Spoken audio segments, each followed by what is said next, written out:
Last time, This is a big guy. after the home cooks faced a luxurious challenge, both Jenny I wish you would have honored the mushroom a little bit better. and Alyssa had to turn in their aprons. But You're both going to get a second chance. tonight, Alyssa and Jenny fight for their culinary lives. I'm panicking right now. And they're about to find out they're not alone. Two more home cooks have been given a shot at redemption and the ultimate prize of $100,000 and the life-changing title of Canada's next MasterChef.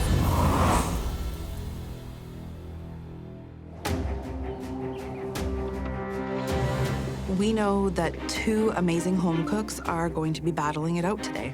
As much as I love these girls, I would never trade places with them. I feel really happy about being able to walk straight up to the gallery and watch this big battle that's about to happen between Alyssa and Jenny and know that I'm safe for another day. Walking in without my white apron is really hard. I'm just preparing for battle. Jenny and Alyssa, this week, as promised, you both have the chance to rejoin this competition by earning back the one white apron that is up for grabs. It's an extraordinary opportunity at a second chance, but it won't come easy. I am not competitive at home at all, but in this competition, you have to be. And I want to get my white apron back. I messed up last week with time management, and I just really have to prove myself here. Are you ready for the fight of your lives? Yes, chef. I'm not. Not like this. Two home cooks vying for one apron? That's too easy. You're not the only eliminated home cooks that we feel deserve a second chance. Oh, wow. That's right. We've selected two other contenders for this battle. Like you, they believe they left this competition too early. And we agree. Nothing is ever as it seems in the MasterChef kitchen.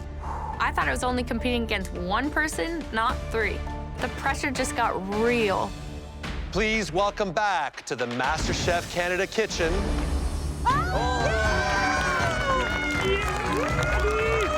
Rozin and Tony. I'm back. Can't get rid of me yet. Tony has been cooking longer than I've been alive. And Regine is a wizard in the kitchen. These are two tough guys. Of course, Regine walks through the door. He's definitely going to be a heavy hitter if he comes back. Everybody deserves a second chance. But as soon as I see Alyssa and Jenny, I know this is going to be a real battle. Welcome back, gentlemen. Did you miss us? Every day. We know you've got something to prove and that you're back with a vengeance. Every season, we see home cooks leave this kitchen with unfulfilled potential.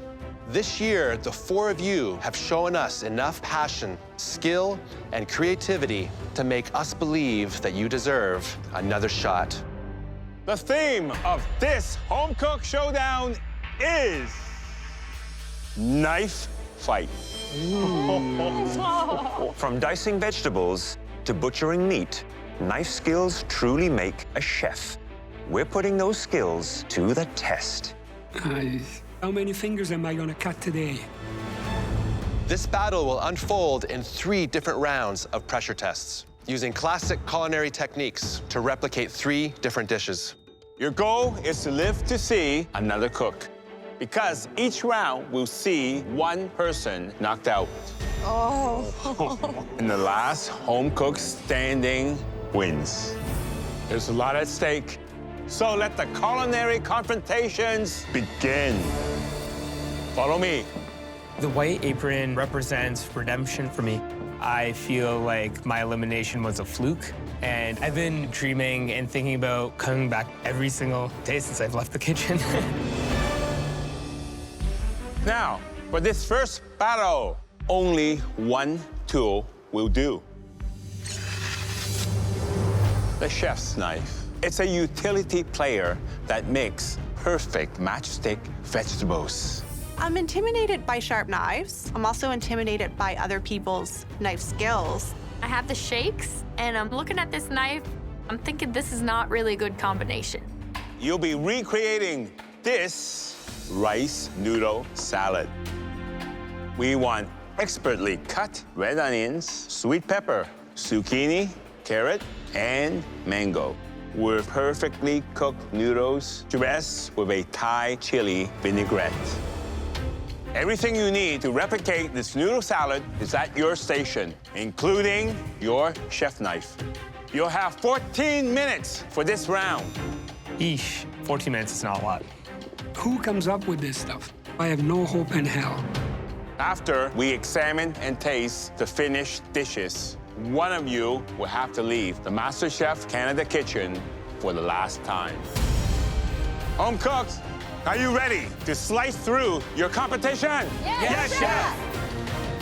Well, chop to it, because your time starts now! Let's go, guys! Let's go, dude. Go, go, go, go, go. Let's go. All right, all right, all right. Basic foundation of any chef is knife skills, and this is a great test for it. It's about accuracy and precision. I've been practicing my knife skills for the last 5 years, and that's going to help me a lot in this competition. Regine's vegetables look incredible. This competition's definitely lit a fire under him. Being a hunter, I know my way around a knife, but this is my first pressure test, and I'm super nervous. Alyssa can cut apart like a whole carcass with precision and speed. I feel like she's got this. What you got to start with here is the vegetables. You want to slice them into the fine, wispy julienne, precisely, but as quickly as you possibly can. You know, Italian cooking, we don't julienne or dice. It's not one of my strengths at all. I'm very familiar with julienning. We pickle our entire leftover garden every autumn. Definitely in my wheelhouse. Jenny is the vegetable queen. She's a huge threat. You got this, Jenny. Thanks, guys. Come on, guys, let's go. Let's do this. Yeah, baby. Alyssa's not following the same order as the other home cooks. The julienne I have done before, so I leave my vegetables for last, and I start on my dressing. Delaying the vegetables? Feels a little risky to me, but Go, Alyssa, go. Alyssa is making her vinaigrette right now, mincing her garlic, adding the fish sauce, grapeseed oil, chili, lime juice in there, and that palm sugar. Remember, Roz, it's a replication. Yep. I hope Regine has learned what replication means. I left on the replication challenge. Sometimes I move too quickly and I miss small details. With this second chance, I can't make any silly mistakes. I am 100% not finished in this kitchen. All of us in the gallery are just waiting for that medic call. Careful. Watch your slow and fingers. steady, guys. I'm scared that Tony's in a knife battle. He always finds a way to nick himself. Okay, stay calm, stay cool, because if I get all pumped up, that's when things go wrong. Medic. Oh, no. Careful, careful. We have one injury already. No. It's okay, keep going, keep going. Keep going, Use the other Rosa, keep hand. going. This cut is gonna slow me down, and I need every second I have. Thank you. Jenny's the first one to get her noodles in, so she is now ahead. I'm really good under pressure because I have 4 kids. I got this. I want to show them, never give up, chase your dreams, just keep digging.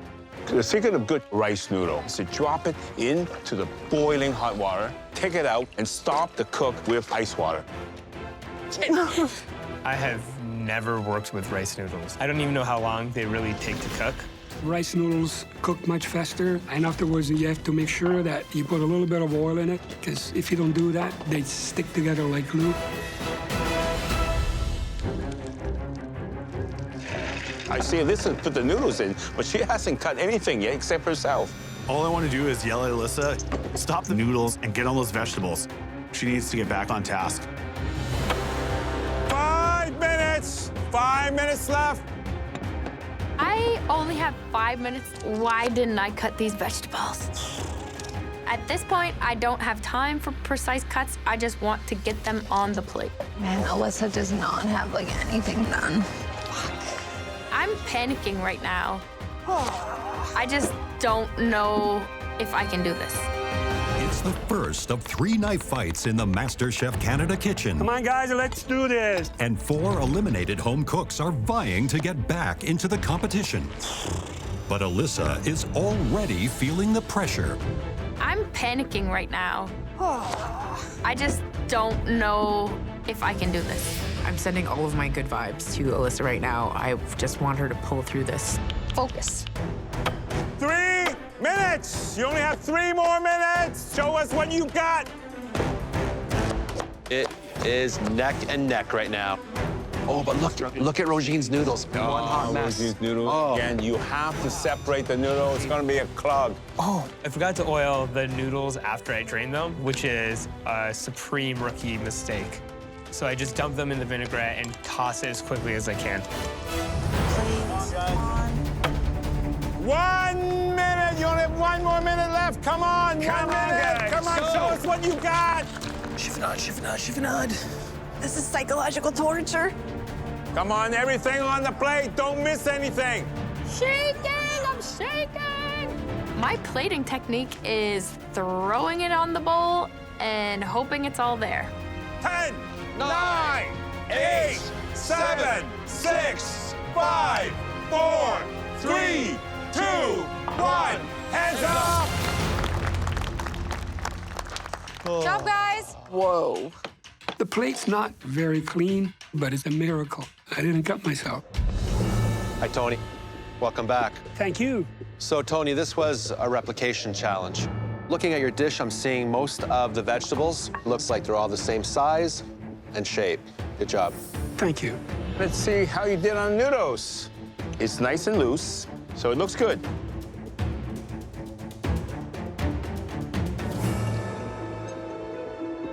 Only the mouthfeel, the texture, perfect. Thank you. The vinaigrette for this salad, it's very mild, very light, and a little heavy on the oil. Overall, no damage to any of your body parts, so I'm impressed. Thank you very much, chefs. So, Jenny, you're no stranger to vegetables. No, I'm not. You really nailed the cuts here, but how does it taste? Texture, they're sticking together. It's rubbery. But in terms of the seasoning, nice acidity from the lime. It could use a touch more fish sauce. Overall, I'd say the proportions are pretty decent. Presentation-wise, you did a really good job. Thank you. Thank you. Alyssa, how are you? Been better, chef. Why is that? The pressure got to me. Didn't manage my time correctly. And you cut yourself, which ate up about 2 to 3 minutes of valuable time. Yeah. Now, you know there's a lot of elements missing on this plate. You missed the chiffonade of the Thai basil. You missed the peanuts. The vegetables look like they were just thrown on here and not placed. I would say the noodles, consistency looks nice, okay? They're separating and they look individual.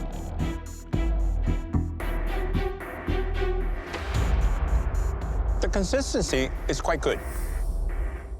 Salad dressing definitely has more punch and more flavor to it. And the cook on the noodles, textbook. Thank you, Alyssa. Rozin, Chef. you managed to get everything in the bowl. The uniformity is actually exceptional. Thank you, chef. It's a little bit clumpy, probably because after you cooked it, you didn't apply some oil to keep it separate. It's a little bit overcooked. The dressing on a salad like this needs to be enough to coat, enough to flavor. Those elements are there, but it's heavy on the oil, which just pushes it out of balance in my mind. When I look at Alyssa's, I see a lot of components that are missing, but I did mess up the rice noodles. You never know.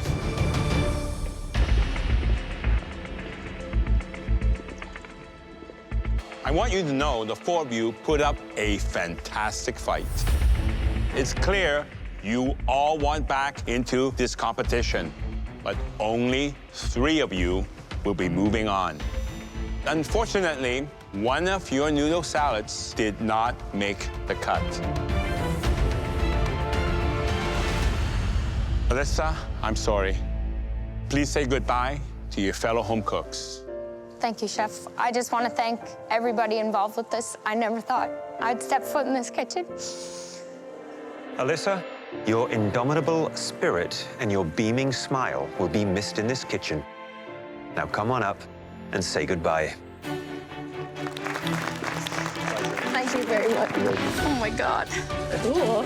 I'm so proud of what I accomplished here. I find the combination really very, very good. The turkey is very succulent. Thank you. I walked into the MasterChef kitchen not really knowing what to do with my life, Congratulations, Red Team! Good job, guys. but I know what I want to do with my life now. I'm walking out with a fire in me, ready to fulfill my dream of working in this industry. Time for round 2. Please follow me. I'm a proud man, so I have to get this white apron. I want that thing back really, really bad. Your blade for this round is the mighty filleting knife. I recognize the knife. I know it's very flexible, and it's the kind of knife that you need to get under the skin and to get under the flesh of the meat. This time, you'll be crossing swords over this. Sole meunière, a classic French dish and one of my favorites. A delicate fillet of Dover sole dredged in flour and sautéed in a brown butter sauce with parsley and lemon. When I see the fish, I slowly die inside. I've never filleted a fish in my entire life. I have no experience cooking French cuisine, but I'll give it a try. Just don't cut yourself. Preparing a flawless sole meunière requires lightning-fast reflexes and a deft touch. It is an unnerving culinary ballet at the best of times. And you'll be doing it with 2 rivals breathing down your neck. For this challenge, you'll only have 8 minutes. And this is gonna be the hardest and quickest 8 minutes of my entire life. Wow. I can't get the kids into the van in 8 minutes. I can't feed the chickens in 8 minutes. I just don't know how I'm going to fillet a fish that I've never seen before in 8 minutes. I don't even know what to say. It's 8 minutes. If the first one was difficult, this one is impossible. For this challenge, you'll only have 8 minutes. And this is gonna be the hardest and quickest 8 minutes of my entire life. Everything you'll need is at your station, including expertly crafted Paderno kitchenware. After we examine and taste your sole meunière, one of you will have to leave the MasterChef Canada kitchen for the last time. This whole business is quite foreign to me. I don't even know where the meat is in this thing. I just hope that doesn't send me home. Are you ready to use your filleting knife to save your skin? Yes, Yes, chef. chef. Yes, chef. Then look sharp, because your time starts now. Go, go, go, go, go! Come on, guys! Come on, get in there. Come on, go, go, go! We only have 8 minutes to fillet, pan fry, and present the perfect meunière-style fillets of a gorgeous sole. Here you have to use a flexible filleting knife. Go down the back spine of that fish, work around the neck, down along the fins, and then slowly peel that white, gorgeous fish off the back of its bone. Can't get it out. It has to be impeccable, and there is no time to mess up. It's not working for me. This fish is so delicate. I have to get out 2 equally portioned fillets, and I just try to carve out this flesh. Come on, you fish. Dover sole is my favorite fish, so I want to get every single morsel of flesh. I don't want any of it stuck to the skin or the bones. I've never really filleted fish. I tried it once 3 years ago, and I absolutely mangled a rainbow trout. I try to stay as close to the body as possible, but I notice I'm leaving flesh behind. I can feel the fillet just coming off the bone.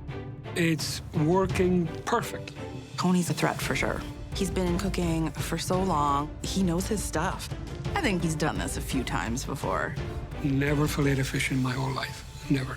The last time I went fishing with my grandson, we caught a trout, then we had to throw it back because we didn't know how to fillet it. For this challenge, it's happening. Good job, Tony. Yeah, baby. Yeah. I can't get the skin off it. Oh, Jenny's doing the skin the wrong way. That's so much harder. It's got bones in it. I can't. I get 2 fillets out, but I can't get the skin off. I'm trying. When I go to rip the skin off, the whole white flesh rips in half. I can't. Go, go, go. Don't give up. Just get going. It's painful to look at Jenny.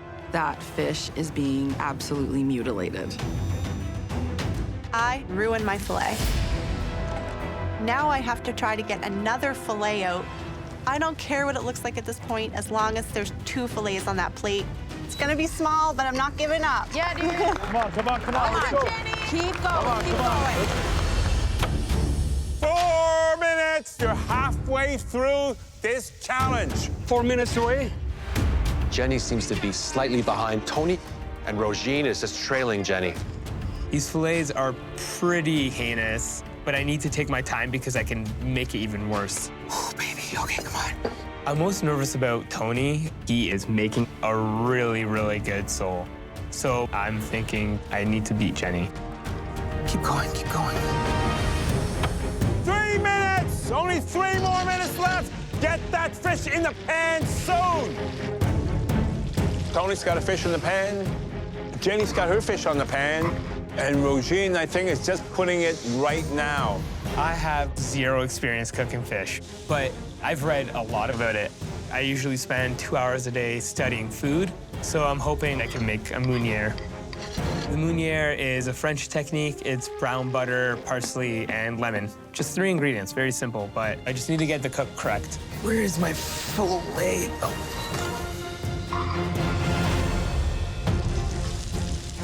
Jenny's actually like cooking it properly. I put the butter in the pan early because I want it to be brown before I put the fish in. And only a little bit. If you put too much, the fish will be pale. Regine's got too much butter. It's not hot enough. Yeah. Fish are in the pan, butter is blonde. Come on, brown. If the butter's not hot enough, it won't brown. You want that butter to turn a nut brown color, which brings out a beautiful nutty flavor. If I don't brown my butter, it's not really meunière, it's just a sole with butter on it. Oh, crap. I made a mistake. Put the lemon in the pan. And when you put the lemon into the pan, the heat goes down.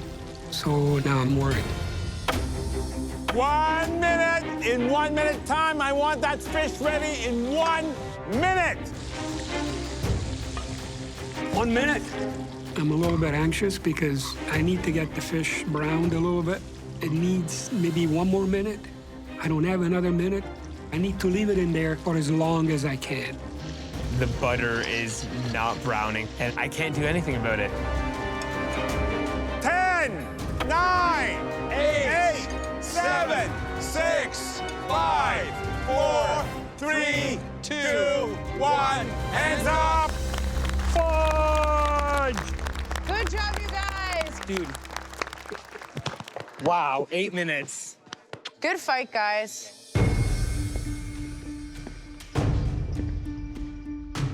Rozin, knife skills, huh? Yep. A little lacking when it comes to filleting fish.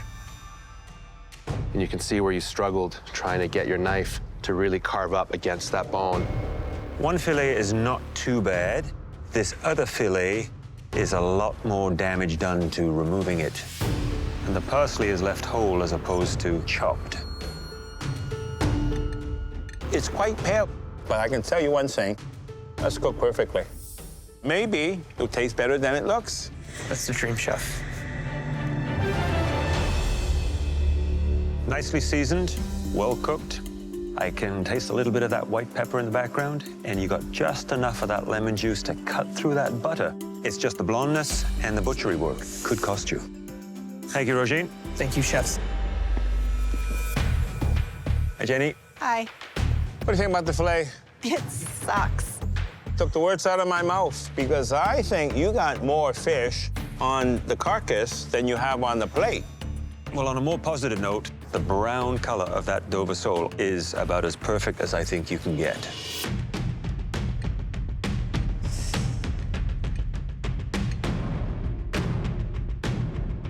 Jenny, you see the opaqueness right here? Yep. That's a good thing. Oh, good. Unfortunately, both fillet was so different. And you can see that. Overcooked. That's overcooked. Yeah. You got good flavors there, but the presentation looks very scrappy. This is a knife fight, and that filleting may cost you. Thank you, chef. Tony, you did a good job. You almost took all of the flesh off. A very small amount is left. Are you sure you haven't done this before? No. You got two pieces that's almost the same size, a very good thickness, very nice job. Thank you. I think I put the lemon a little bit too early. I think you did. Yeah. The color is a little on the light side. Yeah. A couple of shades darker would have been right on point. This one is glistening. This fish is cooked nicely.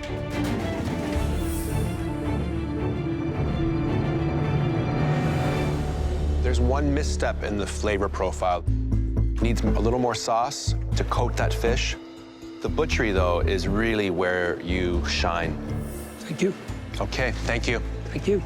My grandson would be just so impressed with my skills. Maybe they want to go fishing again. They did a good job, but there was no dish that was complete. I'm really hoping that what I put out there is enough. You never know in this competition. Some of them did an amazing job butchering their fish, but failed on the flavor. Others succeeded with the flavor, but failed with the butchery. Almost too close to call. I'm really freaking out. This feels like deja vu right now. I think I'm going home. In this round, there was no shortage of pressure, tension, and struggle. The only thing lacking was more time. But we did see a great deal of good effort. Tony, your sole meunière was the catch of the day. Thank you. Good job, Tony. Thank you. Yeah, baby. This proves that I can be more than just a great Italian cook. Rozin and Jenny, one of you nailed the cook on your soul, and one of you nailed your flavors perfectly. But at the end of the day, this is a knife fight.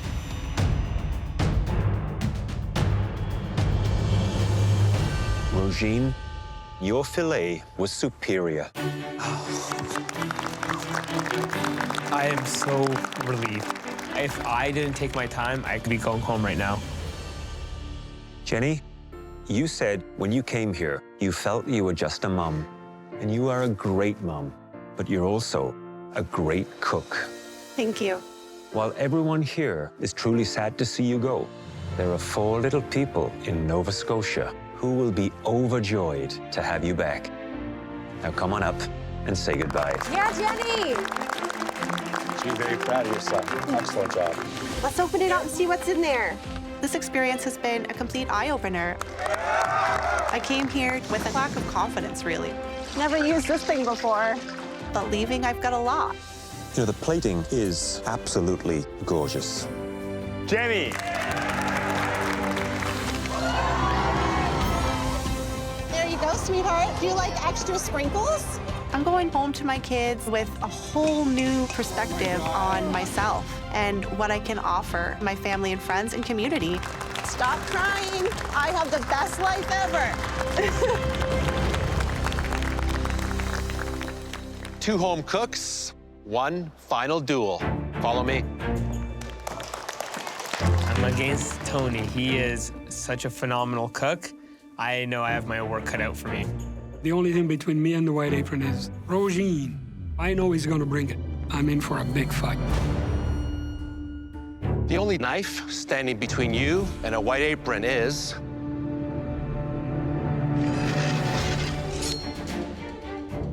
the boning knife. And if you want back into this competition, it all comes down to how well you replicate. A perfectly Frenched rack of lamb. I love lamb. I've cooked it at home, but why do I need to French it? It's fine the way it is. Cook it. Look closely at this example. This cut must be butchered precisely, cooked to a well-seared medium rare, and perfectly seasoned with rosemary and garlic. Tony, Rozin, it's time to show us what you've got. Everything that you need for this challenge is at your stations, including your boning knife. And we're giving you 22 minutes. You praying right now, Tony? No, I'm trying to figure out how much is 22. Tony, Rozin, are you ready? Yes, chef. Your time starts now. All right, guys. There you go.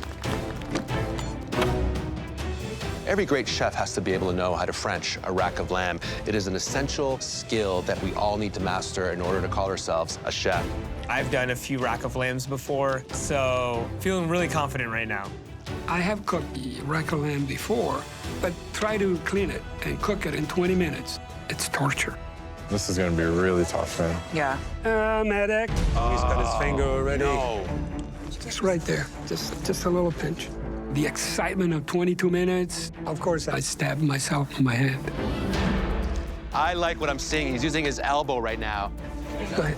Nothing stopping Tony. You have to do what you have to do, right? I've never given up anything in my life. Never.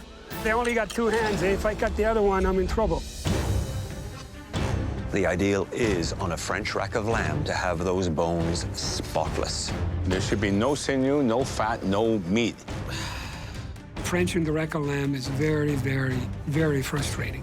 I think I've done a good job at removing the fat from the top, but getting that membrane off the bones, it's very, very hard.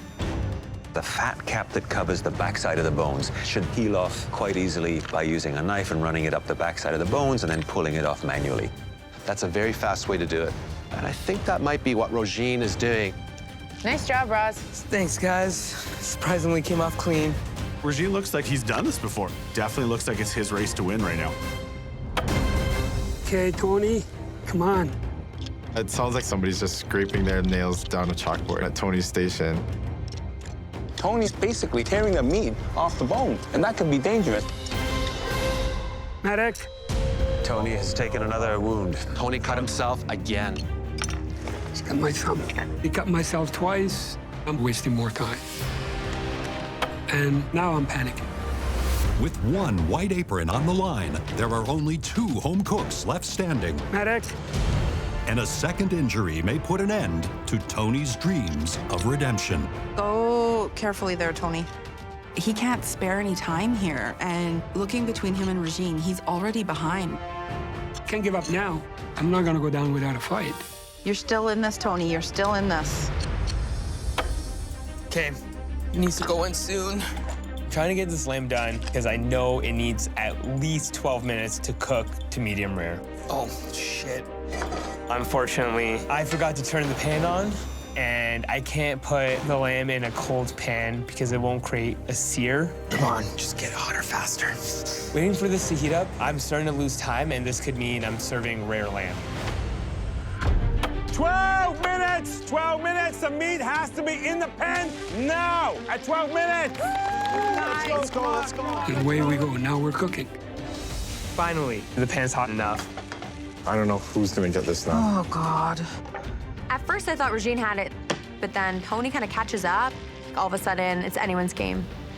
My dream is to become the oldest MasterChef in Canada. I think it'll be awesome. But first, I have to get this white apron. I only got one job to do, is make sure that the lamb is cooking perfect, and that's all I'm focusing on right now, nothing else. Keep basting, just keep basting.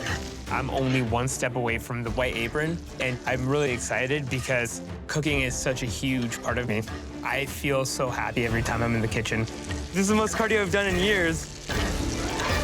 5 minutes! You only have 5 more minutes left. Come on, keep going, keep going. 5 minutes, guys. Minutes away from that white apron. I look good in white. See where it's at? The most difficult part of this challenge is actually nailing the medium rare cook. There's only a few degrees between levels of doneness. I need to get this up to about 120, 125. Still have a lot of work to do and try to get it up there.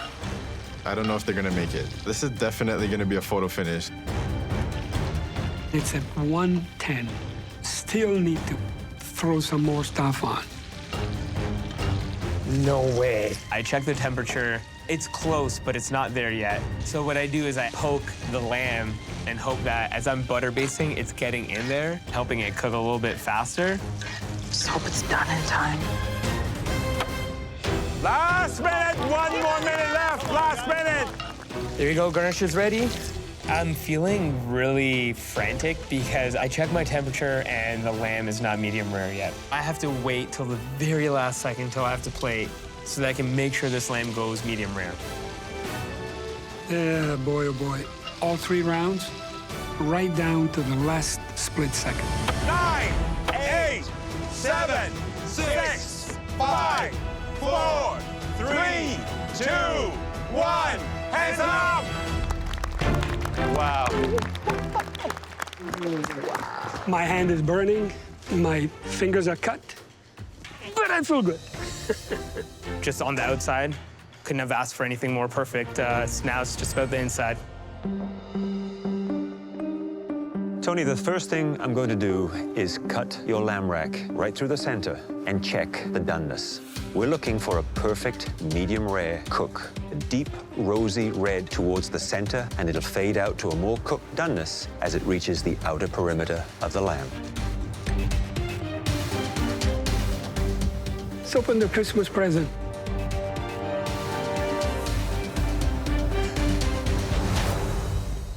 That is very, very close to a medium rare. I would say it's just seconds to the slightly more done than a medium rare. The Frenching is quite good. Thank you. You could have made the bones a little bit cleaner because you didn't remove some of the sinew, so you don't get that nice color. Really wonderful job caramelizing that meat. Perfect sear.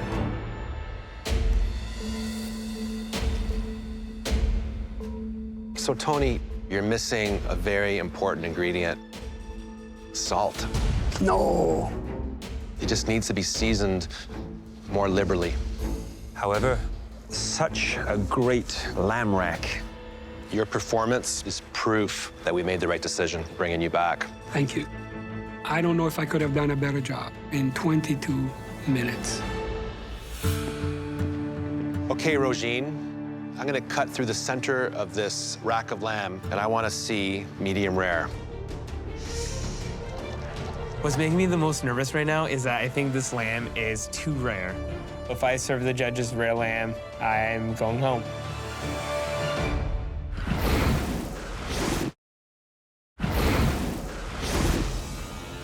Okay, Rozin, I'm gonna cut through the center of this rack of lamb, and I wanna see medium rare.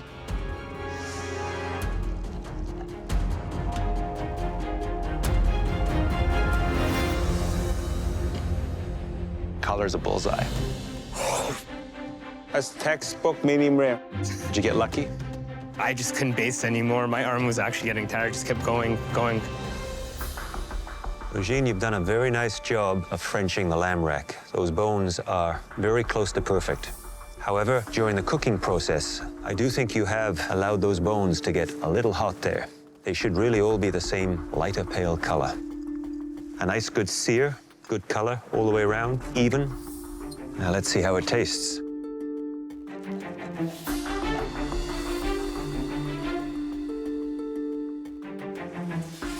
I love the flavor of the rosemary coming through in the garlic.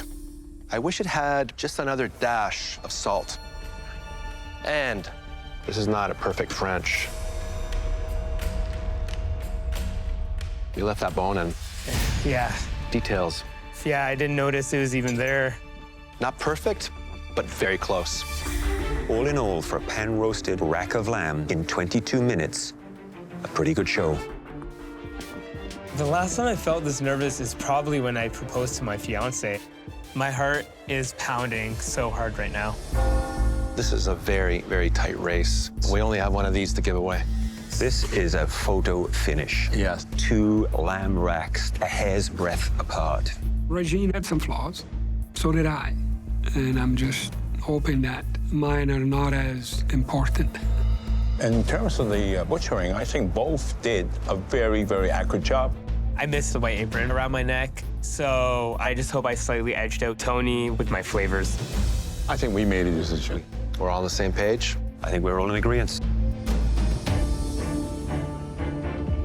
You're here today because the three of us decided that you two deserved a second chance. And boy, did you prove us right. You competed in 3 grueling pressure tests back to back, and you performed admirably in each one. Unfortunately, there's only one white apron on this podium.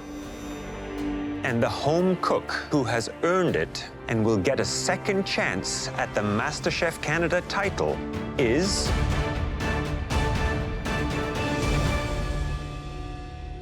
Rozin. I knew you would get that. I am on top of the world right now. There's the world, and I'm on top of it. Congratulations, Rozin. Thank you. Come on up and get your apron. Crap. You know, the one guy that I didn't want back in the kitchen works his way back into this competition. Awesome. Thank you, Chef. Congrats to him, but man, it's gonna be tough for everyone else. Top 6, baby. Best feeling. Guess who's back? Yeah! As long as I don't get in my own way, then I know I can bring this home. Oh my God, I can't believe I'm back. Tony, yesterday you turned 70 years old. I did. Thank you. And you came oh so very close to a perfect birthday present. We may be saying goodbye again, but never underestimate the impact you've had in this kitchen. Now come on up, Tony, and say goodbye. Thank you very much for the opportunity again. I am delighted that I had the second chance. I feel really good about what I've done.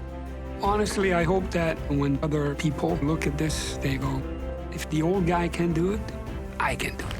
Because 70 is only a number. It's not over yet. I just got started. Next time, the home cooks hit the big time. Welcome to Leña. Nothing less than perfect will leave this kitchen. Yes, chef. And run into big trouble. We got a little rush come in here, guys. I need help. Guys, I need clams. So close. Jennifer, this is not done. Dude, you keep pulling me off of this to do other things. Yelling at me doesn't make it better, man. I spent a lifetime building this company, not to be destroyed in an afternoon.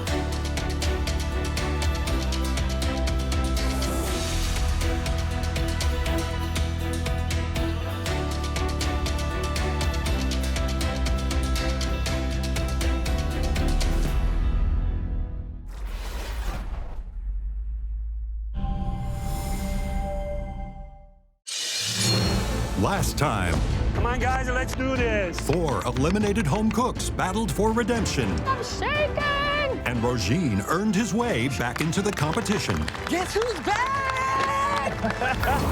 Tonight, the home cooks hit the big time and run straight into big trouble. Jennifer, this is not done. Yelling at me doesn't make it better, man. My blood pressure is rising. Fast. In the heart of downtown Toronto, the top 6 home cooks head towards their most demanding challenge yet. I had to fight my way back into this competition. I'm really excited to have another opportunity. Top 6. We're arriving at a restaurant called Leña, and it looks swag. Wow. Coming into this, I was like, make it to restaurant takeover, make it to restaurant takeover. I haven't been to a lot of upscale restaurants, you know, growing up. It literally looks like I'm walking into a movie, and I'm just excited, also petrified at the same time.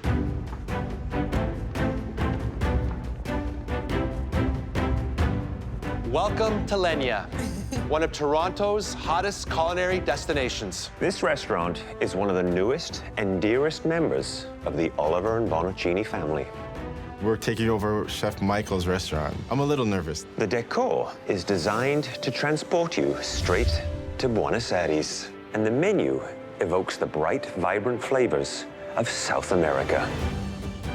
You've all managed to impress us in the MasterChef Canada kitchen, but today you have to prove that you can translate those skills to a professional kitchen. I would absolutely love to run a restaurant like Leña. Like, I have a business plan already. You'll be working in 2 teams of 3. They're 2 home cooks who haven't led a team challenge yet. And we like to see what they can do. Josh and Cryssi, please come up and get your aprons. Having been on so many teams and not been the captain, I've been able to show that I can do anything the team asks me to do. Now I have to lead the team, take control of the kitchen. I don't want to let anybody down. It's a lot of pressure, but I am very, very much up for this challenge. Josh, we flipped the coin earlier. You get first pick. This first cook that I'm going to pick, nothing ever seems to faze her. Jennifer. I feel like today is going to be this like kind of amazing litmus test to see like where am I at? Like, yo, Jen, can you pull this off? Cryssi, who's your first pick and why? I pick Regine. Wow. Regine has just come back. He's got a lot to prove. I feel like he's a whole new home cook. He's dangerous. Josh, it's time to make your last pick. She's as strong-headed as I am. Chanelle. I've worked with both of them before, so I'm thrilled. We have a really good dynamic. We know each other. We know what we're like in the kitchen. Andre, are you surprised you were the last pick? I'm a little surprised. I feel like I do very well in the team challenges. Being picked last has motivated me more than anything. Andre, now you have a chance to show everyone what you can do. Yeah, I'm not holding back at all. Josh is definitely gonna regret not picking me. Please join the blue team. Thank you.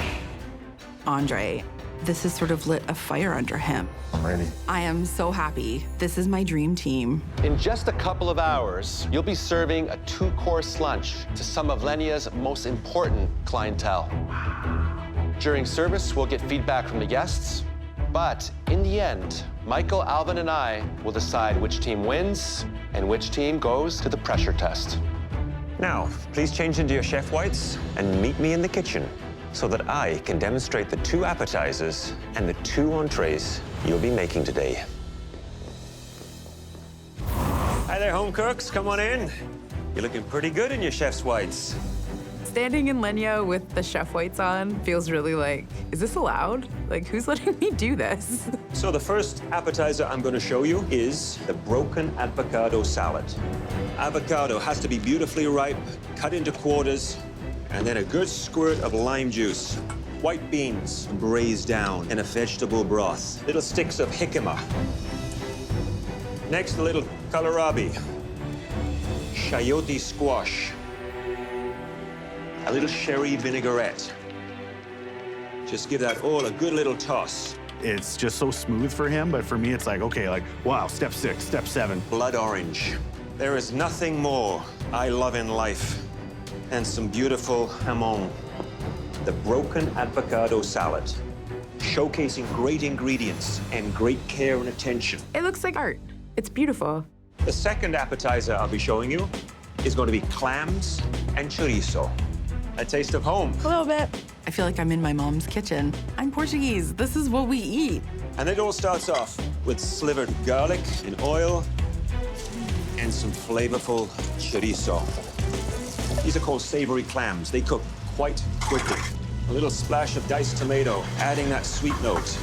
Whilst the clams are cooking, onto the beautiful calamari. Chef Michael looks like he's been doing this since birth. I want that calamari to cook instantaneously in a cast iron pan just like that. Taste as you go, remember, home cooks. Taste as you go.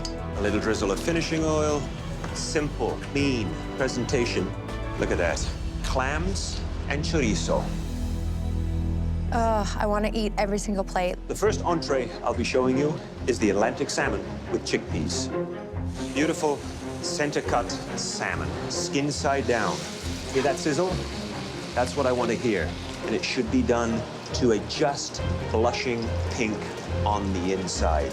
Being from Saskatchewan and not eating a lot of fish, for me, it just terrifies me. These gorgeous dried chickpeas braised out. And I want that sauce glistening. Plating this dish. For this salmon, I want the skin side up. Little drizzle of the oil. One Atlantic salmon entree.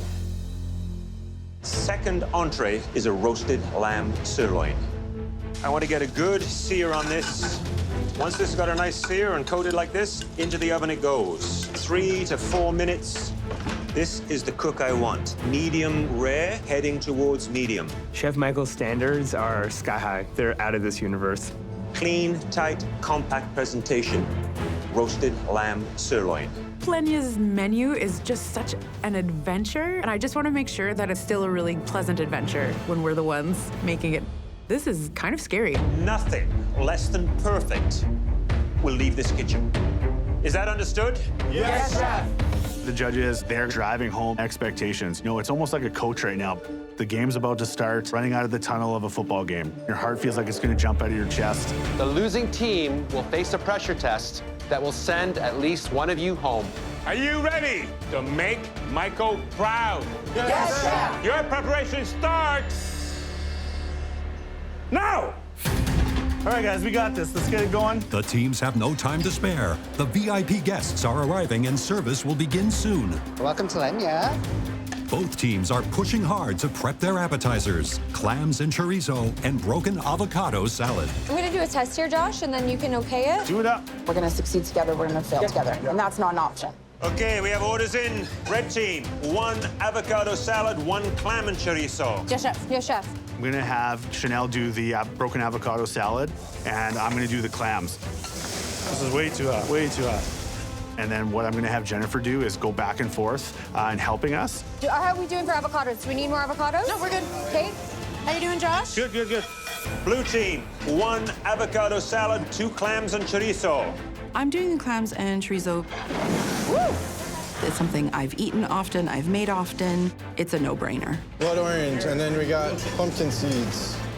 Andre wants to do the salad. You're doing wicked, Cryssi. Thank you, thank you. Regine is our floater, I guess. Chef, 2 clams up. Good job. Table 15, 2 clams. New order in. Listen up, red team. 4 avocado salad, 2 clams. 2 clams, 4 avocado salad. Make it nice or make it twice. Fine, fine, fine. Thank you. There's not a lot of room. We're bumping butts all the time. Time to switch. Being super organized in this kitchen is paramount. I'm just going to work around you, okay? Yeah. Okay. Order up, Chef. Well done, guys. This is looking good. Blue team, order fire. 2 broken avocado salad, 2 clam and chorizo. This is a lot harder than it seems. Blue team, did you hear me? Yes, Chef. Yes, Chef. You're gonna have to scrap this batch. They didn't open? A lot of them didn't, no. No? No. The clams are just not opening fast enough. Okay, Cryssi, I need you to push on those clams. Okay, yes. Yes, Chef. It's feeling really overwhelming that I just can't get them out fast enough. Let's go, let's go. So close. My team is saying we got clams coming. They're not coming. Cryssi needs to get on it pronto. I need clams. I'm the team captain, and I'm gonna sink this team. We got like 6 clams all day. I thought there was just the 4. My blood pressure is rising. Fast. At Michael Bonaccini's Leña, Table 15, 2 clams. the home cooks are serving up modern South American cuisine. The avocado salad, it's really delicious. I have the clams and chorizo. It's really good. But halfway through the appetizer course, the blue team is struggling. Blue team, I need those clams, please. Get it together, woman. Cryssi, I need this out a little bit faster. Keep it on the heat. Make sure you got enough liquid in there. Thank you. Those clams will open up to you. Let's get that heat up. You know clams. You know all of these flavors. You know what you're doing. That's good and it's hot. All of a sudden, I find my groove, and we are busting out appetizers. 2 clams, Chef. Nice looking chorizo and clams here, Cryssi. Your rush order is up, Chef. Thank you. There you go. Here you go. Here, plate this. Josh, is there another piece of tentacle for this calamari and chorizo? I need another squid. If you got another squid to grab me. Yeah, here you go. Yeah, just right here, right here. Put it in here. Being the team captain is a lot of pressure. I don't have the time to stop what I'm doing and turn around just to double check everything. I'm kind of relying on my teammates. Can I get a bit more broth in these clams? They're too dry. Yes, chef. More broth. It's got to be more soupy. Hurry it up because those clams are going to get cold. Yes, chef. Chef Michael is looking for perfection. The avocado is up in the window, so 1 clam and chorizo, and your appetizers are done. Woo! Well done, red team. Come on, guys. Home stretch, guys. Plate. Congratulations, you have all your appetizers out. Well done. Okay, no time to relax. Entrees will be rolling fast and furious. Yes, chef. I have the red team, clams and chorizo, and I think it's delicious. I'm loving the red team salad because of the experience of the textures, from the softness of the avocado to the sweetness of the orange. The blue team's appetizers, clam and chorizo, is incredible. It's packed full of flavor. So I have the blue team's avocado salad. Visually, it was really nice. Very, very tasty. As the home cooks prepare for the entree service, the judges take a moment to taste each team's appetizers. Okay, let's tuck into the blue team's broken avocado salad. A fairly generous portion, maybe a little too heavy on the beans, on the base, in my opinion. In terms of dressing, they got that formula right. Fresh, crisp, nicely seasoned salad. The red team, I think, did a great job on the presentation. Great control with the seasoning. The seasoning really brings out the avocado. Okay, let's take a look at the clams and chorizo on the blue team. Good portion, approximate to what I'd served or shown them. The broth is right at the edge of saltiness. Lovely cook on that clam. The squid on the blue team, for me, hits that sweet spot. It's very tender. The red team's clam and chorizo. The red team's broth, it's very spicy. However, the red team did a great job with the calamari. It's perfectly tender, it's well seasoned. Both teams seem to cook the calamari, the clams, really quite nicely. So you got the salmon? Yes. I got the lamb. The appetizer was definitely more like a practice, and the entree is the real thing. Guests will choose between roasted lamb sirloin and Atlantic salmon. Red team. Yes, chef. 1 Atlantic salmon, 1 roasted lamb sirloin. Yes, chef. I'm going to be cooking the lamb, Chanelle plating the dishes. We have to get the sauces going, guys. I have Jennifer cooking the salmon. Okay, I think this is almost there. The skin's getting pretty good. I actually haven't cooked a lot of salmon, but I'm about to get to know salmon real well. Listen up, blue team. 3 Atlantic salmon, 1 roasted sirloin. Yes, chef. I'm taking on the salmon. Ah! Guys, I need help. I need Rozin on the lamb. That's how he got himself back in the MasterChef kitchen. Good sear on that lamb. Lamb's in. Andre's plates are gorgeous. He did such an amazing job in the appetizer round that, you know what, stick with it. I need the first dish up. I am now starting to get a little concerned. Lamb up, chef. Here we go, here we go. That's 2 blue in the oven. 2 blue in the oven. Lambs are not done here. I don't feel like we're kicking off on the right foot. It doesn't feel organized. You guys, these are all blue. These are too rare, like longer in the pan. Blue team, new order in. 4 lamb. 4 lamb, guys. So much lamb. Come on, blue team, I need some plates now. Almost there, chef. There are way more lamb orders coming in than salmon. I'm not just gonna stand around waiting for salmon orders. Just gotta wipe that. Sorry, that needs cleaning. Sorry, chef. Andre, you're gonna keep an eye on these plates to come up clean for me, okay? Yes, All right, chef. service, let's go. First table out. Well done, blue team. You have 1 lamb, 1 salmon. Table 7. Come on, red team, you're killing me over here. Salmon and lamb to get your first order out. Order up, chef. Service, pick up. Feels like we're super slow and everything else is going 100 miles an hour. Red team, tell me what you got coming up next. 2 lamb and 2 salmon. Thank you so much. While many customers sit waiting for their entrees, one diner has encountered a problem. Michael, I went to one of the tables. Look at that. Look at that. Jennifer, this salmon is way too underdone. Oh, no. I assume each of us is quality checking throughout the cook. Salmon's is not being cooked properly. This is not, look, you guys, this is not done. Hey, Jennifer, that's... Dude, you keep pulling me off of this to do other things? Okay. Josh should be taking the responsibility of captain. Like, yelling at me doesn't make it better, man. Our team is suffering from communication breakdown. Do you need any more salmon? I don't know, guys, I don't know. I'm not the one to ask. Lunch service at Leña is in full swing. How's that recook looking? But the red team is struggling with the cook on their proteins. A piece of salmon undercooked by me. I just want to fix this as fast as I can. Okay, that's better. You got it. Alvin, that's the recook. Sorry, I wasn't trying to yell at you at all. I hope it's to your satisfaction. Very well done. Good. Thank you. Really apologize again. Thank you. Thank you. How long you been waiting? For the main course, about 45 minutes. 45 minutes. Yeah. Blue team, the 2 salmon, 4 lamb. Chef, how many lamb all day? 9. 9. I need one right now to go with this salmon. If it's not here in a minute, I'll be sending this salmon back. It is almost impossible to get the timing right on the big tables that have a mix of both the salmon and the lamb. Guys, I need it in 2 minutes or we have to reset the whole thing. No, it's coming. Red team, Yes. 4 lamb, new order, okay? Was that a yes? Yes, chef. Yes, Thank you. The tickets just never stop. You just feel like you're just constantly trying to dig your way out of this hole, and the only place that you're going is down. In the past, 2 salmon, followed by 2 lamb in 1 second, chef. I need 4 lamb to go with these 2. Oh. And then it's 2 lamb, 2 salmon after Oh, that. you need 4 lamb. Okay. Yes. Do you need another pan for lamb? Yeah. How long on that salmon and that lamb? He needs to cook more lamb, so we're gonna be about 8 minutes. 8 minutes? That's killing me.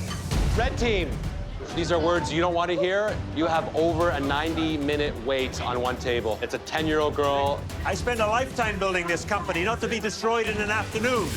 90 minutes have gone by. This is a horror of a service. I'm sending my chef de cuisine, Julie, in to help. Okay. Blue team, I'm sending Chef Julie to give you a hand so we can get these last few tables out. Yes, chef. Guys, we gotta get these final tables out. Let's go. Okay, I'm gonna go and jump in the red team, give him a hand. I need you to stay on the pass. Okay. All right, red team, we gotta get this salmon out. I'm not gonna let my customers down. You going in the oven with those? Yes, I am, chef. That's a little dark on that That one. a little dark. She's here because we suck. Okay, you need about a minute on these salmons. You want to just keep an eye on them? I just turned it down a little bit. Julie's pretty slick, man. She knows her stuff. So let's put these plates in the pass so they stay warm. Okay. Let's just give a quick wipe down so we're nice and organized. All right, I need 3 more lambs, guys, and the board's cleared. Woo! 1 salmon, 3 lamb up. Table 8, pick up. Table 13, 2 salmon, 2 lamb. You're going to table 14. Service, please. Thank you. Nice looking plates. Red team, you are done. Your last plates are out. Yes. Feels great. At the same time, I feel bad. We definitely could have done better. I had 90 minutes behind service. Blue team, you're done. Thank you, chef. Well done. It took too long. Sweaty hug. Oh, we did it. We actually did it. It was painful at times, but we got it done. The red team nailed it on the salmon. It's so perfectly cooked and tender. It's wonderful. The red team's lamb is just a little bit overdone.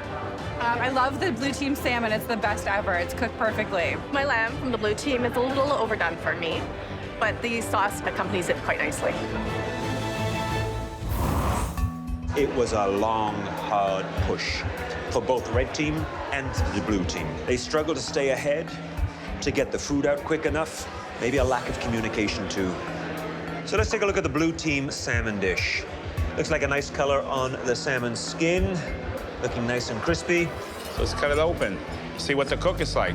I had asked that it be just a little blushing pink on the inside. This, it is probably just a little on the overside. They're a little bit on the dry side, and maybe a little more seasoning as well. Now let's try the red team salmon. The skin is not as crispy. Probably you can see right there. I do find the cook on the salmon of the red team a little closer to the cook that I was looking for. The fish, though, is under-seasoned. There's not enough sea salt. All right, let's take a look at the blue place lamb. What I asked the home cooks to do was to cook the lamb between medium and medium well. That was the range, the sweet spot that I'd like them to cook it to. That's what they've given me. The seasoning for the lamb, for me, is just a little bit off, maybe a little bit too much. Try that, Michael. That piece is a little over. Let's take a look at the red team's lamb. The lamb is well seasoned, but it's also well done. I'd say the lamb is a little over. It looks like both teams excelled with the appetizers, but they both struggled with the main courses. Maybe it wasn't enough pre-planning, maybe it wasn't staying on top of things, but they struggled. Now the guests will fill out comment cards that the judges will take into consideration when deciding which team wins and which team faces the pressure test.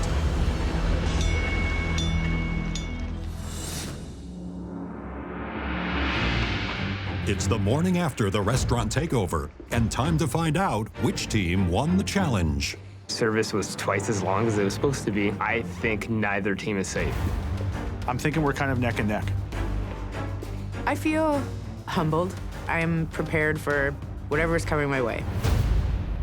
Welcome back, everyone. Your work at Leña was a tale of two courses. Both teams sailed through the appetizer, then struggled mightily with the entree. The dishes you sent out had many positive attributes, but because of your lack of speed and organization, Michael and his chef de cuisine, Julie, had to jump in so you could complete the service. With all that in mind, it was a difficult decision for us. We have decided to award the win to neither of you. For the first time in MasterChef Canada history, we have decided that neither team deserves the win. Both teams will face the pressure test tonight. This is not a first that I'm excited to be a part of.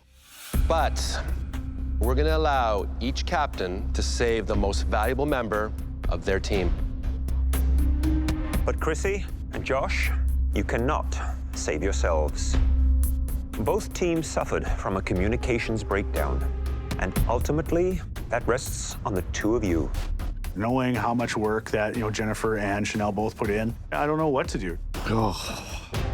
This is absolutely heartbreaking. Josh, who do you think deserves to be saved? Chanelle or Jennifer?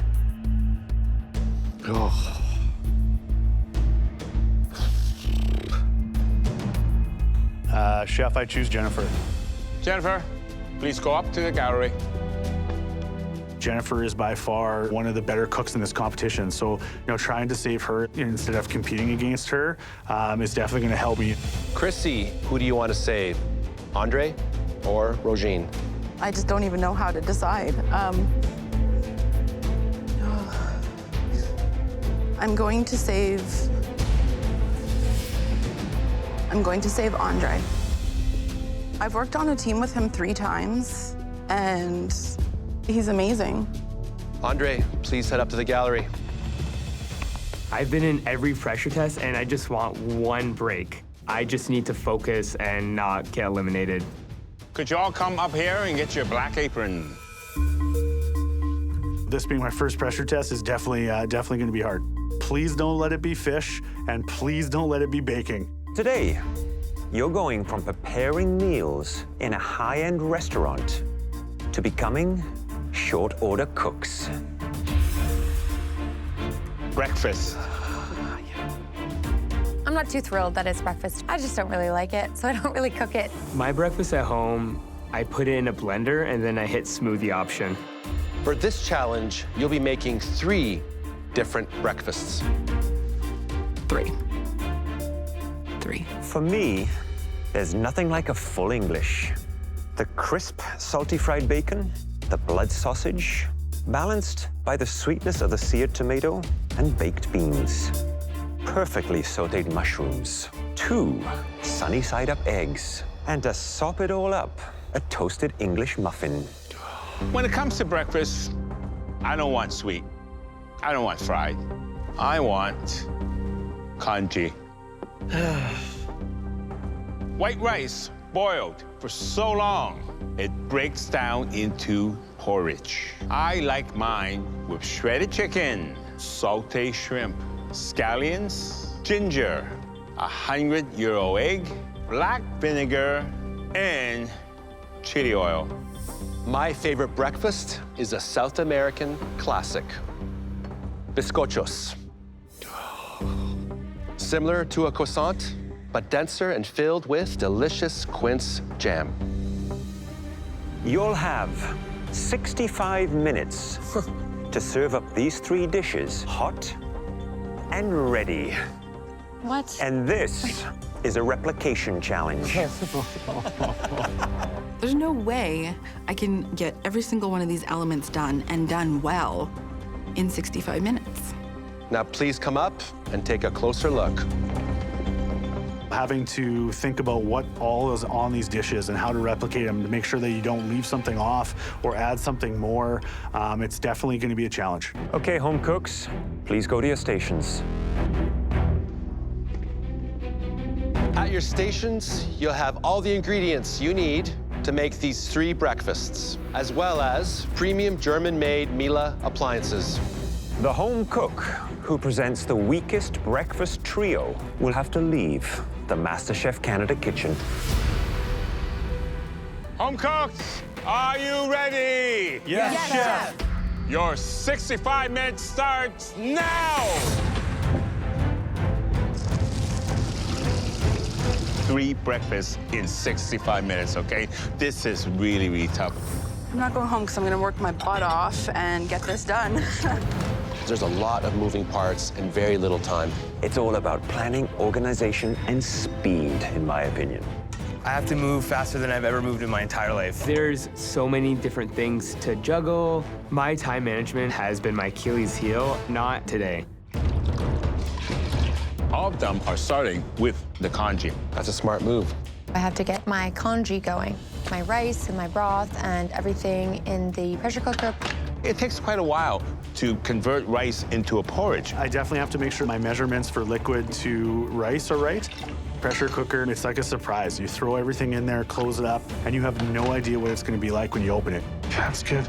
You know, for congee, you got soy sauce for saltiness. For layer of flavors, you got Shaoxing wine, and the aromatic consists of ginger, star anise, and pepper. Star anise is super potent. I'm only throwing 1 in there because it is quite bitter. I'm gonna just go ahead and only add half of that. And once you've added the seasoning, you cannot take it away. Congees are like making a risotto. You add your base flavoring, and then you tweak after it's cooked. I struggle with these. Now, all of them are starting with the dough for the English muffins. An English muffin dough needs to be soft, supple, with some elasticity to it. Baking is definitely my Achilles heel, but I'm not ready to go home. Oh, those look awesome, Cryssi. Thank you. The key to a good English muffin is to allow it to proof in the oven. This will give it a fluffy, lighter texture. Come on, plastic wrap. English muffins, we typically buy those back in Regina. The bizcocho is a completely different dough. It's more like a puff pastry. It has to be light, flaky, and buttery. I essentially have to do my folds and shape my bizcocho dough and get in the oven ASAP. I thought you said you don't bake. As you can tell by my physique, I eat a lot of baking. The bizcocho, it's very technical, and there's nowhere to hide. My food dream is to open up a dessert bar. I make pastries all the time, but not in the confines of 65 minutes. So that's going yesterday.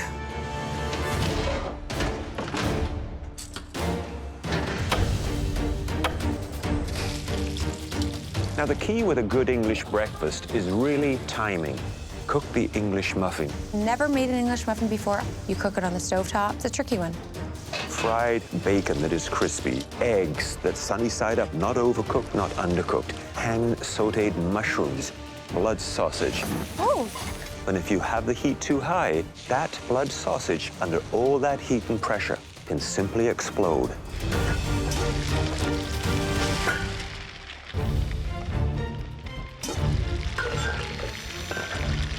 No! The blood sausage exploded. This could cost me the competition. They look like ground beef. I'm toast. Toast. No! I'm really rattled that my blood sausage exploded. Since I'm toast on the blood sausage, I can't be toast on the other components. Don't sweat it, dude. Just think of the next right thing, okay? Let's get everything else right. Just keep moving. Just keep moving. Everything else right. That's it. I am not ready to go home. 15 minutes. You only have 15 minutes left. The most difficult element of the congee is blind cooking it. It looks really good. Chanelle, she's the first one to open up a pressure cooker. I'm burning my fingers. Push through it. Yeah, push through it, bud. This thing just totally screwed me. When I look into the pressure cooker, it's soup. You gotta reduce the hell out of that right now. So I decided to just jam the lid back on, cook it as long as I possibly can. Looks like someone's going to school without breakfast today, Alvin. 5 minutes. We want breakfast served in 5 minutes.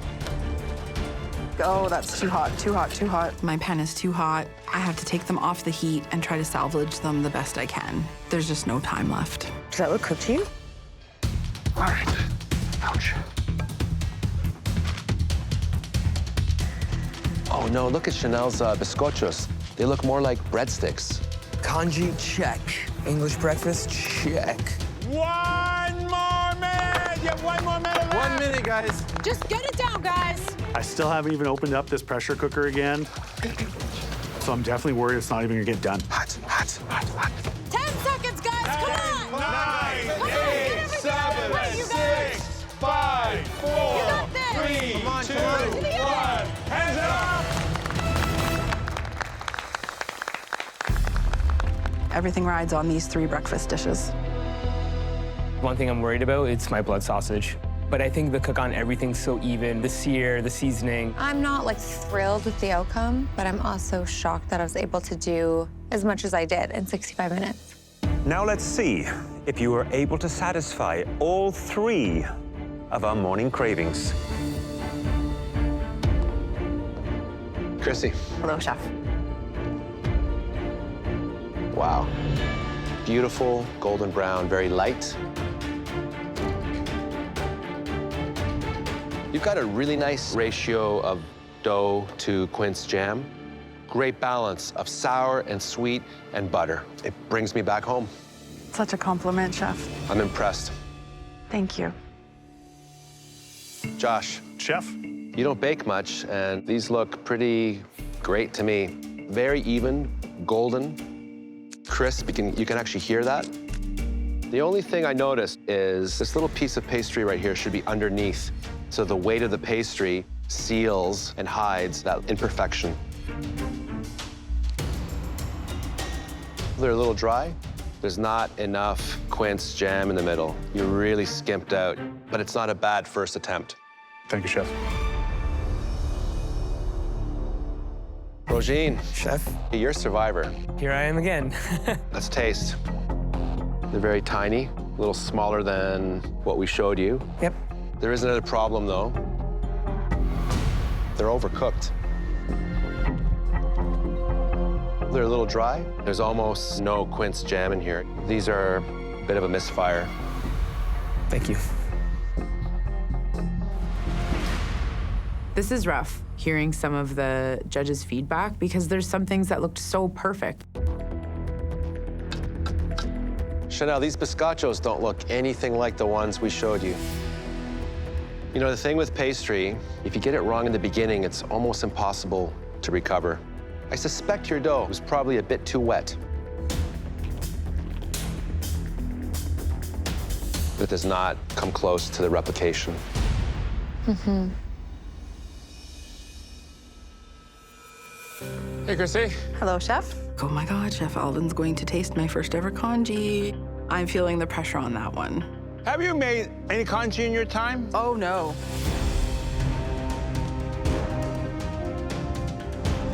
First time you made it, eh? Yes. I don't believe you. Oh.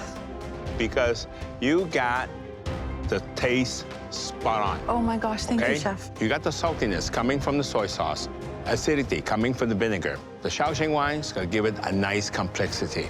And then the star anise hits just slightly, not too much. The only thing is the chili sauce maybe is a little bit messy, but this is a congee that I can eat over and over again. Means the world to me, chef. Thank you. What do you think, Josh? I think all the elements are there. Is this all the chickens there? No, there should be 3 pieces in there somewhere. I will take your word for it. The congee is too thin. And what happened is the topping has sunken in. But you know what? Taste is... It's king, yeah.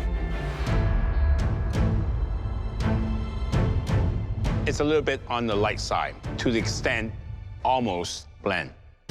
So remember, taste your food. Yes, chef.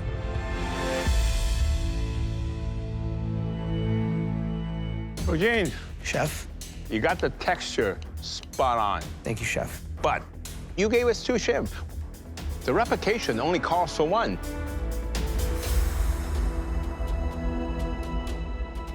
The seasoning, good.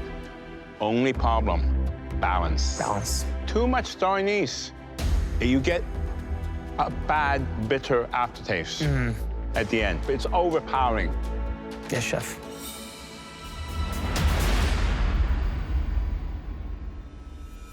Hi, Chanelle. Hey, chef. How do you think you did on the congee? I'm pretty happy with it. Overall, it looks pretty good.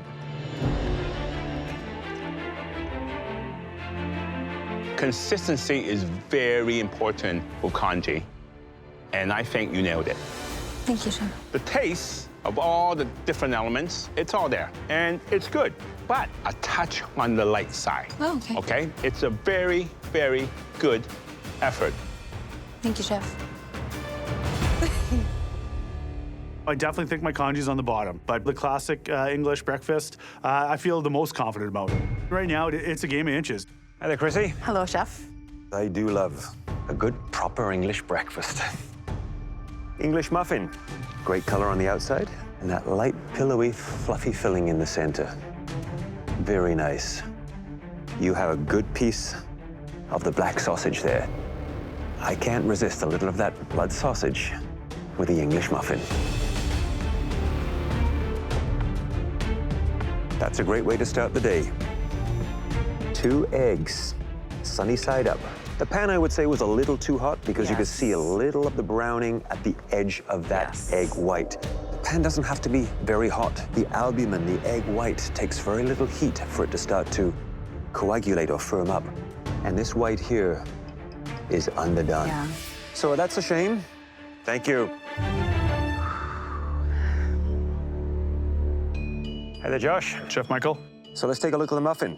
Nice golden brown on the outside, just a tad on the darker side on the back, and just look at those gorgeous little air bubbles. Fabulous. The blood pudding is lacking just a little bit of color on the outside. Let's see how it tastes. You're lucky. I thought, given the outside of that sausage, I would have thought it would have been a slightly bit underdone. But that heat must have just percolated through, just for you. Look at that. That says good morning. Thank you, Chef. Thank you. Good luck, buddy. Hi there, Rozin. Hi there, Chef.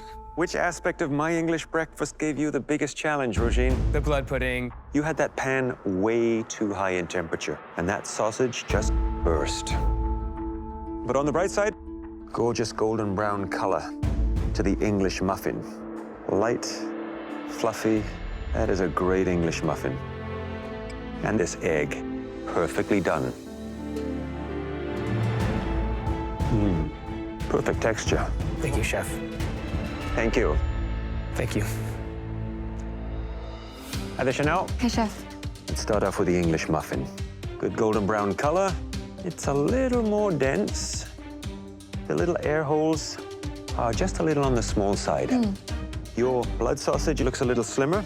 Did you squeeze any of the filling out? It just came out on its own. Certainly not perfect. 2 eggs, sunny side up. Let's see if that egg yolk is just the way I like them.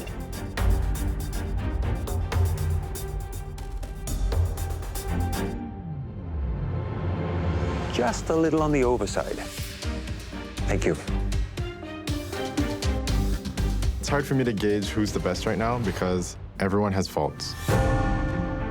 3 breakfasts in 65 minutes. This challenge kicked my butt a little bit, and mistakes were made. It would be devastating to leave this kitchen so early. I just got back. I can't go home now. Making 3 breakfasts takes a wide range of skills. There was one home cook who created a trio of dishes that would make all 3 of us jump out of bed. Congratulations, Cryssi. Please take off your apron, head to the gallery. I'm top 5. It feels too good to be true. Josh, Rozin, and Chanelle, you all performed admirably, but each of you made mistakes. We had to carefully weigh all the missteps on your plates. It was a very difficult decision for us, and sadly, we feel we have to say goodbye to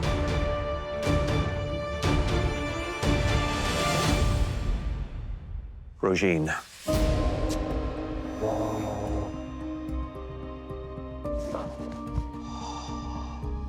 Josh, the overall quality of your 3 breakfasts puts you ahead just by a hair. And Chanelle, your congee just managed to save you. You can both take off your aprons and head up to the gallery. Dude. It's okay, man. Don't worry. Surviving my first pressure test, definitely a sigh of relief. I'm really grateful that the judges see something in me. I absolutely need to step up my game. Rozin, you won your way back into this competition and leapt right into the fire. Throughout it all, you kept pushing and you kept smiling. Now come on up and say goodbye again. I feel really, really fortunate. I had a second chance. I had hopes of winning the whole thing, but just having the experience was the best thing in my life. Rozin, last time you told us you thought Josh would be Canada's next MasterChef. Yep. I know he's just gonna analyze today like a playbook, and he's gonna come out guns a-blazing. So watch out, guys. I poured all my blood and sweat into this. I was in every pressure test. I fought my way back into the kitchen, and now I'm gonna fight for my dream. Love you, Roz! Next time, our biggest mystery box yet. The top 5 have reason to celebrate. Now! But there's trouble in paradise. Oh, dear God. No idea what it tastes like. I'm taking this whole damn thing. I've never cooked with soursop. I've never seen a soursop in a grocery store. What am I gonna do with this thing? Cryssi, you're so chill. On the inside, I'm going crazy. Don't worry.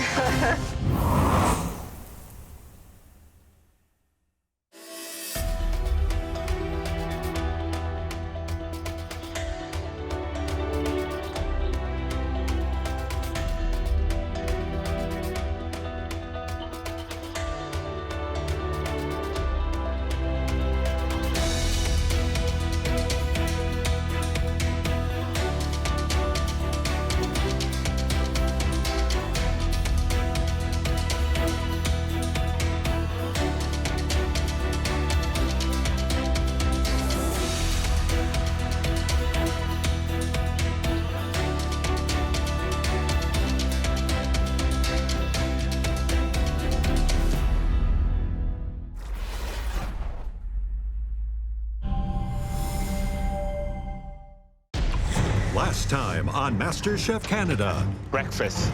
4 home cooks battled it out in a short order challenge. The blood sausage exploded. And Rozin put his dreams to bed once again. Tonight, our biggest mystery box yet. Bigger is better.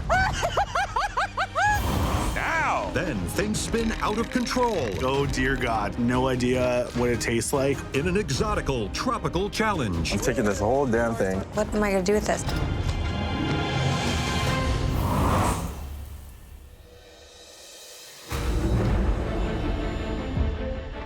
I can still vividly remember being in a line of hundreds of people to audition. Now there's just 5. Feels great to be top 5. I sacrificed so much to be here. It's been super hard to be away from my family. Top 5 means I'm just so close to the title of MasterChef Canada. It's almost surreal. Hello, everyone. Welcome back. You are the top 5 in MasterChef Canada. Can you believe there was once 18 of you in this kitchen? But maybe it's getting too empty here. Kind of lonely. So we've decided to fill up some of that space with our biggest mystery box yet.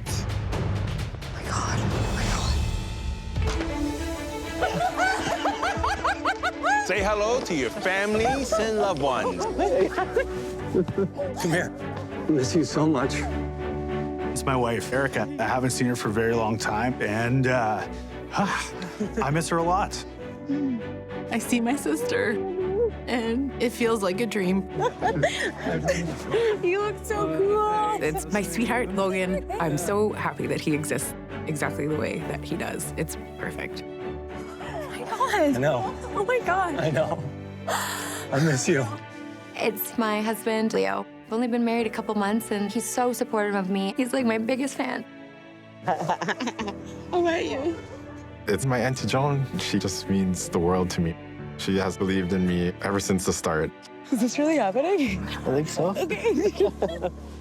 Home cooks, it's such a pleasure to see you with your loved ones. Leo, tell us what it was like to come out of that box and see Chanelle standing there. Just so much emotion. Like, you don't know what you got till it's gone. And missing Chanelle has been very, very hard. Erica, what is it like with Josh gone? It's hard. It's really hard. As much as we want him home, he needs to be here. Terry, Cryssi quit her job to be here. That was a huge sacrifice. Is this her time to shine? Absolutely. She deserves this chance more than anyone I know. And she's got the biggest cheering team ever. Joan, Andre's food dream is to open up a restaurant that was inspired by his father. Yes. Do you think he has what it takes to get there? It takes hard work and sacrifice. The entire family's behind him, so he can do it. Logan, what's it been like surviving without Jennifer at home? It's been weird. Every time something fun happens, it's like, who do I share this with? Something big's missing, and I'm really happy to be here right now. After weeks of trying to impress 3 very demanding judges, it must be nice to be back with your biggest fans. But today, they're not here to inspire you. They came to help. No way! And they're not just helping by cooking at your side either. Oh, your loved ones are doing the cooking for you. Oh, dear God. My wife is very beautiful and amazing, but she doesn't cook. Wait, what? My brain is broke. I don't know how to reconcile what's happening right now. No pressure. Home cooks, you'll be able to coach, advise, and support from the end of each station. Now, you're probably all eager to find out what you're making. Fried chicken, biscuits, gravy, and coleslaw. This Southern classic is comfort food at its best. The chicken should have a crispy, golden exterior and a moist, perfectly cooked interior. Home cooks, your loved ones will only have 60 minutes to create a fried chicken dish that blows us away. But we do want you to still love them at the end of this challenge. So we're going to let you help them just a little bit. Each home cook can jump in and help for 18 minutes. 18 minutes. Woo. At the end of each station is a timer. Punch it every time you enter and leave the cook. It will track how much time you have left. Leo does not cook ever. And 18 minutes, that's not a lot of time. I hope he can cook better than I think. At your stations, there are a wide variety of ingredients that would allow you to come up with your own special recipes.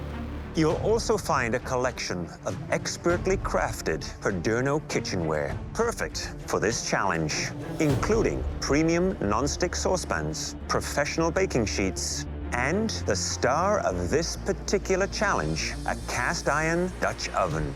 This dish is all about family, and we want to learn more about yours. Logan and I both have pretty creative brains, so I'm just excited to see what we can make together today. After the challenge, we'll taste all your dishes, and the best one will earn the winning home cook an advantage in the upcoming elimination challenge. Are you ready? Yes, chef! Your time starts now! All right. Okay, get the garlic going. This has got to be a major culture shock to the visiting loved ones right now because they've never been in this kitchen before. One of the drawers will have the measuring cups in it. The drawers, those are cupboards. The drawers? It's a tough challenge because there are a lot of elements to this dish, and to have to cook it with your loved one doing most of the heavy lifting and the home cooks tied to that little white box has got to be incredibly frustrating. It's hard to do this in a kitchen you don't know. This is her first time in the MasterChef Canada kitchen. Whenever she needs help, I'll come in. I'm gonna cut this in 2. Maybe 2 or even 4. Okay. Make it strips, too. Andre never yells. He's calm and sweet. Just says, Auntie, remember to check this. Auntie, remember to check that. He's great. They need to use their time wisely, but they also need to give good, clear direction. A little bit of garlic powder. Yeah, a little bit. Sweetie, I love you, but just a little bit, not too much. Positive reinforcement. That's what I'm looking for. In my opinion, the 18 minutes should be used for very intricate cooking. All the menial jobs and tasks should be done by the visiting loved ones. So just salt and pepper, vinegar, sugar, make it thin, right? What does it need? I don't know. If it's too tart, then you need sugar. I do think I would probably go in right away because I think dissecting the chicken, prepping the marinade is super important. Do you want me to come in? Josh is very smart. He's helping Erica right from the start, getting her set up, giving her the lay of the land. Strategy right now is just to help out as much as I can, get this chicken kind of ready, get the flour ready. We're going prairie style with a buttermilk, deep fried chicken, I have cream and vinegar coleslaw, and a chicken gravy with a garlic biscuit. Is this how you want to cut? Yeah, I can be very OCD in the kitchen, you know, doing things in a certain way, in a certain order all the time. You gotta move faster, babe. At home with Josh, the kitchen is his domain, but I'm the boss of everything else. I run the ship. You gotta move a little bit faster, babe. What are you doing? I don't like being on the side. Can't tell. Today is gonna be an interesting day for the Miller family. I don't know if I'm in the right spot for breaking this.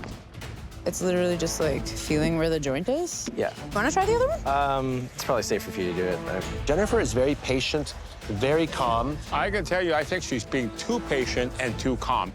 How about I get the biscuits going? Yeah. Okay, sweet. Good tag team. We are making a crispy sesame chicken with ginger sesame biscuits and spicy peanut gravy. Wait, should I have made these a little bit shorter, do you think? You should just eyeball it and trust yourself. Jennifer seems to really trust my abilities. I don't know if I trust myself as much. I'm going to get out because I feel like you know how to do everything. Are you feeling good? Yeah.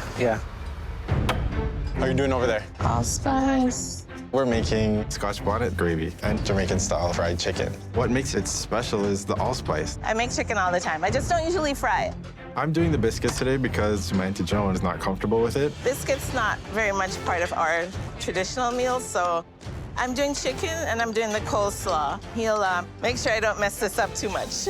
Okay, what else, Chanelle? Keep talking to me. So once those are cubed, get them into a bowl. I already got your bowl out. We are making fried chicken kebabs with a lemon tahini gravy. Roll it out just gently so it's like this high, babe. I do not cook, so I'm just gonna do what I'm told. Super gently. Don't push down. Just like, Yep. don't push it down, babe. You don't want to push it down. Geez, Chanelle. I know. Yeah, maybe I'm bossy at times. Quick. Gotta move quicker. I'm just trying to make sure that they look lovely. Okay, I'm going in. Okay, so just give it a really, really good mix. We're making a piri-piri crispy fried chicken with a spicy honey drizzle. So we've got to have that Portuguese flavor. Yep, add the flair. Cryssi and Terry seem to be like a very well-oiled machine. They have absolute harmony happening in their station. This dough should be really ragged. Yeah, no. You've made biscuits, you know. Yeah. My mom taught Cryssi and I to cook right from a young age. We were always in the kitchen with her, and Cryssi and I very much work off of each other. Okay, look good? You're doing so good, sis. 30 minutes! What does that temperature look like? I can't read it. Okay, here we go, chicken. Chicken's going in. Every home kitchen needs a Dutch oven. They're perfect for deep frying. And they're good for all hearty family meals. You're doing so good, Leo. Thanks, babe. All the home cooks look like they're on cloud 9 right now, having their loved ones here. You're doing awesome. Thanks. A little salt. Yeah. How's it taste? I like it. Okay. It's the perfect addition. He's a natural. Is that enough dressing? More. Just keep tasting it along the way. I'm gonna come in for a minute just to double check. Yeah. Going in. Don't do a thing. Perfect. I want to run in to check the temp on the oil. Yeah. Jennifer and Logan have eaten up a lot of their time. Neither of us have fried chicken before, literally ever, so we have no idea what we're doing right now. Oh my God, she is cutting it close. Oh my God!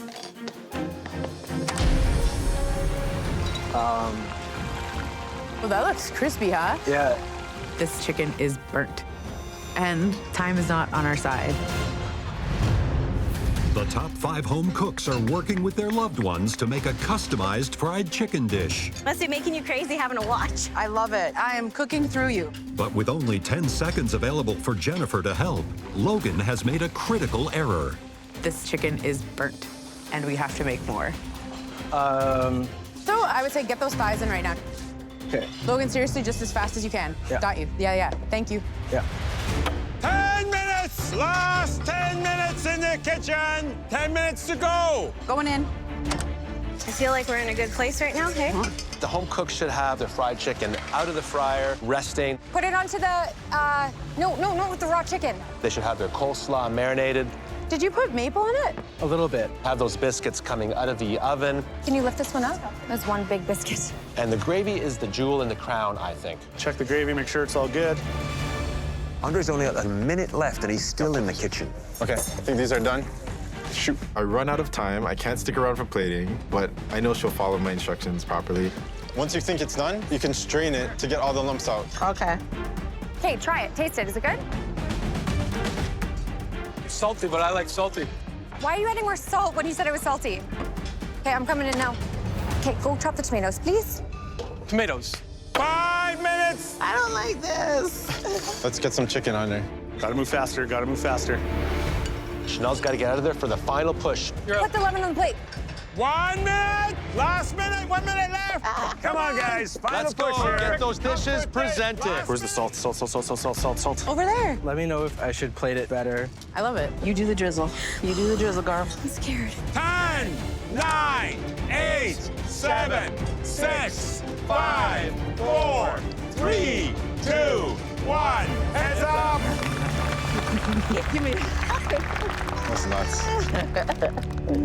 You did amazing. Pretty good for never frying chicken before. Yeah. This has been the weirdest date we've ever had.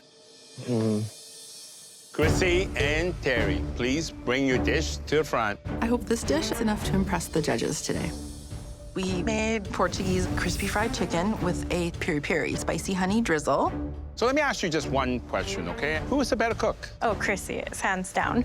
I'm more showy about it. She's quieter about it, but she's a very good cook. Well, I'm gonna right now sink my teeth in this chicken right away.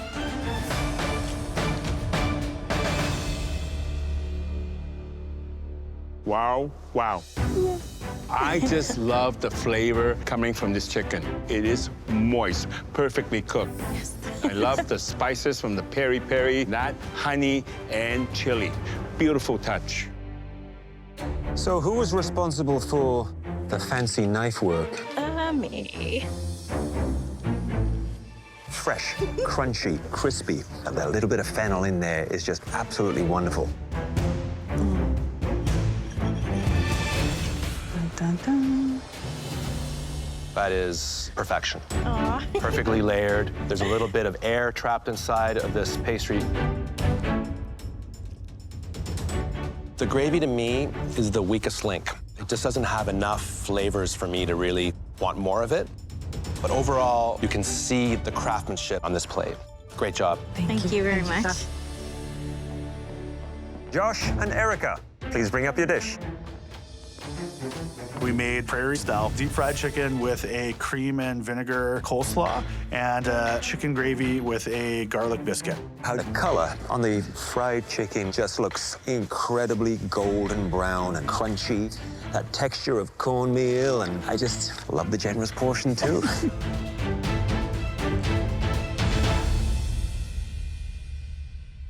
Really great moist chicken, which is absolutely essential. And then that wonderful savory crust to it. Thank you. It's like a little nest. Who likes the garlic? It's definitely for me, chef. You know, that Ukrainian background. It's a lot of garlic.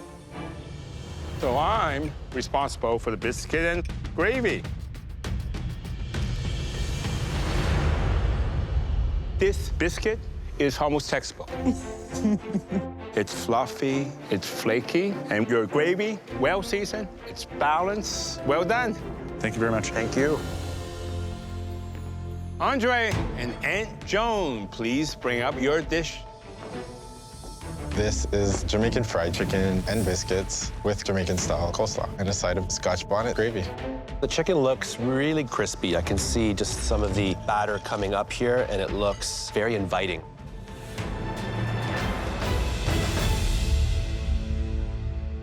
This is not your first rodeo. This is a very beautiful fried chicken. It's crisp on the outside, moist in the middle, and that hit of allspice just brings it all to the next level. Oh, thank you. The biscuit has a wonderful golden brown color to the top, the same on the underside. Could have been maybe a little bit on the thicker side. Okay.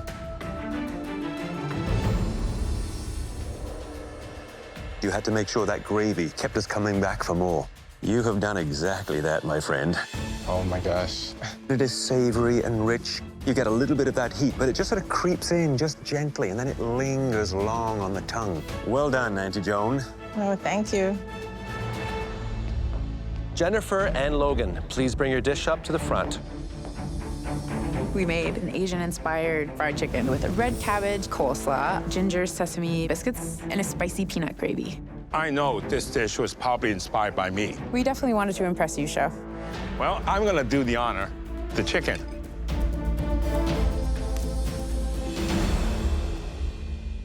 Chicken's perfectly cooked. It's tender and juicy. The coating, it's crunchy. The sesame seeds are nice touch. But you can see from the edges and some of the skin, it's just slightly burned. But overall, I would say, well done. Thank you, Chef.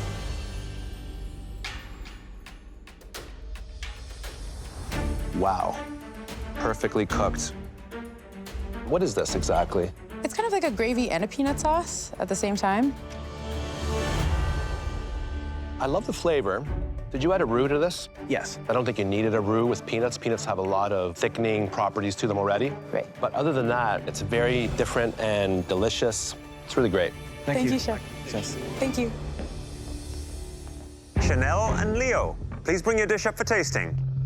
We decided to do Greek-style fried chicken on souvlaki skewers with a kale slaw, and oregano and roasted garlic biscuit, and a lemon tahini gravy. I love the color. Good, generous portion, no bone, easy to eat.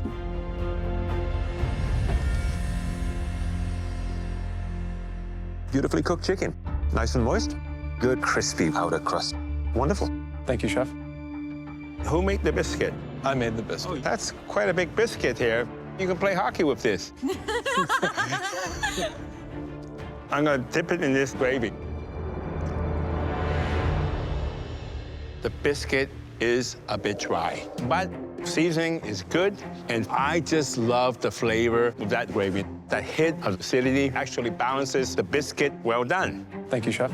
I'm so proud of Leo. And we made a pretty amazing team, like power couple, I would say. We saw a wide range of really great quality fried chicken. We saw so many different cuisines and cultures all coming together on one plate. Getting this win with my Auntie Joan would mean a lot. To get an advantage at this point in the competition is like a big deal. Well, one thing I learned today, with your loved ones, right there, you're inspired. I've never won a mystery box. I've never got that advantage, and that would be the best. I think we know who it is. Yeah, let's go tell them. Home cooks, your loved ones came into the MasterChef Canada kitchen lacking in your expertise. But the combination of your know-how and their hard work led to some truly astounding dishes. But one team had a dish where all the elements worked in perfect harmony, just like the two cooks who made it. And that team is Andre and Aunt Joan.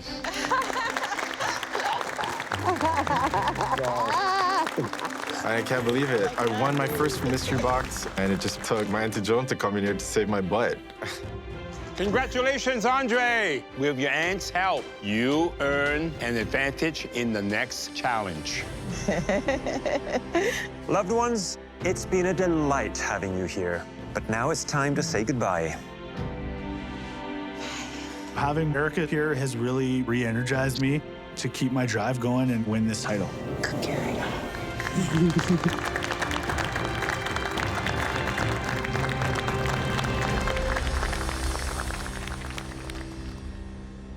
Come on up here. Heading into the elimination challenge, I'm definitely nervous because I know I just can't mess up anything. It's time to put your game face on for the next elimination challenge. It's gonna be tough, it's gonna be stressful, but it's also gonna be fun. And what's more fun than Oh my God. a great big wheel of tropical fruits? Interesting. I feel like this wheel is awfully colorful for an elimination challenge. This wheel is full of delicious and versatile fruit, some of which will be new to you. But whether you know it or not, you'll have to find a way to make a spectacular dish. And each one of you will have a chance to come up here and spin the wheel.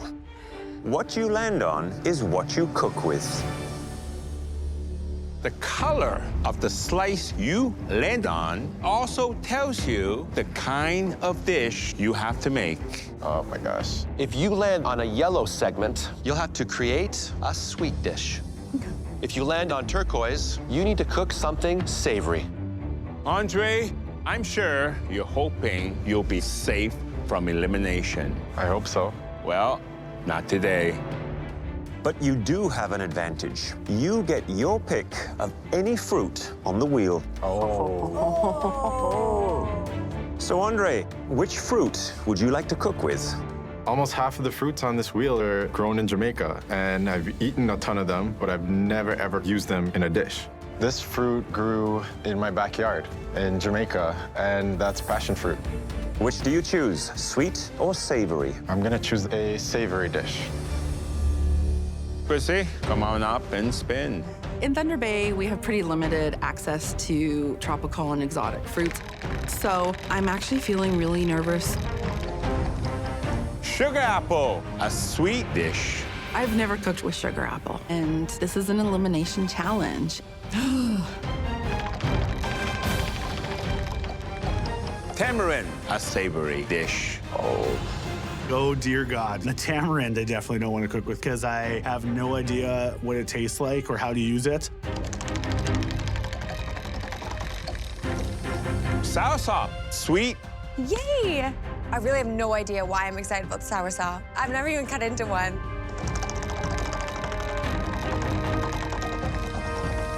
Coconut, savory.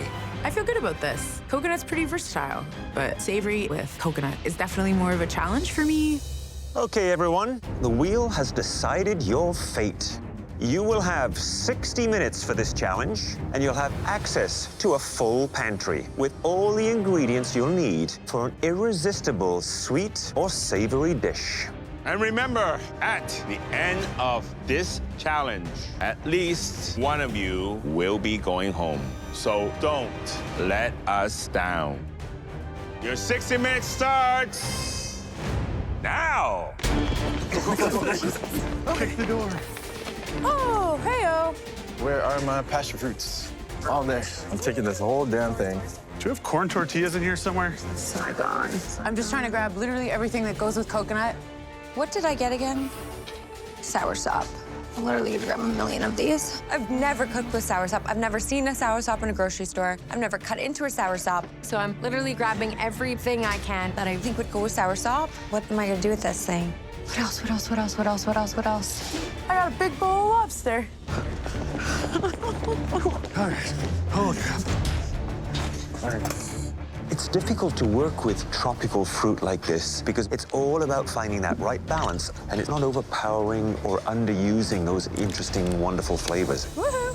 They're gonna have to taste their way through this challenge and really understand what the flavor profiles are of these tropical fruits in order to completely decode them and figure them out. Okay, come on, come on, come on, come on, come on. Some of these tropical fruit, they're not easy to use, such as soursop and sugar apple. They have tons and tons of seeds. The first thing you gotta do is remove those seeds to harvest the flesh. Oh, God, this is gonna take me forever.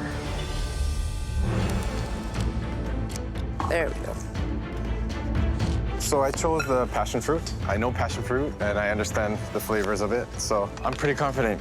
I would love to work with passion fruit. I love the sourness, the sweetness, all those different flavors coming together. But you have to be careful because it's very, very acidic, so it could be overpowering. So today I am making a scallop fritter with some seared scallop and sweet and spicy passion fruit glaze and a nice passion fruit vinaigrette to go with the salad. My Auntie Joan gave me a nice jolt of motivation, so I gotta stay in here as long as I can for her. Okay, lots of passion fruit in there. There we go. To me, a coconut has flavors of sweet milkiness and that slightly nutty flavor of the flesh. You can use coconut in a savory application like a coconut curry. It is actually the basis of many curries in Thailand. This is top 5, so I want to give the judges something special. I'm making a coconut and shellfish curry en papillote. En papillote is kind of a classic French technique where you wrap fish in parchment and then bake it in the oven. I've never cooked en papillote before, but I've read that recipe 1 million times, so it'll be fine. Feeling okay. Come on, come on, come on, come on, come on, come on, come on, come on. Scallops. Sugar apple is delicious. It's really creamy, sweet. It's literally a custard. Those guys. Hi there, Cryssi. Hello, chef. So, Cryssi, remind me, which fruit did you get? I got the sugar apple, and I have to go sweet. Sweet. So Yes. tell me what the big plan is with your sugar apple then. I'm going to be doing a tart, and it's going to have sugar apple puree. There's going to be caramelized pieces on top and a custard on the sides. I really, really, really want to make it about the sugar apple. So do you think this is a good opportunity for you to show off your baking skills? I do. I haven't done a whole lot of baking for you yet, and I do both. I bake as well as savory, so So this may allow you to stand head and shoulders above the crowd, who knows? I am hoping, yes. Cryssi, from a strategic standpoint, Yes. who would you like to see go home? You know, I know Jennifer and Andre are my biggest competition, and unfortunately, in order for me to get my dream, they have to go home. Well, this sounds like a very exciting dish. I look forward to trying it. Enjoy. Thank you. Thanks, Cryssi. Okay. Josh, how you doing? Hey, chef, how are you? What was the ingredient you got, and what are you doing? I got tamarind, chef. I have to cook a savory dish, so I'm gonna make some skirt steak tostadas with a sweet slaw to go with it, with tamarind vinaigrette, and then I'm gonna make a tamarind glaze as well. How confident are you right now? This is a very new ingredient for you. You've never used it before, right? Never. It's an ingredient I've seen in the store, but never actually cooked with, so I'm kind of tasting as I go just to make sure I can incorporate into every aspect. You taste this, though? I haven't yet, no, chef. You should taste that. Okay, thank you, chef. I tasted tamarind, and it's completely different, and it's changed on me. Boiling it down made it turn from really sweet to sour. Oh, no, no, no, no, no. Let's get this going.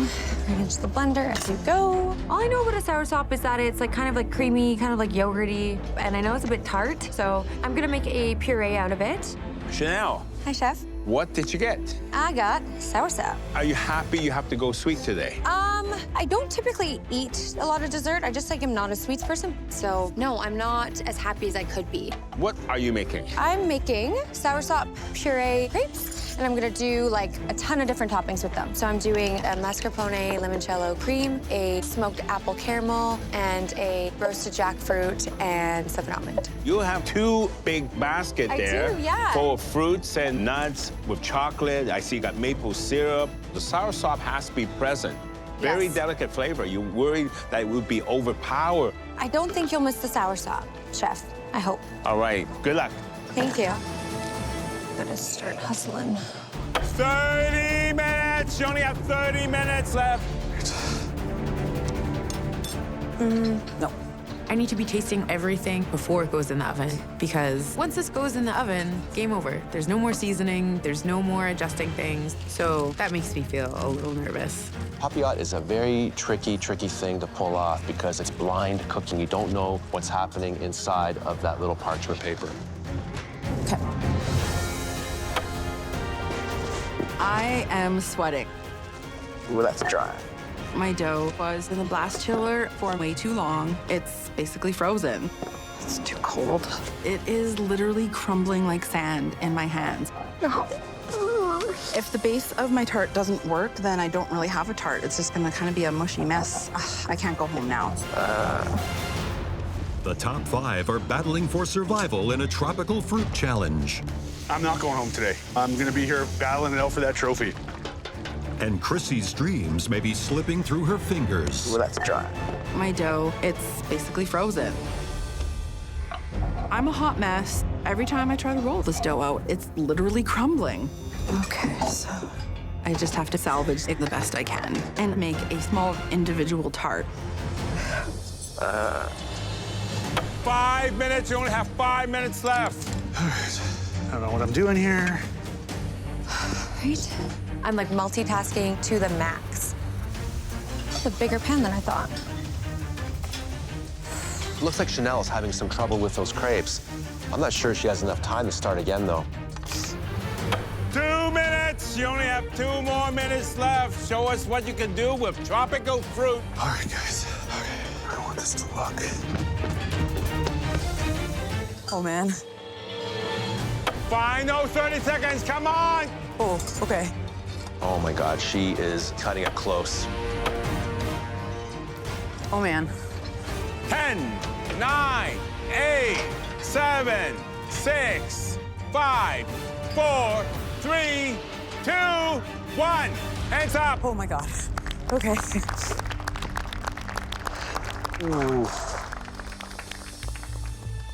Right now, this is the most important dish so far in this competition because you're only as good as your last cook. So I'm hoping I've done enough for sure. I'm feeling really happy that things worked out as I hoped they would, and I hope it continues that way for the tasting. Andre, come on up. I'm nervous about the passion fruit. I just hope the balance of flavors are there. I made a scallop fritter glazed with passion fruit and chilies and a fresh salad with passion fruit vinaigrette. Well, I see color, I see refinement, and when I cut into it, I'm expecting to get something airy with a lot of flavor.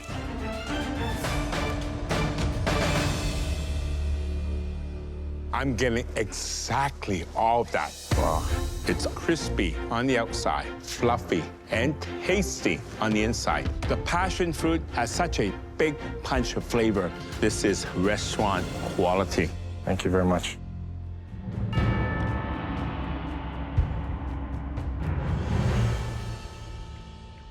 Wow, really delicious. I love that passion fruit that comes out. You really understand how all these flavors play with each other. It's very sophisticated. It's one of the best dishes we've seen this season. Oh, wow. Oh my gosh. I feel really great. I put all my creativity into this one plate. Chanelle, you're up next. I was assigned the soursop. So I did soursop-filled crepes with 3 different toppings: mascarpone, limoncello, macadamia nut, roasted jackfruit and slivered almond, and smoked candied apple. To be honest, I'm disappointed with the way this looks. It looks clumsy and not refined at all. The crepe, it's a bit thick. You should have added a little more milk to it and just let it out a little bit, and that would have resolved that issue.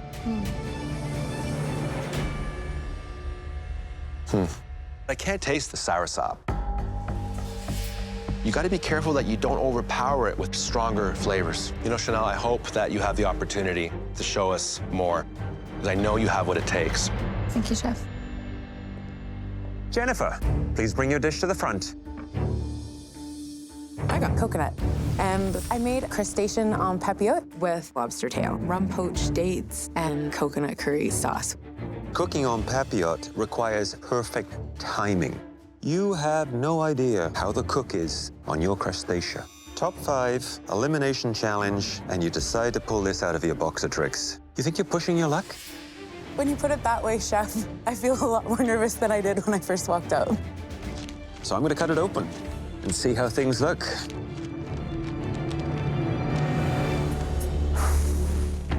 Cooking on papillote requires perfect timing. So I'm gonna cut it open.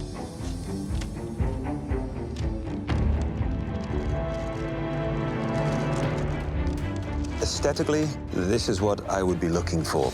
Okay. Now, the ultimate test is how did everything cook?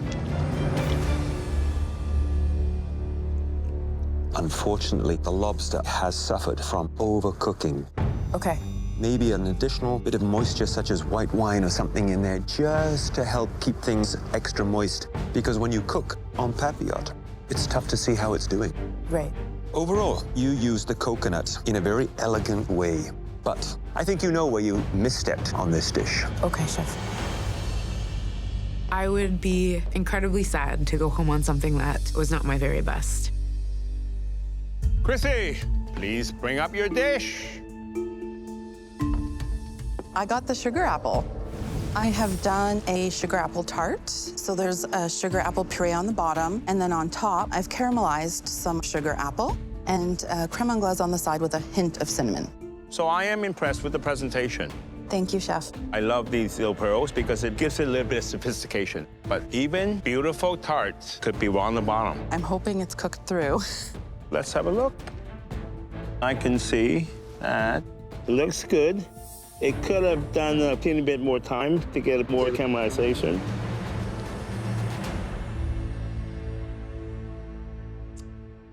Wow. You definitely taste the sugar apple. It's creamy, it's smooth, delicate, and mildly sweet. You're very wise to keep the other elements to a minimum. Cryssi, you can bake. Thank you so much, Chef. Well done. Josh, please bring up your dish.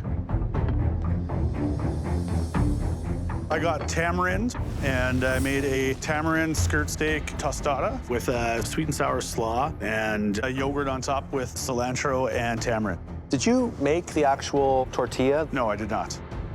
Why not? You know, I typically don't make things like that, so, you know, I did think about it, but didn't make it. I'm mystified by how you spent 60 minutes and this is all you were able to achieve. What happened here? You didn't even cut right through it. Not too sure. I obviously didn't cut at the end there. Wow, I'm surprised by that. At this stage of the competition? I hope it tastes a lot better than it looks.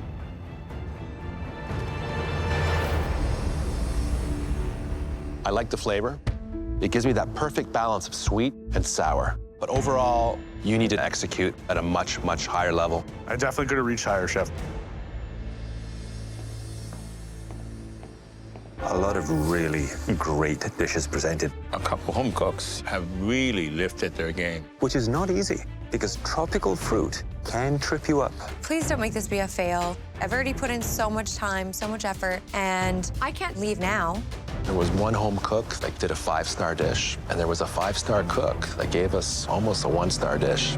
Not ready to go home, but I definitely could have made a better effort, I think, today. So, who knows? I think we have our answer. Let's go tell.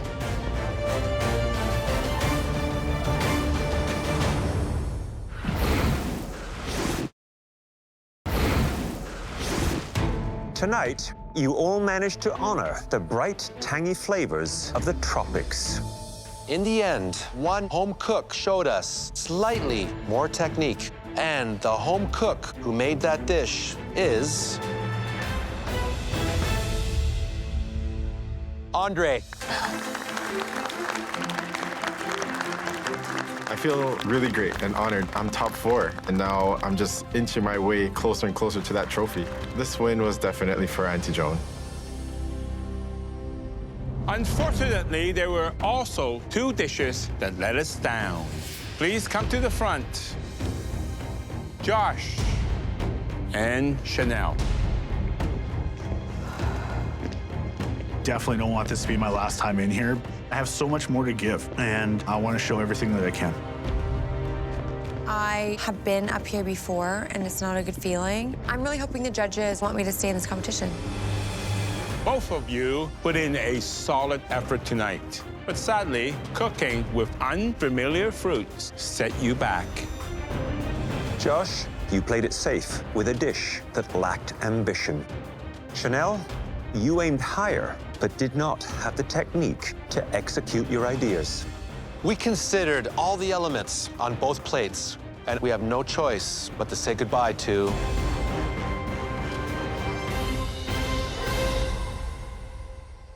Chanelle.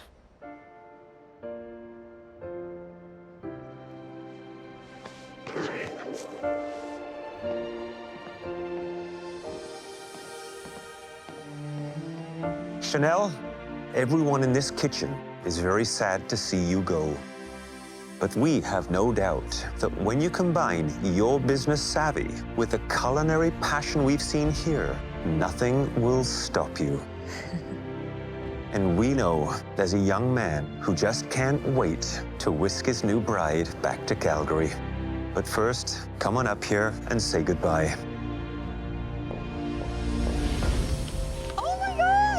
This was just such an amazing experience. You truly took a risk, and it's paid off. Thank you. I've learned so much about myself. It's done in the Nouvelle Chanelle way.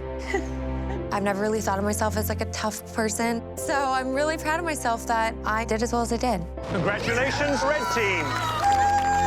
Chanelle, before you leave, answer me this. Who is going to be Canada's next Master Chef? You know, there's someone here who is so interesting in such a cool way I've never seen in my whole life. Jennifer, I think you've got this. Thanks, dude. What an amazing group of people, seriously. It's definitely not the last you'll see of me. I feel so grateful to have been a part of this.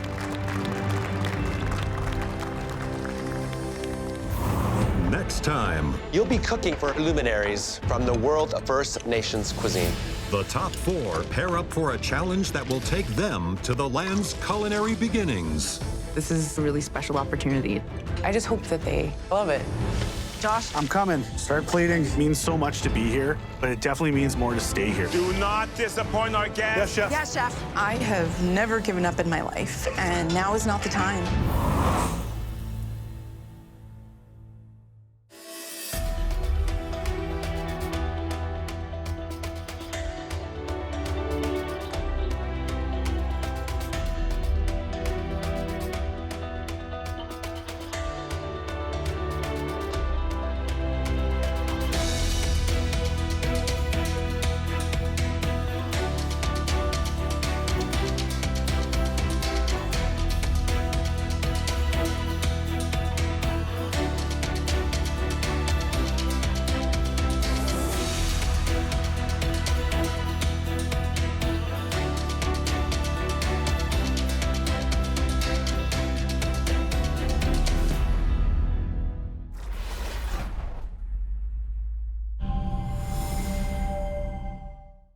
Last time on MasterChef Canada, You gotta start hustling. the Wheel of Fortune sent the remaining home cooks into a tropical tailspin. Come on. And in the end, it was Chanelle, I'm disappointed with the way this looks. whose luck ran out.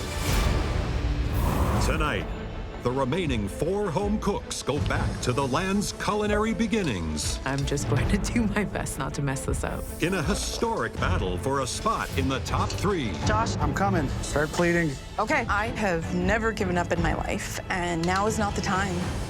Top 3, it's do or die. If someone's dream is ending today, potentially might be you. Peterborough, Ontario sits on the traditional territory of the Mississauga Anishinaabe. Today, it's home to the Canadian Canoe Museum, the site of the top 4's next team challenge. Walking into the Canoe Museum is nothing short of dazzling. Beautiful canoes suspended at different levels all throughout. I have no idea what's in store for us.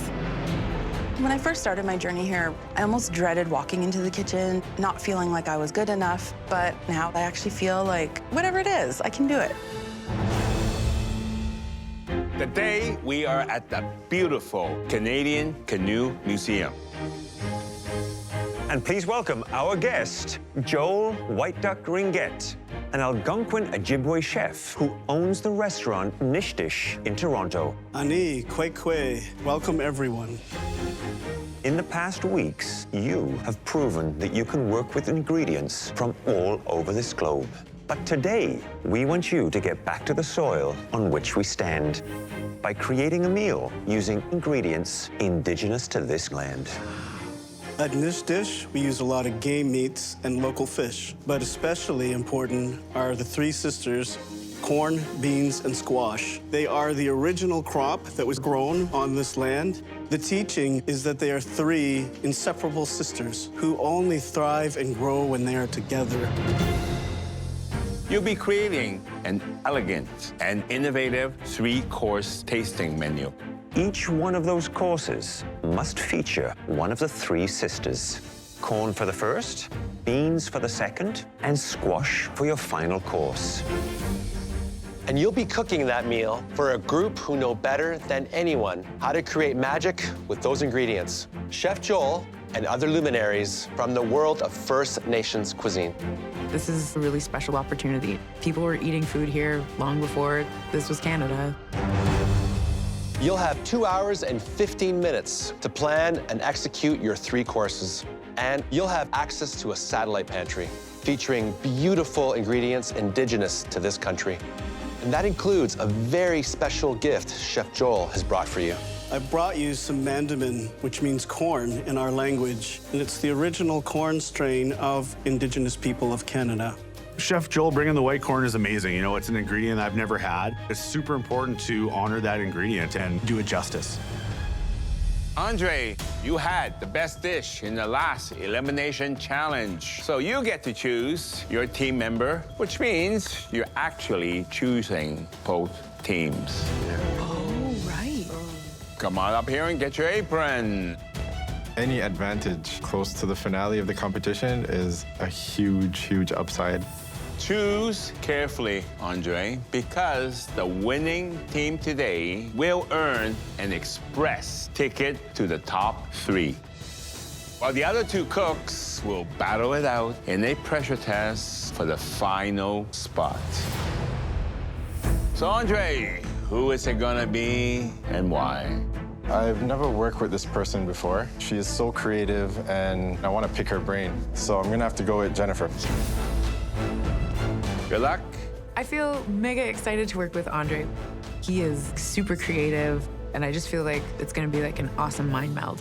Cryssi, Josh, that means you're the blue team. Please come and get your apron. I feel like we're kind of the underdogs, Josh and I, but we can run with the big dogs. We can do this. Claudio, Alvin, and I will be eating with the guests and listening to their feedback. But in the end, the 3 of us will decide the winner based on creativity, taste, presentation, and how well you've honored the 3 sisters. Then Wamazik, good luck to all of you. Head to your kitchens because your time starts now! We'll start down the stairs. All right, let's get planning here. Okay, dude. Oh, look at this. This pantry's super inspiring, as well as the 3 sisters. There's a lot of wild berries, a lot of mushrooms, beans that are like this long that I've never even seen before. There's definitely an amazing variety of ingredients to use today. Take some corn. Okay, so I got these little guys. What worries me about the challenge is doing enough justice to these really special ingredients. Like, these are so delicate. Yeah. I think they'll be really yummy. I'm just going to do my best not to mess this up. Okay, ready to party? Yeah. Okay. Let's talk about the teams. I'm sure it came as no surprise that Andre chose Jennifer. We should start with a pemmican, like right out of the gate. We can pair that with some bison. Yes. Jennifer is very imaginative. Almost everything she's created has a story. I'll get started on the corn.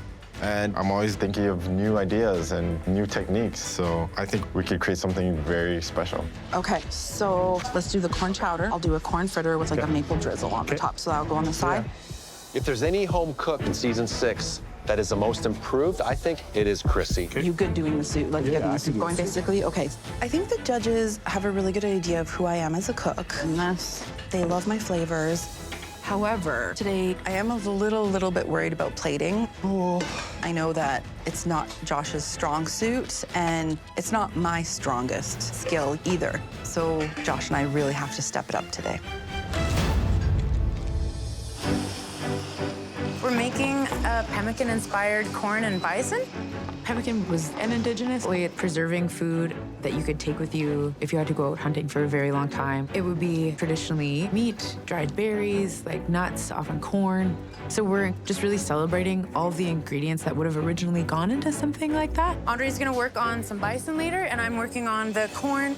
Chef Joel has given us mandamin. It's a white corn, and I think tying it in with like the pemmican idea is really special. So I'm working on our dessert right away. So right out the gates, I start making a squash cake before I can start with the bison because I know that will take a while. It's all about time management. I need to get this cake done like yesterday. You got this, bud. I'm working on our corn chowder right now, so I'm getting as much corn as I can off of here. I am working on a corn fritter that's gonna go with our soup. I'm using corn flour, corn meal. It's gonna be amazing. In the last challenge, I almost went home. The end is so close. You know, we're down to 4 cooks now. It's definitely gonna be a tough game from here on out. 14 minutes. I'm just gonna take off enough for the first couple steaks. Yeah. Okay. I'm just kind of trying to set things up for Andre because I know he's working really hard on getting that cake done. How do you time this thing? I get the cake in the oven and start working on that meat. I have to make sure those steaks are perfectly cooked. And then I have to make a great pan sauce. Oh, beautiful. I've come a long way. Before this, I was working in the hospital doing my regular routine, and now I'm top 4 in MasterChef Canada. Being here is making me realize that cooking is where I should be. All right, how are we doing? I'm good. I'm chopping the squash for dessert. Just gonna get a head start on it. Cryssi, how are you? I'm good. How are you, Chef? What are you making? We're gonna do a corn chowder, and we're gonna have little corn fritters that go with it with a little bit of a maple drizzle. So how are you gonna incorporate this beautiful white corn to your corn chowder? It's gonna be the main, like, chunky components of the corn in the soup. Have you ever had this corn before? I have not. It has that little note of smoke in it, which is really fascinating. Yeah, it almost tastes like a tortilla. So let me ask you, what is the dynamic like between yourself and Josh? We're just sharing ideas back and forth. We're checking in with each other. I think we both feel really good about what we're doing. You've got a lot to do. I'll leave you to it. Good luck. Thank you, Chef. I'll be the first to admit, I used to underestimate Josh. Give this a taste. Okay. Okay, he does the meat and potatoes, whatever. You get a hint of that smoke. You get a lot of corn. But he knows food. He's passionate. And he can cook. That tastes really good. Wow, it smells delicious. Okay, describe your first course. What are you doing? We're doing a pemmican-inspired bison and corn. Nice. Have you ever cooked bison before? Never, Chef. Okay, feel that. What's that telling you right now? Feel that, feel that. That's well done. What's that? That's rare. That's rare. Okay? So I gotta be in the Pay attention middle. to your food. Okay. Even cut a little piece, look inside of it, take a peek, and see what's happening. Thank you, Chef. Okay, good luck. How is it? Oh, yeah, a little longer. Little longer. Yeah. There's 5 minutes left. I gotta put it back in the pan and start basting some more, cutting it really close. The chefs from the world of First Nations cuisine have arrived to enjoy their 3-course tasting menu.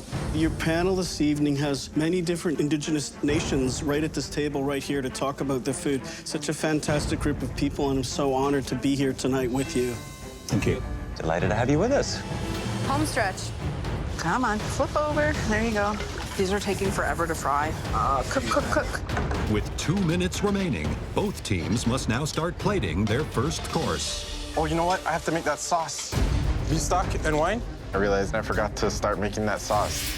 So I throw some stock in and I start reducing it down. This dish is gonna be the judge's first impression. It's do or die. I need to make this sauce in under a minute. The home cooks are honoring First Nations cuisine by making a tasting menu highlighting the 3 sisters. The first course will feature corn. Oh, you know what? I have to make that sauce. Beef stock and wine? I need to make this sauce in under a minute. It's do or die. Dude, I'm just gonna start getting some of this down, okay? Yep, go ahead. Okay. Beautiful, Josh. Beautiful, beautiful. So far in this competition, Cryssi and I definitely aren't known as the top platers, but we can cook. There's so much on the line here. It has to be perfect. I think we're gold. Tastes good. Okay, I'm gonna strain it off and I'm gonna pour it in. Awesome. This is such a huge privilege to cook for luminaries of Indigenous cuisine. I just really hope they like it. Amazing job, Andre. Awesome job. All right, round 1.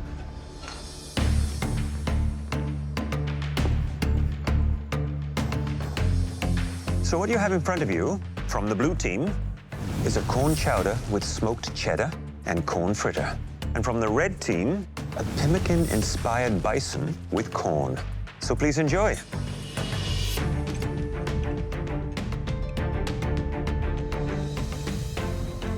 I am very, very impressed. These dishes look like they came from a professional kitchen.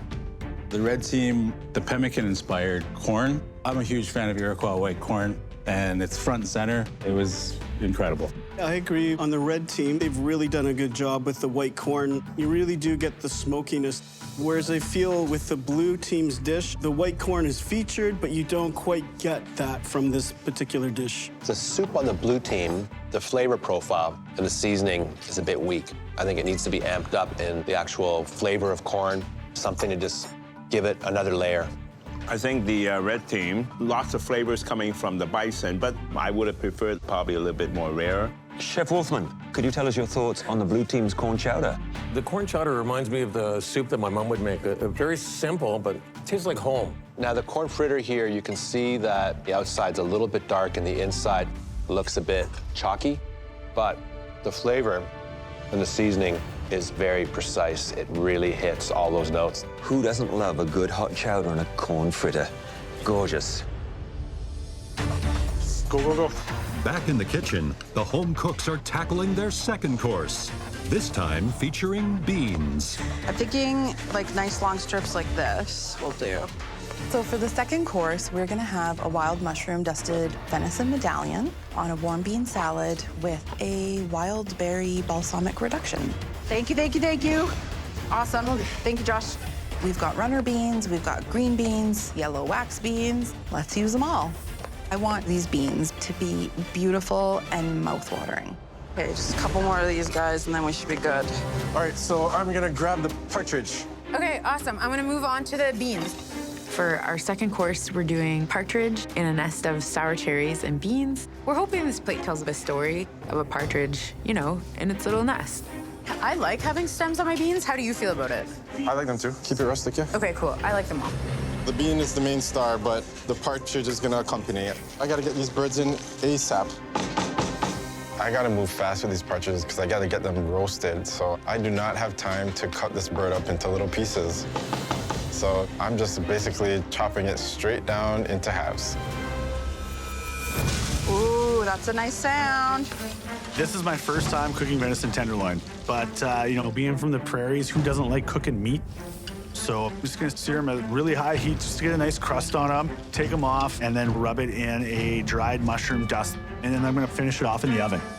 Okay, Cryssi, what's happening? Hello, Chef. I am preparing our warm bean salad that's gonna go with our venison. Okay, how are you gonna make these beans sing? I'm gonna use some maple syrup. We're gonna Okay. use some vinegar. Well, that's very Canadian. I love maple syrup. All right. Now, Josh, you only got 13 minutes left. What cook do you want on this? Medium rare. You need the time to cook the venison. Yeah. And also, you need time to what? Rest it, Chef. That's right. Yep. 13 minutes left. Thank you, Chef. I appreciate it. But it's definitely gonna come down to the wire. I'm going to literally treat these beans as though they're like a steak and like butter baste them. Oh yeah, perfect. The treatment we're giving to the beans is to butter baste them to really kind of bring out their more like earthy elements. No, I like them whole, man. Yeah, no, I like them too. I love the great outdoors. One of my fondest early food memories is fishing with my dad. He passed away when I was 20. Being here and using all these really special ingredients and just seeing how far I've come, he would have loved this. 4 minutes! You only have 4 more minutes left! Josh. Yes, Chef. How's the venison doing? Come on, you gotta rest it. I don't want to pull them out until they're exactly perfect, and I know it's not exactly there yet. Just a little underwear on it. Josh? Yeah, I'm coming. Start plating. Okay. We are running out of time, but we cannot serve these guests and these judges undercooked venison. It has to be just right. Okay, I'm gonna pull these out in like a minute, okay? It's almost there, so I'm just praying that this works out for me. Josh, how's the venison doing? Come on, you gotta rest it. Josh? Yeah, I'm coming. Start plating. Okay. With 3 minutes remaining on their second course, temperatures are rising as the blue team hopes to serve their venison on time. We gotta start slicing. Yeah. Trying to give it as much time as possible to rest, but at this point I have no more time. We gotta get this meat cut and get it on the plate. It has to go. I got it. Just do the sauce part. Okay. I got the rest of it. Oh, do they look good? We got this. I've never cooked a partridge before. Oh, I definitely do not want to let my team down. Okay. Thanks very much, you guys. Woo!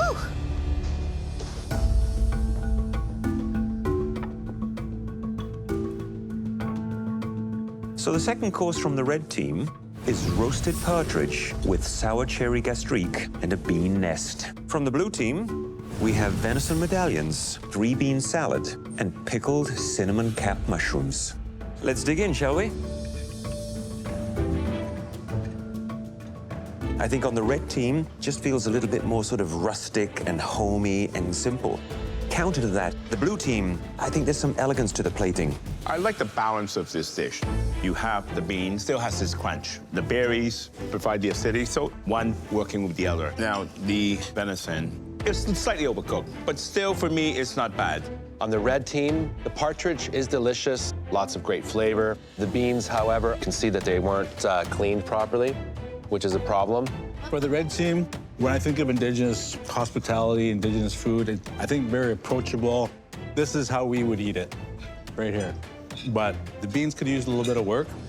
For the beans to be a featured ingredient, I think Blue Team really did a great job.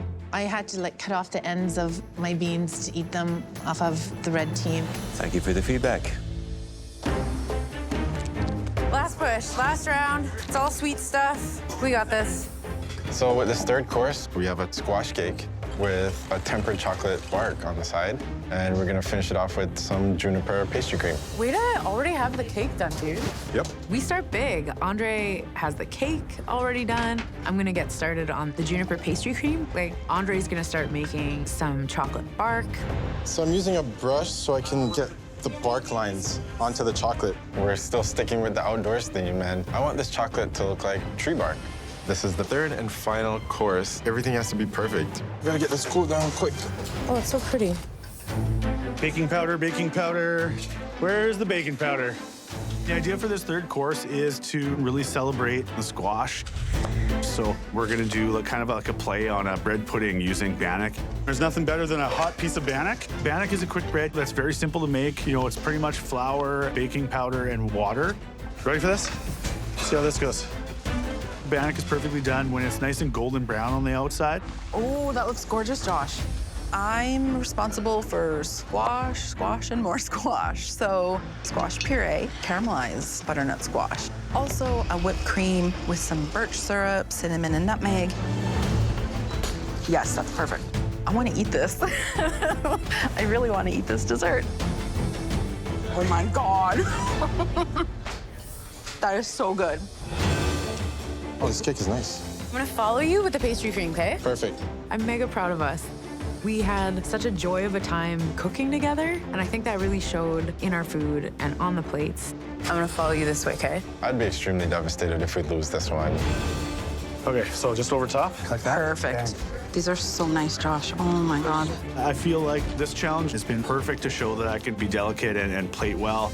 And also that, hey, I deserve to be here, and I'm a force to be reckoned with, too. You thought these big hands would be using flowers, right? All right, thank you, guys. Yes. Good job, guys. Good luck tomorrow on the pressure test, Red Team. Boom, mic drop, I'm out.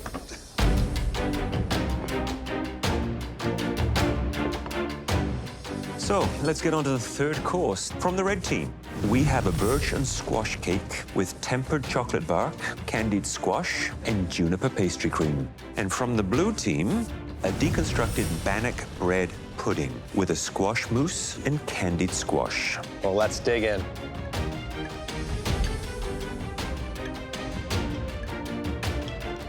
What I first of all notice is the plating styles have flipped. The Red Team has gone with a more sophisticated plating, whereas I felt their bean course was much more rustic. On the Blue Team, plating is much more sort of homey and simple. Visually, these are probably my favorite plates. The Blue Team's plate, the squash in the puree, you can taste it. Candy squash, also a nice touch. I love the texture from the bannock. I just love the complexity. The Red Team, at first I thought, gee, the cake might look a little on the dry side, but oh no, it was beautiful and moist. The flavors of this slightly bitterness from the chocolate was just absolutely wonderful. I agree. I like the chocolate with the squash, something I never really thought would go. I'm really liking this. Chef Mandy, what are your comments on the third course? I don't know which one I like better. They did a good job on both of them. You know, you're all our guests today, and I'm very proud. I think that they have really risen to a new level in the kitchen tonight, and you can see it with these two desserts, both extraordinary. I think we can all agree that was a terrific meal. Now let me introduce you to the talented home cooks who made it.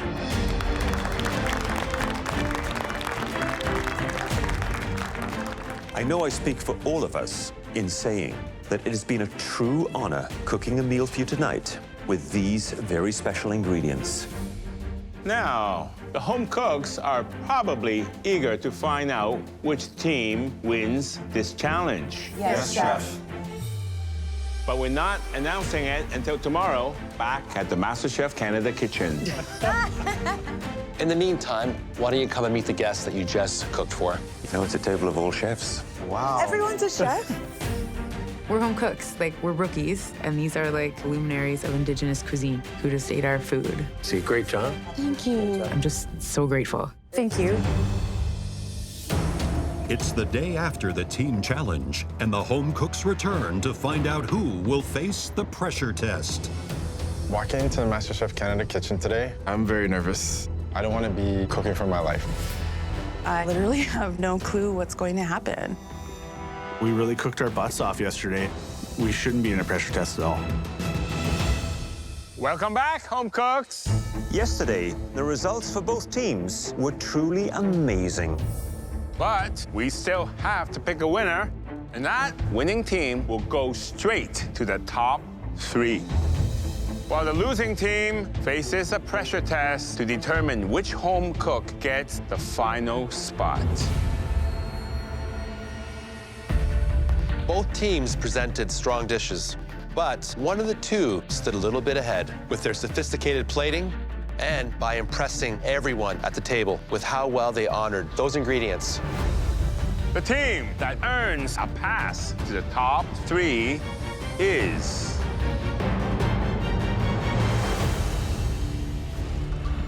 The team that earns a pass to the top 3 is...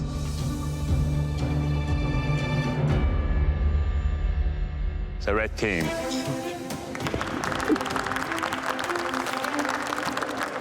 We just put so much care into that meal. I'm just so grateful that they liked what we did. Andre and Jennifer, head up to the gallery. Okay. Thank you. Good job, guys. I feel extremely grateful to make it this far, and we're automatically top 3. Oh my gosh. Cryssi and Josh, you will be on opposite sides in the most challenging pressure test of the season. Now, please put on your black aprons. I hate putting the black apron on. Good luck. Thank you, Chef. Josh, also good luck. Thank you, Chef. It's a 50-50 chance. It just takes one mistake and you're the one going home. Someone's dream is ending today. Definitely makes the hair on the back of your neck stand up, because it potentially might be you. This next replication challenge will require precision and a delicate hand. Today, you'll be making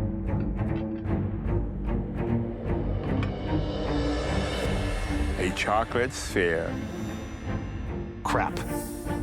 A pristine globe of perfectly tempered dark chocolate. This isn't just a dessert. It is a work of art, and it's much more complex than it appears. This perfect chocolate ball, shiny, sparkling, and you want these hands to make something that pretty and delicate? You might want to get a little closer. My stomach is just knots. I bake, but creating this perfect glossy orb is so far out of my comfort zone. What you see now is about to disappear. Chef Michael begins pouring a bubbling hot caramel sauce over the chocolate orb. It's really mesmerizing just watching it melt and fall apart like that.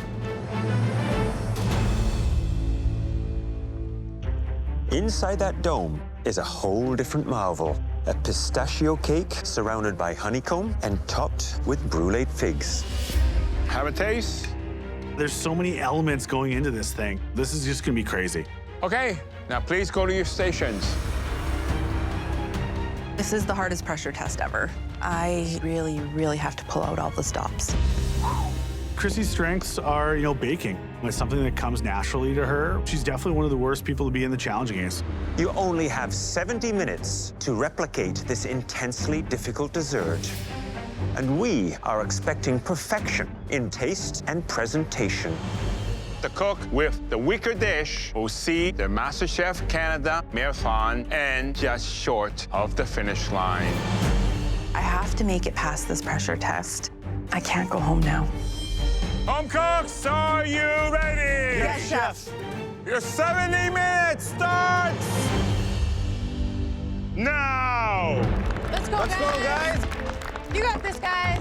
Just one thing at a time. Talk about going from one extreme to another. In the last challenge, Cryssi and Josh were team members. Now they're adversaries. So the first thing they have to do is temper the chocolate. The reason we temper chocolate is so that they can work with it and it'll hold that spherical shape.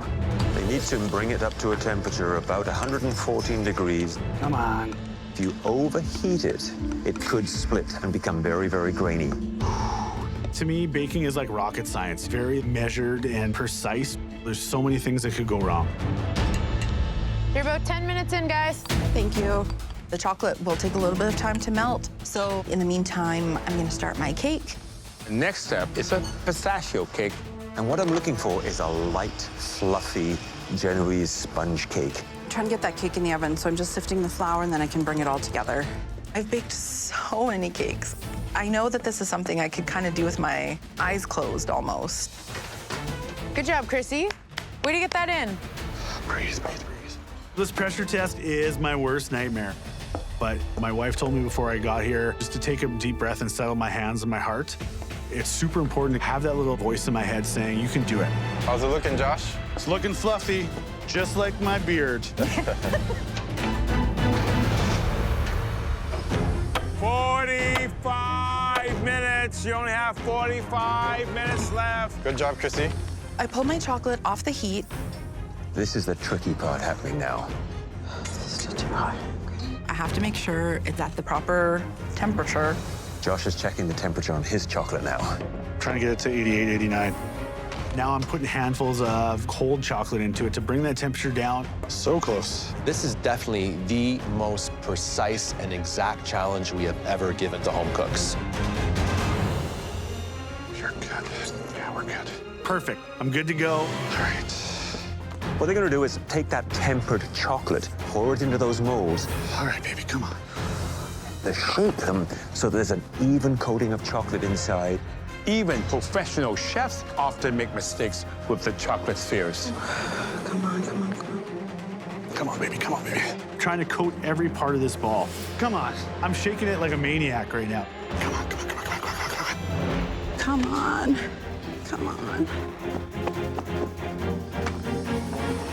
It's good. Finally, I get it to a point where I like it. I sprint to the kitchen, put it in the fridge to cool off. Josh has finished his sphere. Let's go, Josh. Way to move, bud. 35 minutes. You're halfway through this challenge.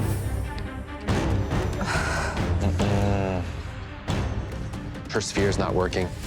I'm realizing that my chocolate has cooled down too much. It's not spreading inside the sphere. It's starting to set as I'm moving it around. Why? Cryssi is in deep water right now. All that's going through my head is, you're done. You're done. It's Cryssi versus Josh in a chocolate sphere showdown for the last remaining spot in the top 3. Oh, come on. But at the halfway point, Cryssi is at a chilly crossroads. My chocolate has cooled down too much. Why? I have so much at stake right now.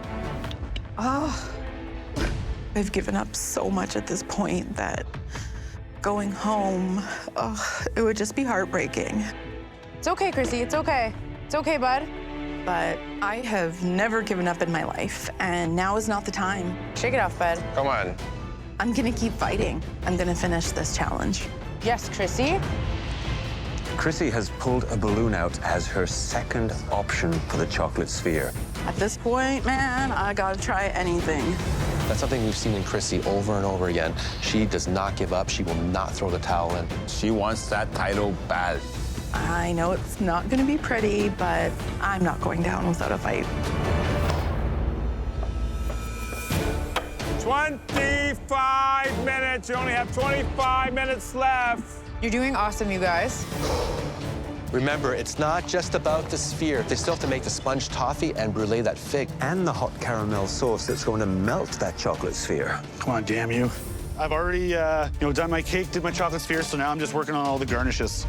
I think he's doing his toffee sponge right now with that baking powder and sugar. Come on, baby, come on, baby, come on, baby. It's a little pale. Yep. Josh's sponge that he's made is not working out. It's too light. I have to do that one over again. You need to not allow it to actually get caramelized and get that beautiful depth of flavor. With 15 minutes left, I combine all the ingredients again and start from scratch. Okay, so let's do this. I'm cutting it very close at this point. Way to keep hanging in there. I'm basically trying to get 10 things done at once. I need to move. Come on, guys. Come on, guys. These home cooks barely have time to think. I take my cake out of the oven, and it worked. Chrissy's cake looks spectacular. I'm not ready to go home. I've given up too much, and I fought too hard. 10 minutes! Only 10 more minutes left! It is the final 10 minutes for one of these home cooks tonight. Josh's second batch of sponge toffee is out. Oh, Josh, looks good, bud. Looking at my second batch of sponge toffee, it looks way better than the first time. Now I'm starting to assemble everything on this plate. Okay. You got this, Josh. Yes, bud. Shaking like a leaf right now. All right. It's ugly, but it's a dome. 5 minutes! You only have 5 minutes left. I have to get those chocolates out now. Yeah. 5 minutes left, and now I'm messing around with my globe. I'm starting to turn it. I'm trying to pry it open very nicely and gently. You have to have very steady hands. Now I'm kind of holding my breath. Oh my God. Look at that. Look, but he still has one half to release. Yes, Joshy. You got it? Oh, baby, yes. Oh. Wow. You're giving me Good goosebumps, job. man. Good job, Josh. Good job, Josh. This is risky now. She's got to try and get that balloon unstuck from the edge of the chocolate and then remove it from that sphere without damaging it.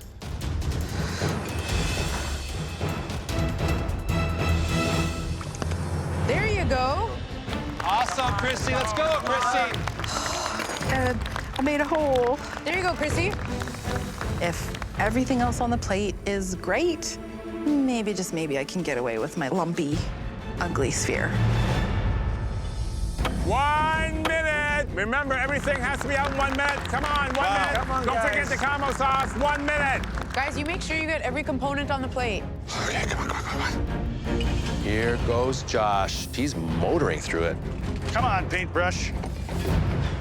The title is so close they can taste it right now. Come on, guys. 10, 9, 8, Let's go. 7, 6, 5, 4, 3, 2, 1. Hands up. Hot damn, that was amazing. Wow. I'm really proud of you. Good job. Thank you.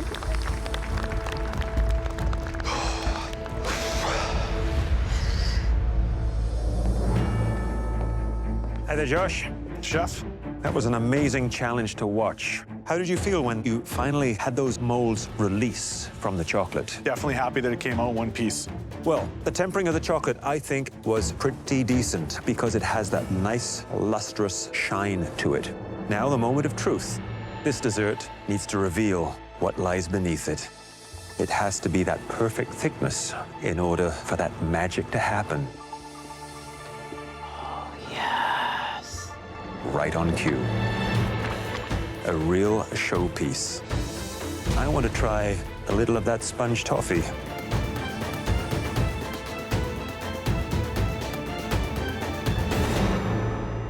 In my mind, nothing wrong with the taste.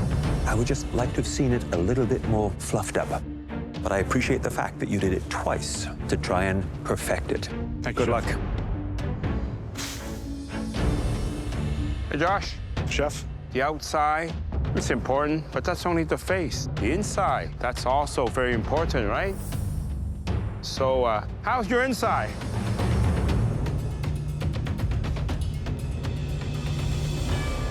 The cake, just a little bit dry. But I love figs. You did a great job cooking them. The butter, the seasoning, it just adds an extra goodness into this dessert. Were you surprised you were able to pull this off? Yeah, Chef, you know, being a big guy, not used to little dainty things like that. I was a little worried I'd manhandle it too much, but I was super happy to get it all together for you. Well, very nicely done. Thanks, Chef.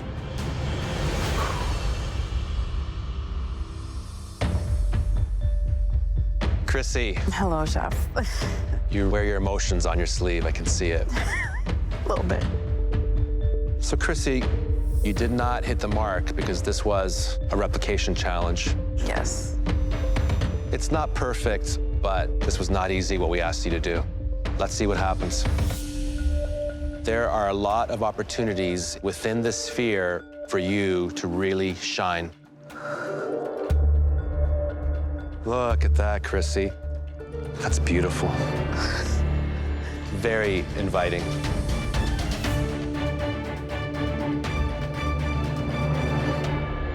That cake is perfection. It is perfectly made. You hit all of those notes. Beautiful. Hey there, Crissy. Hello, chef.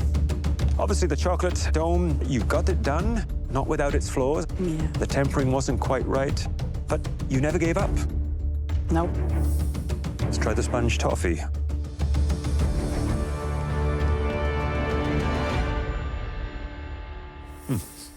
Has great structure. Taste is very good.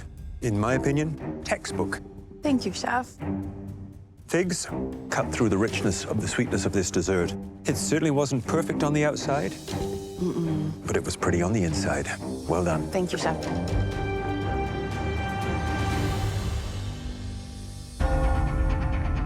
Oh, what a challenge. The decision is tough. I know I didn't replicate properly, but the other elements, they might be my saving grace. We really have to consider the dessert as a whole. I have come so far. It means so much to be here, but it definitely means more to stay here. Then we have our answer. We do.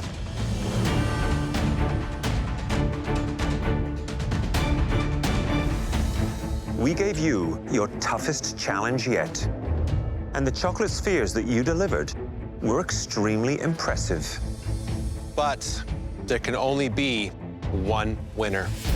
And tonight, one home cook earned that win by overcoming their own doubts and mastering a dish miles out of their comfort zone.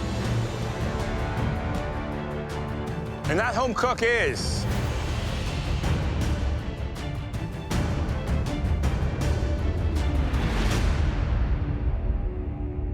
Josh. Yeah, Josh. Please head up to the gallery. I'm proud of you.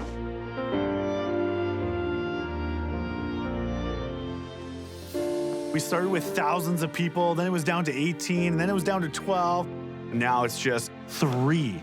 This guy from Saskatchewan, top 3. Crissy, MasterChef Canada is a long way away from your mother's kitchen in Thunder Bay.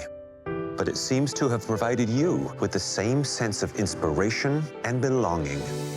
No matter what we threw at you, you delivered. The kitchen is clearly where you belong, and we can't wait to see what you'll do next. Now come on up here and say goodbye. I made it to the top 4. Crissy. It still seems like a dream. I've done things I never thought I could do. It's amazing. Thank you so much. I've worked with ingredients I've never seen or heard of. First time you made it, eh? Yes. I don't believe you. You got the taste spot on. I've met people I never would have met. And I've learned a lot about myself. Hugs, big sweaty hugs. Crissy, before you leave, who up there is going to be Canada's next Master Chef? I'm gonna say Andre. He's the quiet one, you know? You gotta watch out for him. No pressure. Crissy, thank you. Please leave your apron at your station. Thank you. Good job, Crissy. I have let way too many hopes and dreams go by the wayside. No more settling. No more. It's my turn. Next time, an Olympic champion. Tessa Virtue! Hi, everyone. Wow.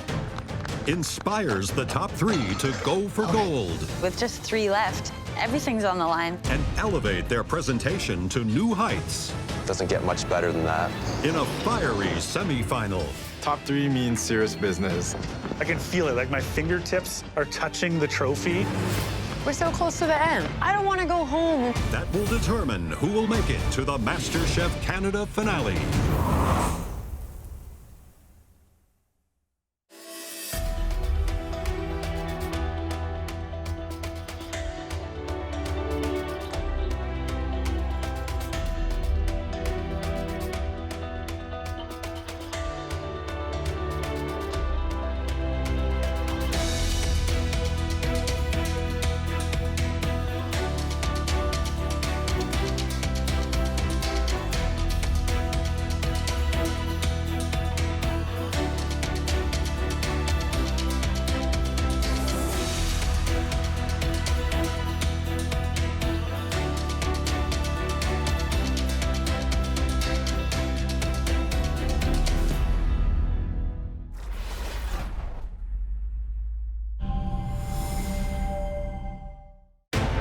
This season on MasterChef Canada.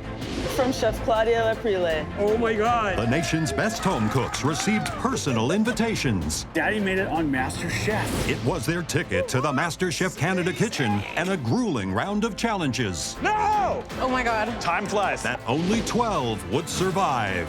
Left! Week after week, they were pushed to the limit. It's gonna be stressful. Oh! They cooked for true love. And they cooked for kids. Lunch is served! They cooked for celebrated First Nations chefs. I had a lot of fun eating that. And took over one of Michael Bonaccini's newest restaurants. It was painful at times, but we got it done. 9 home cooks have been eliminated. Now, only 3 remain. Andre, a hospital housekeeper from Scarborough, Ontario. This is delicious. The spices, the heat, the aromas, the knockout. Wow. Jennifer, a policy analyst from Kingston, Nova Scotia. The plating is genius, sheer genius. You have a great culinary mind. Thank you so much, Chef. And Josh, a youth care home manager from Regina, Saskatchewan. I get that richness, the icing, that chili, that sourness. This is complex. I'm impressed. Thank you, Chef. Tonight, they will fight for a spot in the MasterChef Canada finale. I'm so close to that win. I can feel it, like my fingertips are touching the trophy. Somewhere in like a crumb of my heart, I knew that I was capable of this happening. Winning MasterChef Canada just sounds like a dream world for me. I started out really slow in this competition, but I picked it up, and now I'm the front runner.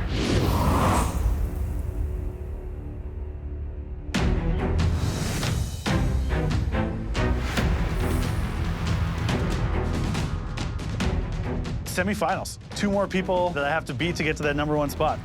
Top 3 means serious business. I'm here for a reason. I want to be #1. Josh and Andre's cooking is no joke, man. But I just have to keep doing exactly what I've been doing. Welcome to your final mystery box. The life-changing title is now within your grasp. This is a time for you to dig deep. And to inspire you today, we're welcoming someone who knows exactly what it feels like to thrive under extreme pressure. What? Please say hello to an Olympic hero, ice dancer Tessa Virtue. A Canadian Olympic gold medalist. Hi, everyone. Wow. I was an athlete, so I know exactly what it takes to be able to compete at those levels. 5 Olympic medals, 3 gold, plus 3 world championships. Holy heck. I am so excited to be here, especially at this stage of the competition. There are just 3 of you left, which means you'll all be on the podium. It's just a matter of finding out which color of medal you'll get. But first, you have to find out what's underneath that mystery box. Tessa? 1, 2, 3, lift. Whoa.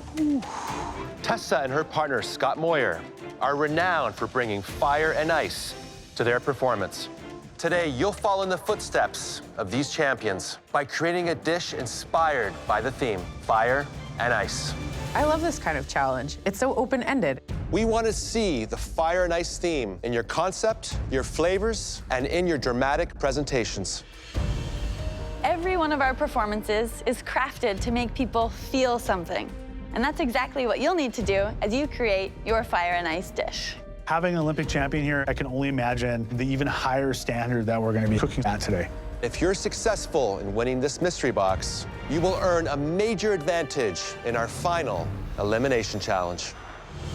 We stock a specialty pantry with amazing ingredients to inspire you. And at your stations, you'll find premium German-made Miele appliances. You have 60 minutes to create your fire and ice dish. Are you ready to cook like a champion? Yes, Chef. Your 60 minutes starts now! Go. Fire and ice. I have no idea how these 2 things are gonna go together, but I'm gonna find a way. It's all about creativity. I want to show that I can be creative and also compete with Jennifer, who is like the savant of creative thinking. So So this is one of our most conceptual challenges that we have ever seen. Fire and ice. This is all about performance and about drama and creating something that's emotional on the plate. And I hope that there's a story to be told. I'm curious to know the inspiration behind their recipe. First thought that lands on me is about my dad. He passed away when I was 20. His birthday's coming up soon, so I want to put my heart on a plate today and see what happens. Every birthday, my dad would make bacon-wrapped scallops. So I'm gonna try and recreate like some of those tastes and smells and hopefully feeling as well. I would be very excited to have this challenge as a chef. What would you do, Alvin? Fire, obviously something spicy. In terms of ice, a nice ceviche. You know, the inspiration of fire could be about flambeing. The ice side, it could be an interesting ice cream or a cold dressing. I would actually draw my inspiration from China. They already work with a lot of fire. I would probably make some type of lobster dish, and I would incorporate lychee snow made with liquid nitrogen. I was thinking I was going to do the same thing, but I'm just grateful I'm on this side of the table. I'm totally into this challenge. You know, fire and ice, you know, I feel like it's right up my alley. It gets real cold in Regina, and then me loving meat and barbecues, it's like a match made in heaven. I'm gonna make a duck. I'm gonna smoke it for my fire aspect. You know, I have a nice surprise. It's a smoking puck that's gonna kind of cover my dish in smoke. And also making wild rice cabbage rolls with a walnut and thyme cream sauce. Look at Andre. He's using a cake cooling rack on top of a gas burner. That's creativity. Today I am making a Japanese-inspired grilled platter. I'm incorporating fire by making a fire pit next to my plate. I love the smokiness of cooking over fire. I'm making beef ribeye, red miso sauce, a cauliflower sesame oil puree, and a ponzu marinated charred eggplant.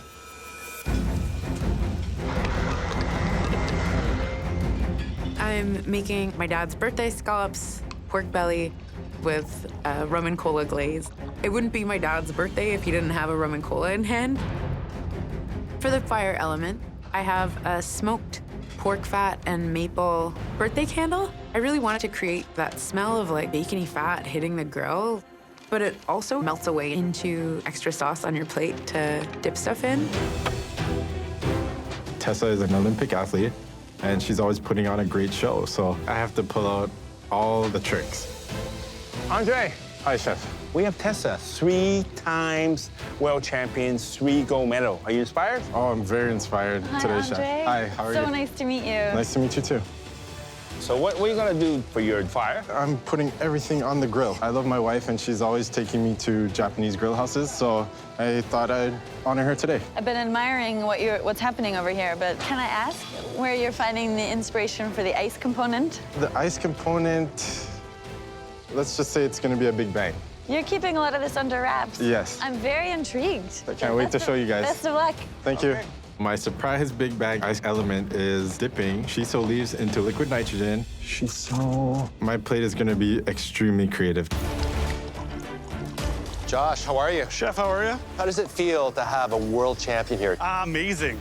Being a former athlete, you know, having someone with such class and elegance in front of you. I was talking about you, by the way. Just being able to compete at such a high level, I'm in awe about it. Thank you. What are you doing for the fire element of this challenge? I'm gonna smoke my duck. I'm gonna have a little element on my plate as well, so it's a sweet little smoke show on my plate. Sweet little smoke show. I like that. Have you ever cooked a duck breast before? Never. You want to render that fat down. Thank you. What about the ice? I'm going to do a little ice cup for my vinaigrette that you're gonna have to smash, and it's gonna leak into the salad. I'm intrigued, but I'm also a little bit concerned. That's gonna take some time to produce. I'm definitely up to the task today. You are, I can tell. You're in the zone. Good Go luck. get them. Thank you very much. With so many elements that need so many steps to finish, it's gonna be difficult if I get off track. 15 minutes! You only have 15 minutes left. Look at that. Jennifer has got liquid nitrogen in her station. For the ice elements, I'm making dulse ice cream pearls with liquid nitrogen. All right. Dulse is this really yummy, savory snack. It's a kind of seaweed. I'm taking dulse powder and whisking that into some cornstarch slurry and hot milk and start adding liquid nitrogen. And 1 minute later, I have ice cream pearls. I have a lot going on today. There's no shortage of things that could go sideways. Come on, on, guys. Come on, get it all in. There's a big advantage out there waiting for one of you. The top 3 are pushing their limits in a mystery box fire and ice challenge in the hopes of dazzling Olympic champion Tessa Virtue. 5 minutes. You better start plating. This energy, I mean, it's so intense in here. These are the make and break moments when you're putting your plate together in the last minutes. I'm just sweating so much. It feels like I'm training like an Olympic athlete right now. These last couple elements are really going to be the wow of my dish, so it's go big or go home. I'm having a smoke effect going, a smoking puck, giving off a continuous stream of smoke around the plate. I plate my dulce ice cream pearls, and then I light the candle so it can melt down a little bit and have a bit of sauce on the plate. Artistically, I'm creating the look of a fire pit. I want flames. Love the creativity. I was wondering what the ice component would be. I think it's coming right now. I want sprinkles and sprinkles of shiso leaves shattered all over the entire plate. This is my only ice component, and it has to work. My ice element is very risky. It's my vinaigrette in a balloon. I'm gonna freeze it with liquid nitrogen so that it forms a nice cup, and it's frozen on the outside, but still liquidy on the inside. Wow, look at that. Looks amazing. It's like a little red egg in a nest. With ice cream pearls, I'm also going to make hazelnut snow. I'm mixing hazelnut oil with maltodextrin and put it in some liquid nitrogen. I want it to melt like actual snow, like when you get snow on your tongue and then it's just gone. 10, 9, 8, 7, 6, 5, 4, 3, 2, 1. Hands up! Wow. So nervous for them. Hey, man. Andre, can you please bring up your dish? I call this steak by the fire.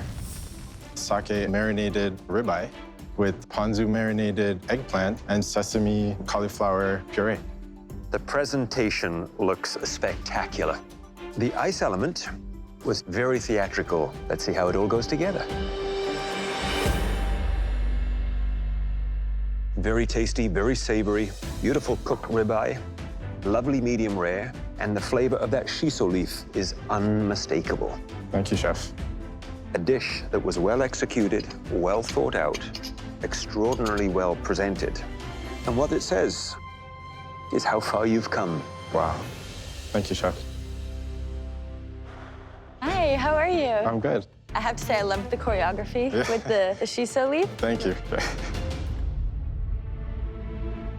Oh my goodness, so many textures come through. I love those Japanese flavors. I've spent a lot of time there skating and touring, and this dish feels like a home away from home. Well done. Thank you very much.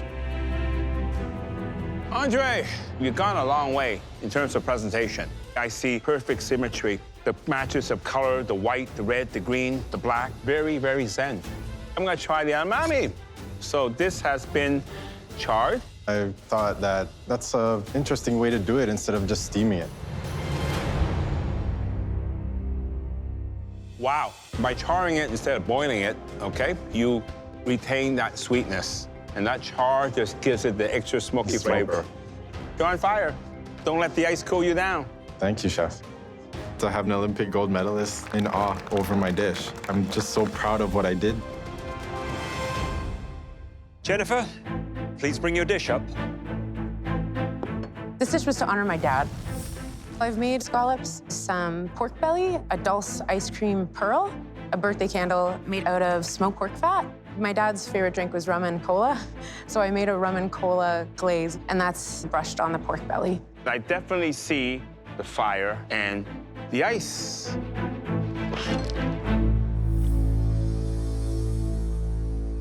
I got that warm feeling, that sweetness coming from that scallop. Complements the pork belly perfectly. This sense of togetherness, of flavors from the earth, flavors from the sea, flavors coming together. Well, did your dad know that you're a great cook? No, chef, it's kind of something that I got interested in, but I think I kind of caught the bug from him. He was just really multi-passionate and loved really good food. My father also passed away way before I was a cook, and we share some moment that we wish he was here, and somehow I'm sure he is. Thank you, Chef. I almost don't want to dive in because it's so beautiful. No, please, wreck it. Just go. Okay.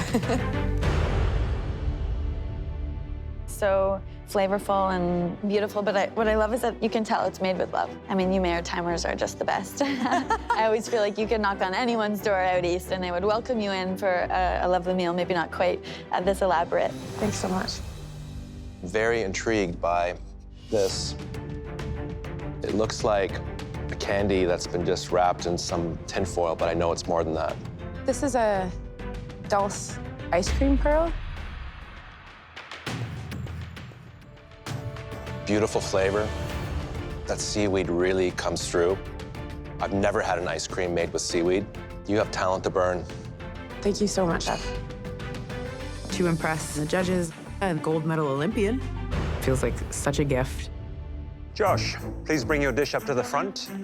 After listening to the critiques of the other two cooks, they were wow dishes. So I'm kind of nervous, I'm really hoping that this dish is up to that standard. This chef is what I called prairie smoke. When I think of fire and ice, I think of Saskatchewan, right? It gets minus 60 in the winter and plus 40 in the summer. So I have a duck breast that I pan-seared and cooked, and then smoked as it was resting. I made some wild rice Savoy cabbage rolls. And on top, I have a lightly dressed frisee salad and also a sour cherry vinaigrette. You've cooked it rather nicely. Beautiful medium rare. It could have maybe done with a little bit more color on the fat side. But is duck something you cook a lot with? Honestly, Chef, this is the first time I ever cooked duck. The cook on the duck is really terrific, nicely seasoned. That accompanied with that cherry sauce that has a little bit of a sweet and sour edge. Great idea, great concept. And the aromas of that smoke, it's campfire, it's cooking over an open hearth, it's soulful. Josh, well done. This presentation, it's so layered and colorful, and it felt like an ambitious plan. I admire that risk, because at this point in the competition, you just can't play it safe.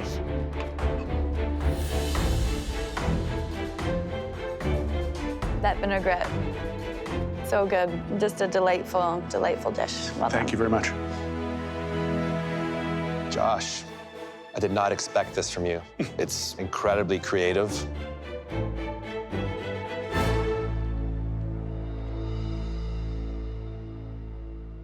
I love the flavors that you've captured in this cabbage roll. They're very earthy. You can see you have a real respect for tradition, but you also took a risk. You added wild rice to it, the walnut cream. Perfectly executed. Home run. Thanks, Chef. I really think this one hit the mark of everything. It was creative and innovative, and Tessa Virtue tasting it and her also saying how good it tastes, it just makes you feel great inside. 3 knockout dishes. I saw fire and ice in each one of those dishes. Today's already such a treasure that winning would be cool, but this day is gonna go down as a win no matter what. Each of those home cooks showed so many different techniques on each of their dishes.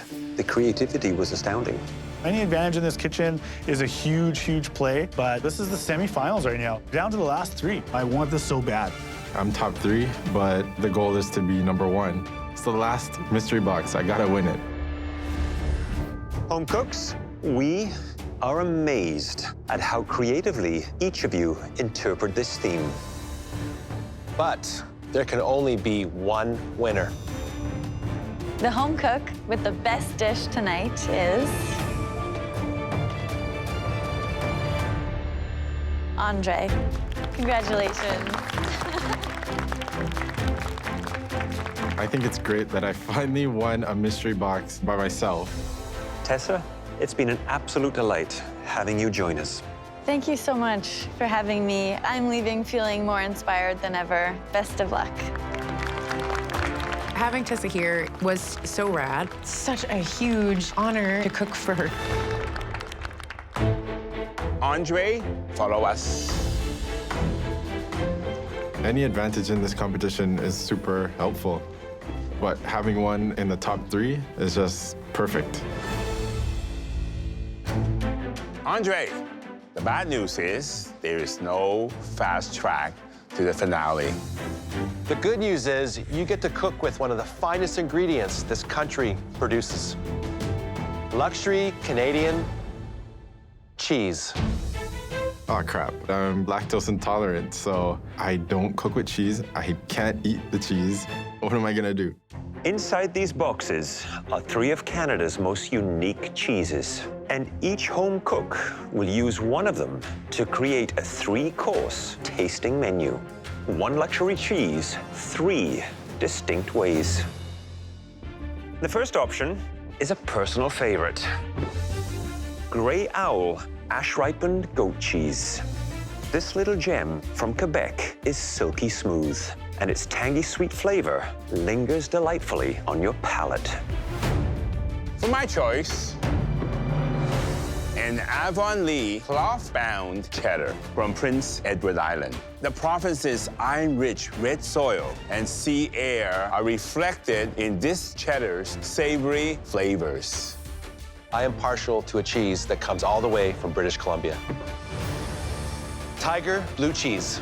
Sharp, salty, with a powerful bite to it. Wow. Andre, because you won the final mystery box, you get to assign a cheese to your competitors. Okay. Which cheese do you want to cook with?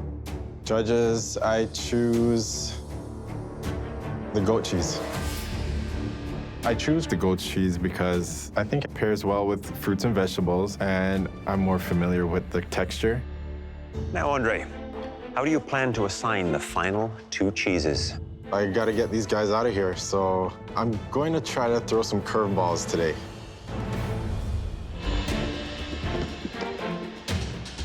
Everybody's coming back to the pantry, and they're rocking cheese. Maybe we're just doing a cheese tasting. Oh, my God. As you can see, Andre will be cooking alongside you in this challenge. But as part of his advantage, he assigned both of you a luxury Canadian cheese. Strategy is very important. I don't want to give them something they're comfortable with. Josh is getting the blue cheese because it's so strong. I think he'll have a difficult time pairing things with it. With Jennifer, her brain is always ticking. Cheddar is one of the easier ones, and I feel like she might overcomplicate it and lose the whole point of the challenge. We want to see you use your luxury cheese in 3 distinctly different ways. You will have 75 minutes. Are you ready to cook your way into the finale? Yes, Chef.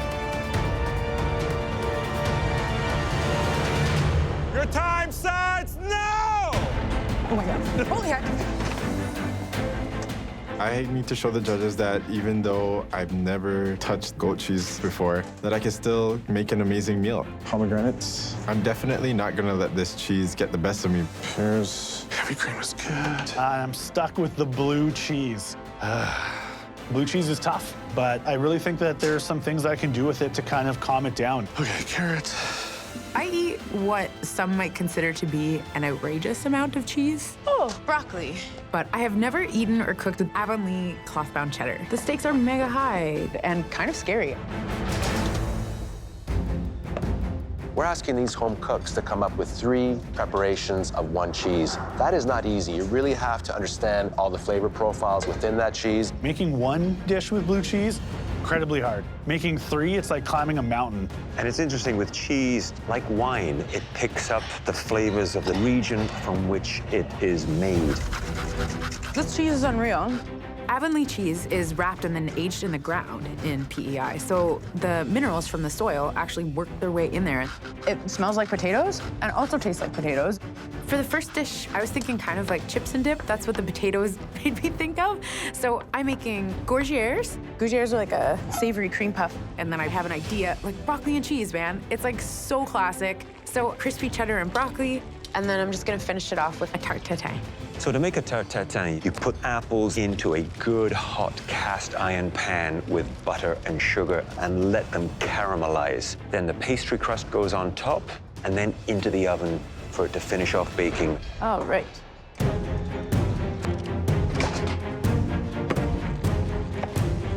So, Josh, do you think Andre threw you a curveball with the blue cheese? Definitely, but I'm ready to show him that the curveball is just going to turn into a home run. Tell me, what are you making? I'm doing kind of a riff on the blue cheese dip that you would get for buffalo chicken wings. You know, that celery blue cheese kind of flavor. I'm gonna turn that into a soup today. Blue cheese soup? Yeah. And then second, I'm gonna do a butternut squash and blue cheese ravioli. And then for dessert, I'm going all out with a blue cheese cheesecake with a honey fig and ginger combo. I'll be honest, I'm a little bit concerned that you right now are biting off a little more than you can chew. I'll show you, chef. You know, I'm definitely the hardest worker in the room. Good luck. Lots of time, tons of time.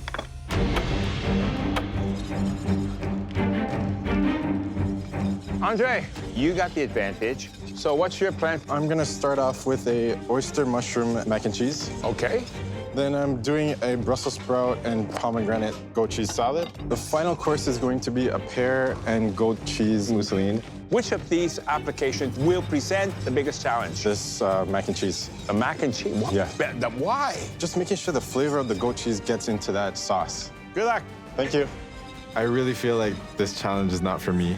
I'm not a cheese guy, but I didn't come this far to give up. I'm not gonna make this easy for Josh and Jennifer.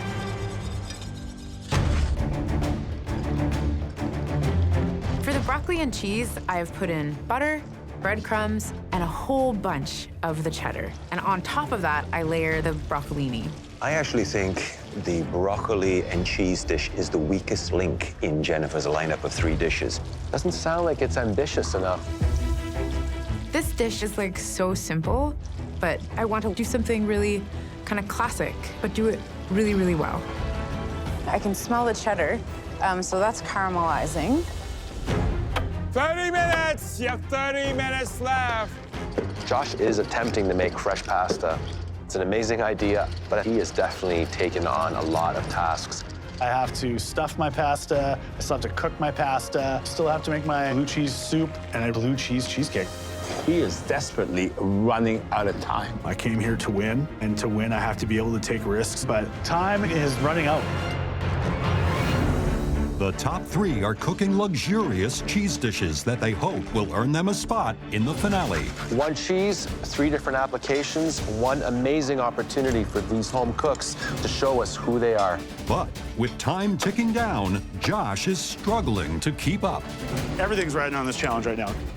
Being here in the top 3, I'm so close to that win. Definitely not gonna give up now. Cut into the edge. I'm gonna deep fry the ravioli because I want it to be nice and crunchy. And it's either gonna pay off or it might send me home. Almost there, almost there. Going into my mousseline is the goat cheese, heavy cream, and vanilla. And I want to top it off with some nice puff pastry. The puff pastry will go very well with my poached pears and mousseline because it will add texture. My food dream is like a step away right now. So going to the finale would change my life forever. I want that spot so bad. 5 minutes, only 5 minutes left. For the tarte tatin, I've added a bit of cheddar to my crust. It has like a nice brown on it. I feel hopeful. Getting the tartine out of the mold can be quite tricky. That caramel is so thick, it can quite easily stick to the pan. When I've made tarte tatin at home, I've never had like a perfect execution. Feels promising. Jennifer is just about to flip her tarte tatin. It's the moment of truth right here. Ooh, okay. Oh, some of the apples are actually sticking to the bottom of her pan. I just want to fix this as fast as I can. 1 minute, you have 1 more minute. Get going, get going. Josh hasn't even started plating. This is gonna be so close. What am I missing? Come on, let's go, let's go. Holy heck. That's good, that's good. 10, 9, 8, 7, 6, 5, 4, 3, 2, 1. Heads up. Wow. I'm disappointed. The puff pastry did not end up on my dessert. I completely ran out of time. Home cooks, that was impressive. Let's see how you did. Jennifer, can you please bring up your dish to the front? I know it's not up to me, but it sure would be cool if this were awesome enough to get me to the finale. I've made cheddar gougères, and I've made a crispy cheddar broccoli with some bacon, and a tarte tatin with a cheddar pastry. Jennifer, you love cheese, don't you? That is true, chef. I like the concept. You took simple things and you added cheese to it. And this is a take, I guess, on cheese and broccoli, right? Yes, chef.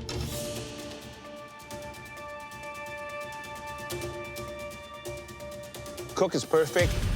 You get that sweetness coming from the broccoli, and then you get that sharp hit from the cheese itself. You got the balance of flavor, the seasoning is right. Well done. Thank you, chef. I get to try your apple tatine. Let's see how this tatine cuts. That's a good sound.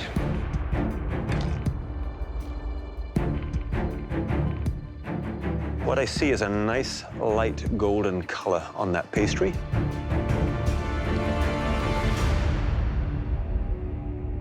It is very, very good.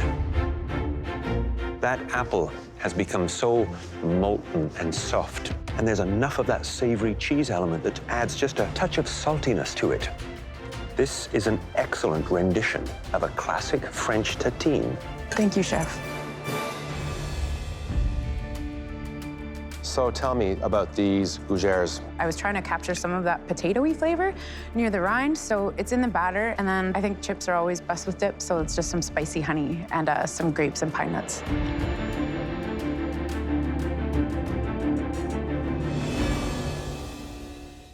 The question here is there enough beautiful cheddar in your gougères? What do you think? I think so, chef. I'm not too sure you really nailed it. Okay. The question here is there enough of that beautiful cheddar in your gougères? I think so, chef. I'm not too sure you really nailed it. But technically, these are very textbook. They're airy, they're light. Mm-hmm. I just want more of that cheese. Okay. It doesn't feel like the bat flip level home run I have felt a couple other times in the kitchen, but it feels like I did a good job. Andre, please bring your dish to the front. Everything is riding on this one dish right now. My place in the competition and my ticket to the finale. You had the advantage, the cheese, which you don't usually cook with. Not working with cheese at all is a big disadvantage, but I just hope that I created something that could beat both of them. I started off with Brussels sprouts and pomegranate vinaigrette over a bed of fluffed goat cheese, oyster mushroom mac and cheese with truffle oil, and goat cheese mousseline with pine nuts and poached pears. I can't resist having a macaroni and cheese. I'm gonna take a really big bite. That's very nice. First, the pasta cooked to perfection, okay, al dente. And that gray owl, it's a very, very mild cheese. But this seasoning, perfect. Wow, thank you. I am going to tuck into those Brussels sprouts. Let's see how this combination works. Your Brussels sprouts could have done with a little bit more charring in the pan. Okay. Other than that, this is a knockout little dish. Seriously? It has flavor from the bitter notes that you get with the Brussels sprouts, but then the creaminess of that gorgeous ash-aged goat cheese just sort of wraps around that Brussels sprout and says, I love you. Thank you, chef. I'm gonna try the poached pear. What did you poach it in? I poached it in honey. Is this what you envisioned? No, I actually wanted some crumble. Well, how come that didn't make it onto the plate? Time. Time. Yep. Time escaped. First time has really hit me.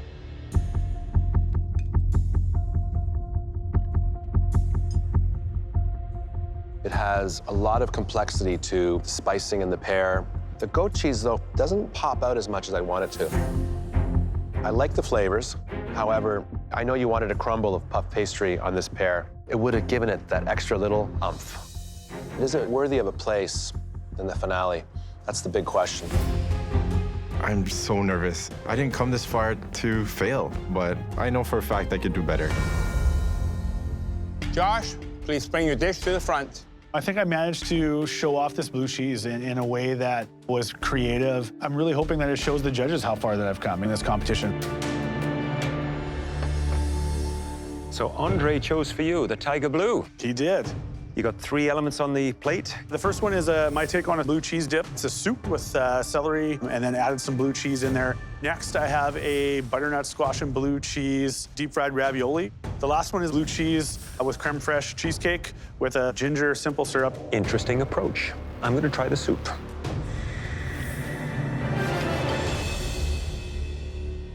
The soup, you say, is a celery base, which is a challenging ingredient to make a soup from. Just because there's a lot of water content to it, I find the thickness of the soup to be on the thinner side. I think you could have sweated down some onions, added more of the celery, and then blitzed everything just to give it some viscosity, some thickness. Although the cheese has a really nice note. There's no doubt there's blue cheese in there. Josh, thank you. Okay. Walk me through how you made this ravioli. The filling is a roasted butternut squash, nutmeg, and a little blue cheese. And then I deep fried it, drizzled it with honey and a yogurt and blue cheese sage cream underneath. I like the flavors inside the ravioli. A little more of that blue cheese inside would have helped it to really pop and honor the tiger blue, which was what this challenge was all about. However, I was very concerned when I saw that you were trying to pull off a soup, a ravioli, and a cheesecake. So I really give you props for pulling this off. You made a cheesecake many times, right? I've only made one no-bake one at home. I've definitely never made a blue cheese cheesecake for sure. Okay. You got a nice crust here. It's not too thick. It's very uniform. Can't wait to sink my teeth into this.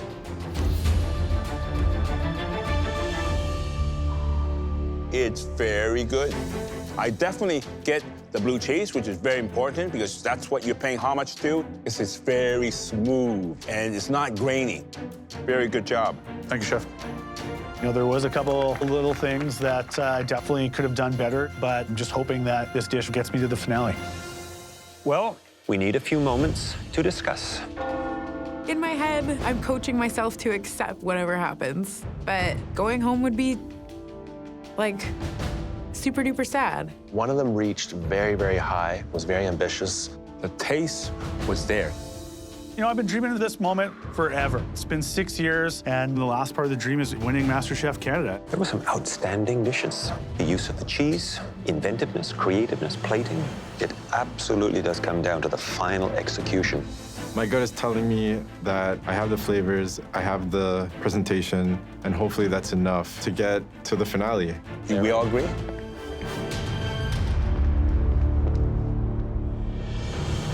Interpreting one ingredient 3 different ways is a tremendous challenge, and each one of you rose to it.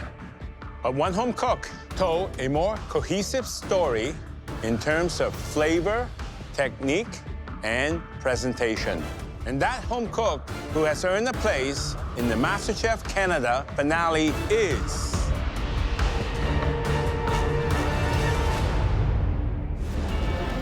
One home cook told a more cohesive story in terms of flavor, technique, and presentation. And that home cook who has earned a place in the MasterChef Canada finale is...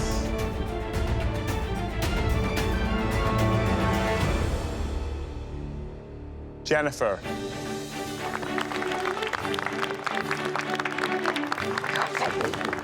Jennifer, please come up here and get your chef's jacket. Okay. I'm cooking in the finale. Putting the chef's jacket on is so cool. This is such a singular experience. That kind of enjoyment and meaning and working so hard at something you care about, it's just precious. Good job.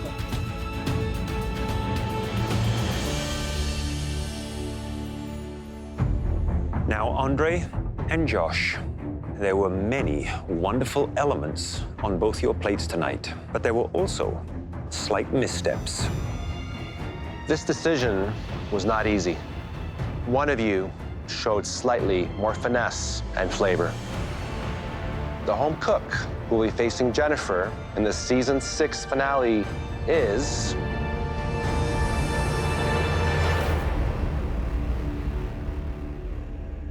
Andre.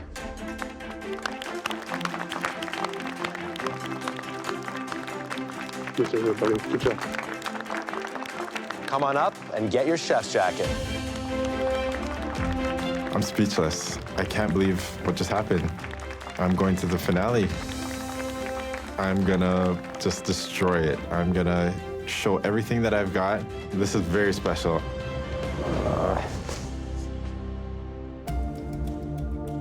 Josh, you are the definition of perseverance. And you definitely showed that applying for this competition 6 times. And boy, are we glad that you did. You proved again and again that you deserved to be here. And I also know the entire province of Saskatchewan is bursting with pride. Thank you guys for giving me the chance to come here and show you my passion for food. Just want to make myself, my family, and my province proud, and it's something I'll carry with me forever. We're gonna miss you, Josh. Get up here and say goodbye. Daddy made it on MasterChef. I feel really proud about making it this far. Big guy on the pizza dough. Top 3 is amazing. Yes! I really feel that I've shown my kids to never give up on your dream. I thought you said you don't bake. As you can tell by my physique, I eat a lot of baking. Leaving this kitchen, I'm way more of a well-rounded cook. Wow, you really honor that ingredient. It's like a symphony of flavors happening in my mouth right now. It's been an experience of a lifetime. I wouldn't change it for anything. Yes.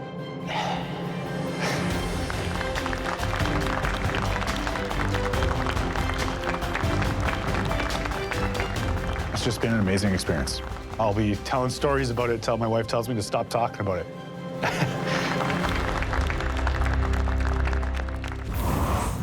Next time, it's Andre versus Jennifer. In the culinary clash the country has been waiting for. The MasterChef Canada finale. With $100,000 and the title on the line. I'm ready to give it all. I can't wait to get out there. You got this, Jennifer. Now I get to be in the finale. Canada's new Master Chef is...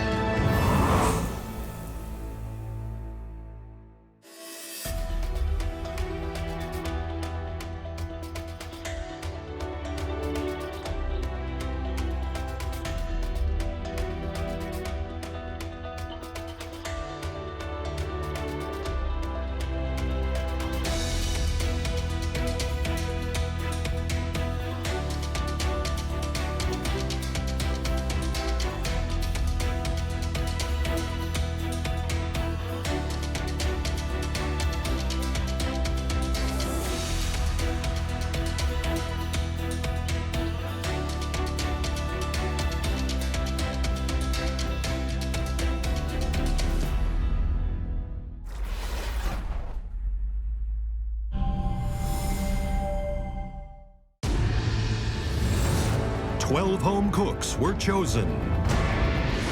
One by one, they were eliminated. Good luck, guys. Tonight, Canada's top 2 home cooks will go head-to-head in the most spectacular culinary battle this country has ever seen. You're watching the MasterChef Canada finale. Here it comes.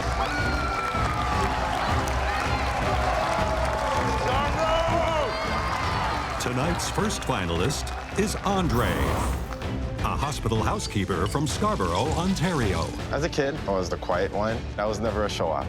But now I feel like I'm coming out of my shell. I want all of them nice and brown like that. Okay. He entered the MasterChef Canada kitchen with his heart firmly focused on family. For me to live my best life, I would need to open a catering company with my dad. And this connection to his Jamaican roots inspired every dish he created. I'm making something that my Auntie Joan showed me, jerk pork and coleslaw. I would expect no different than a great jerk spice from you, Andre. He displayed technical skill. This is restaurant quality. Wow. Team spirit. 1, 2, 3, yeah! Blue team! Let's go, let's go. And the determination to succeed. The knockout. It tells me that you want to be here. I really do, Chef. And after a slow start, he racked up the wins. Andre! Andre. Andre, congratulations. Wow. Really delicious. You really understand how all these flavors play with each other. It's one of the best dishes we've seen this season. Oh, wow. Now he's heading into the finale, determined to hit even greater heights. I'm bringing elegance, flavor, and combinations that the judges have never seen. I can't wait to get out there. But Andre has some serious competition. The second finalist is Jennifer, a government policy analyst from Kingston, Nova Scotia, who came into this competition brimming with ideas. There's this backlog of expression that needs to come out. And MasterChef Canada provided the perfect canvas for her creativity. The inspiration is a walk through the forest. The direction I'm going in is a night at the Christmas market. I dream up stuff like this for fun at home all the time. Again and again, she dazzled the judges with her innovative concepts and flavors. This might be the first fish I've eaten where I like the scales. The plating is genius. You have a great culinary mind. Wow, this is like Christmas in a spoon. Thank you so much, Chef. Her whimsical approach brought her great success. Jennifer. Jennifer. Jennifer, Congratulations. And with her boundless energy, she embraced each and every opportunity with open arms. In Asia, the honor guest gets to sink their teeth in the eyeball. Thank you very much, Chef. And now, she's ready to bring her unique energy and vision to the finale. I feel ready to break things open and just see how hard I can push, how big I can create, and how weird it can get.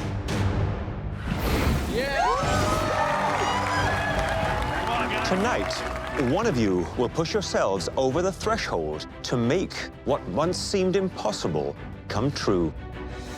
By the end of this night, one of you will enter even more elite territory by winning $100,000, a spectacular trophy, and the life-changing title of Canada's next MasterChef. Yeah. You fought hard to be the last two standing, but you're not facing the battle without support. The 10 home cooks up there were your competitors, but also allies and friends. Chanelle, you picked Jennifer as a winner. Why? It's so rare to meet someone that can express their true self so exquisitely, and I know she made me look at food differently. I mean, she changed me, so Jennifer, you're gonna kill it. Thanks so much. Cryssi, you made it all the way to the top 4 in this competition. Did you notice a real spurt of growth in Andre near the end there? Yes, too much, actually, and that's why I'm up here. As soon as he finally was just like, I need to be who I am, he's just soared ever since. As gratifying as it is to have your fellow home cooks in your corner, they're relatively new to your food journey. So we've also invited the people who've been along for that ride from the beginning. Jennifer, you have a whole lot of loved ones here to support you. Your partner, Logan. Your friends, Keenan, Teresa, and Mark. And your brother, Lucas. My brother came here all the way from Fredericton, New Brunswick. Oh my God, everybody! You guys! This is the best. And Andre, here tonight for you is your wife, Crystal, one and only Aunt Joan, your mother-in-law, Larissa, father-in-law, Vincent, your dad, Tony. Oh my gosh, my dad is here. I mean, he started everything for me in the kitchen. My wife is here, her parents, and my lovely Auntie Joan. This is just a perfect day. Andre, how does it feel to have your dad by your side? It feels amazing. I don't think he's ever seen me cook. He always eats what I make, but I don't think he's actually seen me show my passion and make something wonderful. I'm here to see that. And Joan. Yes. How does it feel to see him here wearing the chef coat in the finale? I am very proud. I thought he could do it. I hoped he would do it, and he's done it. He's here. It's fantastic. Lucas, you grew up with Jennifer. Did she always have that incredible imagination growing up? If you want to be proven wrong and you want to look foolish, you just tell Jen that she can't do something. Jen has always been ahead of her time creatively, and as a person, I love her so much. I'm so proud of her. Thank you so much. So, Jennifer, what does it mean to you to have all your family here? I wouldn't be here without... I wouldn't be who I am, and I wouldn't be able to do the things that I've done here if it weren't for these people. They're amazing, and I feel very lucky to have them all in my life. We're so proud of you. So proud of you, Jen. Families, it's time to get down to business. You have a front row seat up there in the gallery. Safe from elimination. Oh my God. Good luck, crackhead. Oh, this is exciting. 3 unforgettable courses in just 3 hours. And the clock will not stop. You have 10 minutes in the pantry to collect your ingredients. So, are you ready to take home that title? Yes, Chef. Your time in the pantry starts now!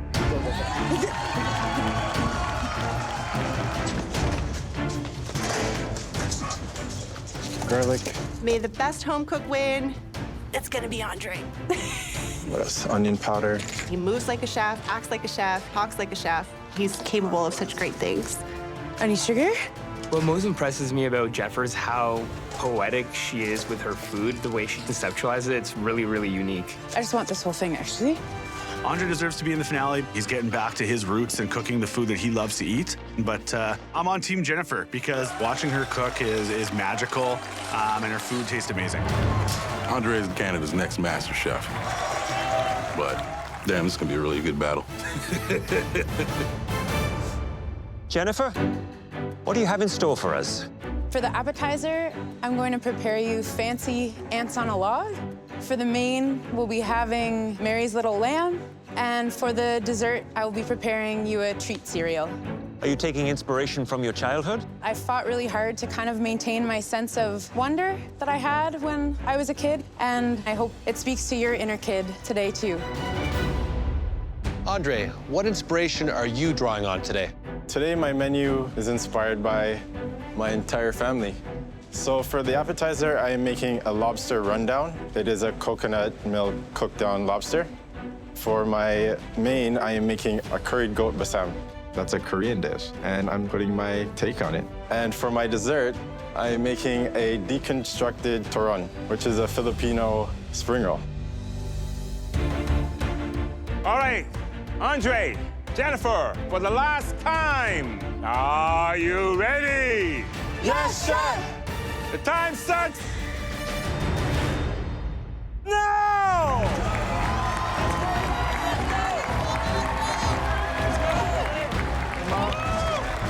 This is a 3-hour cook. They do not stop. This is going to be absolutely fascinating to watch. These two home cooks really have very unique and different styles. I am making fancy ants on a log. A traditional ants on a log is you take a log of celery, you fill it with peanut butter, and then top it with raisins. It's a fun way to eat some vegetables. Growing up, this was a snack that I had in my school lunch, and I just didn't think there was anything cooler than ants on a log. Jennifer. Hello, Chef. Ants on a log. So how are you gonna make it great? This version is with blue cheese, a celery juice vinaigrette, and corn poached figs. I really want it to look like a bit of a sculptural art piece that you get to eat. Okay, well, you have always inspired us and impressed us with your beautiful plating. Thanks so much, Chef. Don't let those ants run loose, eh? Okay. I'm working on the rundown, so I got a head, a tail. Oh yeah, boil it. I'm doing this for my dad. He always made rundown at his restaurant, and it would fly off the shelves. That's gonna cook up a bit.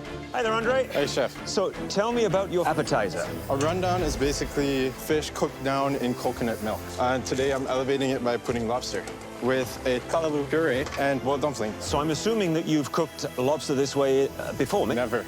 Never cooked lobster? Never cooked lobster. Do you think that was wise, pulling lobster out on such an important night like tonight? I gotta pull out all the guns today, so... Taste every element, right? Yes. Seasons like a king. Roz, I need a sous chef, man.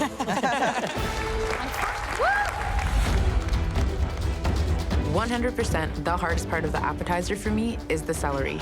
I'm a little worried because it takes a lot of skill, which she has, to elevate such a humble vegetable as celery. Because the backbone of this dish is celery, and Andre's is lobster, I have to allocate a lot of time and love and care into this celery to make it the best celery the judges have ever had. If she can pull this thing off, she's gonna wow us. Hey, okay. Yeah! Celery looks good. Thank you, thank you. I'm making the dumplings today like some gnocchi. It should take about 5 or 6 minutes to get a nice cook on it. Dumpling time. I'm looking down at Andre's station, and his dumplings aren't boiling. If they sit in just warm water, they get tough. I don't know what's going on with it. Not a good move. That's not good. I'm trying to shoot for the stars right now. I cannot make any mistakes today. Oh, dear. It's round 1 of the MasterChef Canada finale. Andre, you got this, bro. Oh, yeah. With Jennifer's childhood-inspired ants on a log dish Got this. up against Andre's Caribbean-inspired lobster rundown. Yeah, I can smell it now. Yeah. Oh, yeah. But it's his dumplings that may be in hot water. I don't know what's going on with it. My water's not boiling. Oh, dear. You need that heat of that water just to almost put a seal on them and allow them to cook slowly from the outside into the center. I want to make sure that it's cooked properly. So I change burners and I put it on the blast burner and I crank it up. Good. Do your thing. So you only have 10 minutes left before we start to taste your first course. We are moving. Time is the most important ingredient in this kitchen. Jennifer, what's next? I'm gonna make a blue cheese mousse. Way to stay focused. You got it. I still have to do so many other components. Almost. My brain is just in this mode. Good job, Jennifer, good job. Look at those tails of lobster that he's just cooked. They look spectacular. He has amazing intuition. Oh, nice and soft. I'm going to start plating. 5 minutes. You only have 5 minutes before the first course. Both Andre and Jennifer right now are feeling the heat. Everything has to be beautiful because this is such a simple dish. More salt. I want all of the bites to be perfect and all of the bites to be just a little different. Okay, here we go. 1 minute. 1 minute. Service is coming to pick up your dishes. You got this. Come on. Nice. That looks amazing. Wow. Thanks, guys. Looks fabulous. Thank you. 10, 9, 8, 7, 6, 5, 4, 3, 2, 1. Hands up. Andre, Jennifer, please keep cooking. We'll excuse ourselves to the banquet room while we try your appetizers. I think the way I treated every element on this plate makes it a finale-worthy dish. I hope so. I don't care that I never cooked lobster before. This is my last cook in the MasterChef Canada kitchen. You got to go big or go home. First up for tasting is Andre's Lobster Rundown with a coconut callaloo puree on a bed of boiled dumplings. I love what I see on the plate. It's Caribbean Carnival. It's all about those great colors. And I think the proportions are really spot on. You can see there's a lot of imagination behind the dish.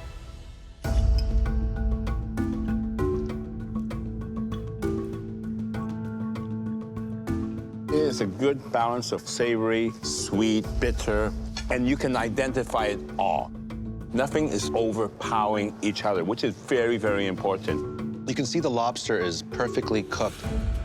I can't believe this is Andre's first time ever cooking a lobster. This callaloo puree. It is silky smooth, and I like the coconut reacting with the usually very bitter flavor coming from this very leafy vegetable. There's only one misstep, in my opinion. The dumplings are slightly tough, and that's because his water was not boiling. Oil. Next is Jennifer's appetizer.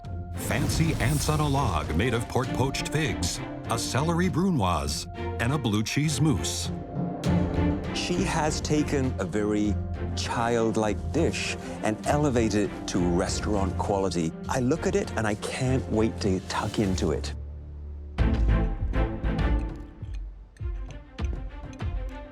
It seems almost simple in the beginning, but once you taste it, you realize the complexity, the fine detail, and the finesse to it. In there, you get so many complex textures. I get the crunch from the walnut and the celery. And then you have the blue cheese, full of flavor, but it's also balanced. It's very hard to balance blue cheese. There's so many different juxtapositions happening on this plate. It's a really, really smart dish. I mean, this is the kind of dish that you could see in, may I say, a Michelin-starred restaurant. This is just spectacular. When I tasted the lobster, I thought, how is a celery and blue cheese dish going to compete with a dish of Andre's caliber and quality? Any ingredient in the right hands can be sensational. Let's get back out there. Woo! Come on, guys. Good job, guys. Come on, come on. Good job. Boy, Andre. Okay, what's next? Lamb. I'm making Mary's Little Lamb. This course is really different than the appetizer course. This course has a zillion elements. It's going to be lamb shanks with hay-smoked oats, some sour cherries, some demi-glace cherry glaze, and some mint fleece. They all require a lot of time, effort, and care. It's game time. I think it's going to be worth it in the end. Doing great, Andre. You got it. These ones are a little too big. Everything got to look good. Keep going, keep going. Two different approaches. Jennifer is going very conceptual, and Andre is going rustic, Caribbean. But the flavors that he knows and loves. I'm making a curry goat bossam. My wife is inspiring this dish because she always takes me out to a million Asian restaurants. Yeah. I'm bringing a Jamaican curry goat dish into a Korean dish. Nice knife skills. My bossam platter will be made up of goat two ways. I'm braising goat loin and I'm currying goat. Also caramelized kimchi that hot, a green mango salad, and a green onion ginger sauce. Well, that's good. Korean, Caribbean. I like that. If you can get it right, you're gonna get beautiful combinations of flavor and spices. Doing great, Andre. Right now I'm working on some lamb shanks. I just seared them to brown them, and now I'm gonna get them going in the pressure cooker. She's pressure cooking her lamb for only 35 minutes. She has to get that lamb shank in the pressure cooker right now, otherwise it won't be cooked. Yeah, that's time to slow down. Slow down. There you go. Yes. There you go. Atta girl. Getting something into the pressure cooker is a calculated risk. You don't know exactly what's going on until you open it. Timing on the lamb is like mega important. 30 minutes. 30 minutes for your entree. What is that, Andre? Gochujang. It's like a spicy red pepper paste. Is that for the salad too? That's for the mango salad. Oh, nice. Is it good? Could use something to mellow it up. More honey? Yeah, and some lime. I just gotta make sure I don't overthink everything and just do what I do best. Flavors. Get some salt in there. Jennifer is taking that childhood nursery rhyme and creating almost every element from that nursery rhyme in this dish. I am making a mint fleece for the lamb. To do this, I'm powdering some mint candies, and I'm going to make them into the cotton candy. That is going to be the minty element, which is a great condiment to have with lamb. Is she doing cotton candy in her dessert? No, this isn't this entree? dish. What? It's crazy. I want a nice little fleecy ball that almost looks like a cloud and will melt away when it touches the lamb. There we go. He still has to do the other goat. This is goat loin. I'm serving this goat two ways. For the curried goat in the pressure cooker, almost there. It's gonna have a pulled pork consistency. For the braised goat, it's gonna be nice and tender like a filet mignon. I'm gonna braise it, baste it in butter, and get it nice. I'm looking for a medium rare cook on my goat loin. If I don't get the cook on this goat right, I'm just handing the trophy directly to Jennifer. 20 minutes, only 20 minutes left. Okay. Oh my God, Jennifer. Both Andre and Jennifer right now are feeling the pressure. I think part of it is that they're multitasking. Half of my burners are taken up by the pressure cookers for almost the entirety of this cook. I have at least 5 elements that require burners. This is very tricky. I think she has too many things to do. I'm a little bit anxious about that. Less than 20 minutes left. The only thing I have done is fleece. I can think of 8 other things I still have to finish. Can I get this all done? Okay, I will eventually need this. I can think of 8 things that I have to get done. I know how to do all these things, but time is of the essence. My oats, I am haze smoking right now. I just gotta do the next right thing. I feel like a lamb might want to eat some oats. She's got to be very careful with the smoking. Do not over-smoke. It might impart a bitter finish to those oats. It's risky, but if it works, pure genius. Steel-cut oats are amazing anyway, but with like the sneak attack of smoke taste, I think it'll be outrageously awesome. The smoke smells awesome. Thank you, thank you. Goat, how's the goat? Andre is opening up his pressure cooker. How is it? Tastes good. Bring some salt. And look, Jennifer's opening up her pressure cooker now. I don't know if it looks done to me. It's tough to see from up here, right? I can tell whether or not things are done usually by feel. I hope I nailed it. How's my time, guys? 5 minutes. 5 minutes. Keep going. Keep going. What was that, Jennifer? Red wine demi-glace. Wow. I'm gonna add some of that sour cherry syrup to it. I am brushing these lamb bones with some of the glaze and wrapping them in copper foil. It's finale day. Why wouldn't I? 2 minutes! You only have 2 more minutes left. I'm pretty close. I'm pretty close. It's looking good, bro. Looking good. Watch your time. Go, Andre, go. How you doing, man? I think I'm doing well. What are you gonna do with the cabbage? The cabbage is what they're gonna eat it out of, so they're gonna wrap it and put it in the cabbage. Okay. 1 minute. You only have 1 more minute to entree time. Look at those dishes. Wow. Oh, that looks so delicious. Thanks, guys. Nice, Jennifer. Oh my God. Wow. Hey. You got it, buddy. You got it. 8, 7, 6, 5, 4, 3, 2, 1. Hands up. That's it. Yes. Don't let up now because dessert is going to be served in 1 hour. The judges will now head to the banquet room to taste the entrees. Okay, Bolsam has probably never been seen like this before. I think the judges will really like it. At the start of this, I thought this dish might be a bit impossible because there was just so many elements, but it did all come together. I just really hope they love it. Jennifer's entree is up first. It's a braised lamb shank served with hay-smoked oats, sour cherry glaze, and a mint fleece. I always love a story in a dish. It evokes the sort of whimsy of that nursery rhyme. It is eye-catchingly colorful. And this right here, this mint fleece, it is so unusual, very smart.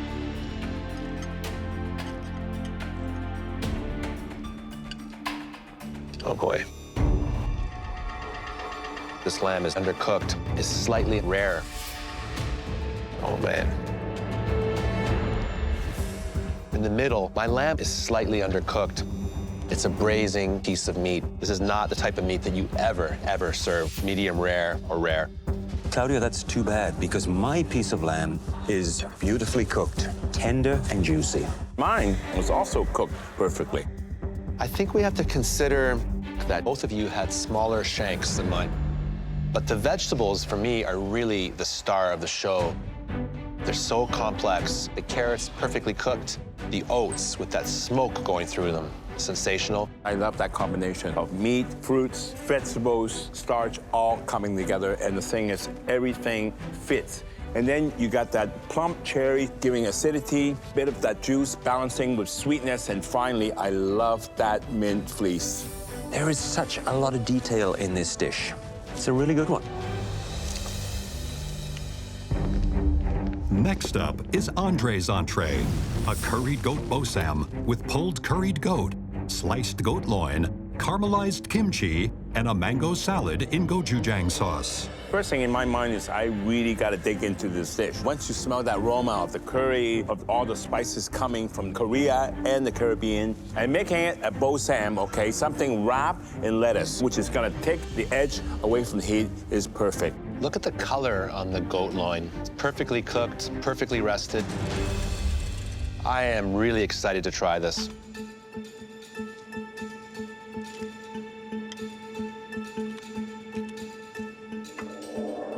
I gotta tell you, the flavor is out of control. It's so multi-layered. There's so many flavor components to it. It's sweet, there's acidity, wonderful development of spices and heat. The flavors are absolutely magnificent, and that is Andre's gift. That perfect cooked roast loin, the wonderful savory flavors of the curry, that kick of heat from the kimchi and the mango.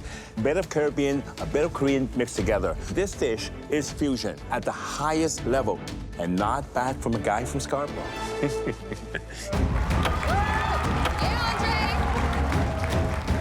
Oh, that's nice. This is like the home stretch. I really hope that the judges enjoyed what I made for them. Come on, let's go. Oh my God, I really wish I could hear what the judges said about my dishes. I know I did them well, so hopefully they see that. These home cooks have been cooking solidly for 2 hours. The pace has been brutal. They cannot lose that momentum right now. It's crucial. It comes down to this very last dish, dessert. Is that rice? Yeah. You're puffing the rice? Oh, that's so cool. Oh, nice. Jennifer's doing a take on sugary breakfast cereal. I love breakfast cereal. Many a chef finish their night with a bowl of sugary cereal. It's more Saturday night than Saturday morning. Good. Puffy. And Andre is doing an elevated version of a classic Filipino dish. I'm making a deconstructed turon. A turon is a plantain coated in brown sugar and wrapped in a spring roll and fried. Hey there, Andre. Hi, Chef. So was this something that you would eat growing up? Since I met my wife, her mom has made it for me almost every single week.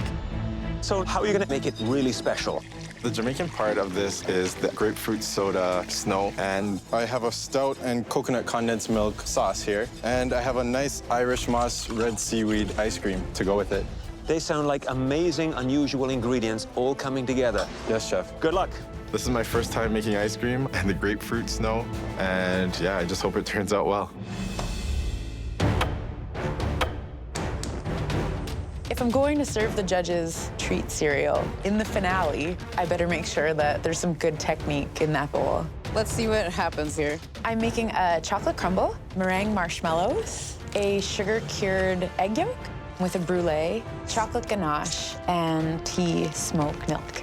Jennifer, Hello, Chef. okay, How tell are me, you? why tea smoked milk? Something that I think is so nice after a meal is a sweet and a tea. And I use my favorite tea, which is birthday cake flavored. I just think it pairs really well with this. You got a lot going, you got a lot of treats coming. I can't wait to taste this. Yes, Chef. How do you think of smoking milk? Oh, I don't know what happens in there, really. Like, I don't. Look, Andre is using 5-spice powder to flavor his waffle. What a great idea. And 5-spice is used a lot in Chinese cuisine.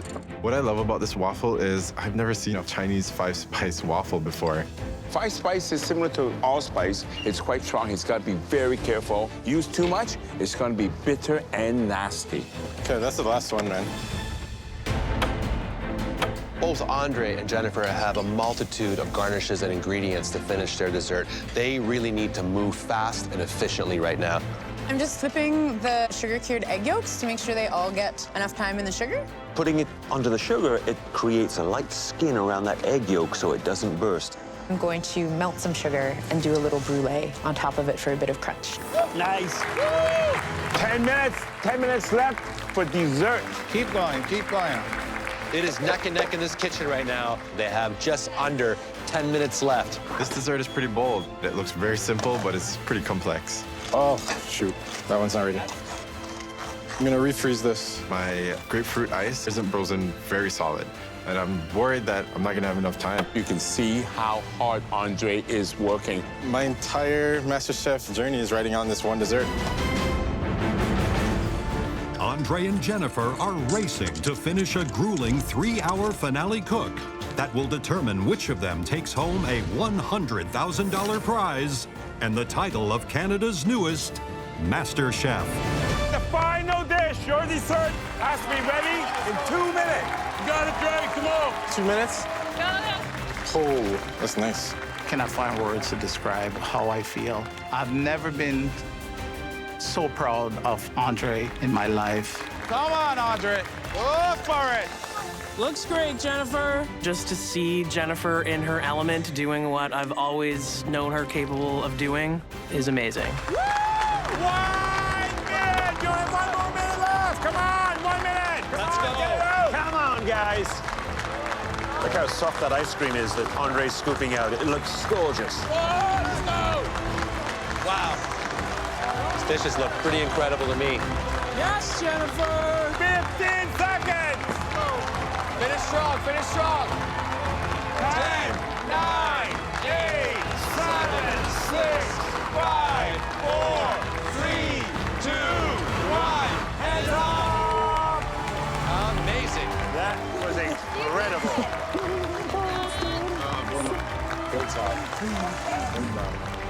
I've literally given everything into this cook. Like, I'm super wiped and I'm super pumped that I just finished it. You did it! Oh my gosh, that happened. That happened. I'm so proud of myself. We did it. You did it. Wow. Now it's time to taste your final course. Please follow us into the banquet room. Come on in.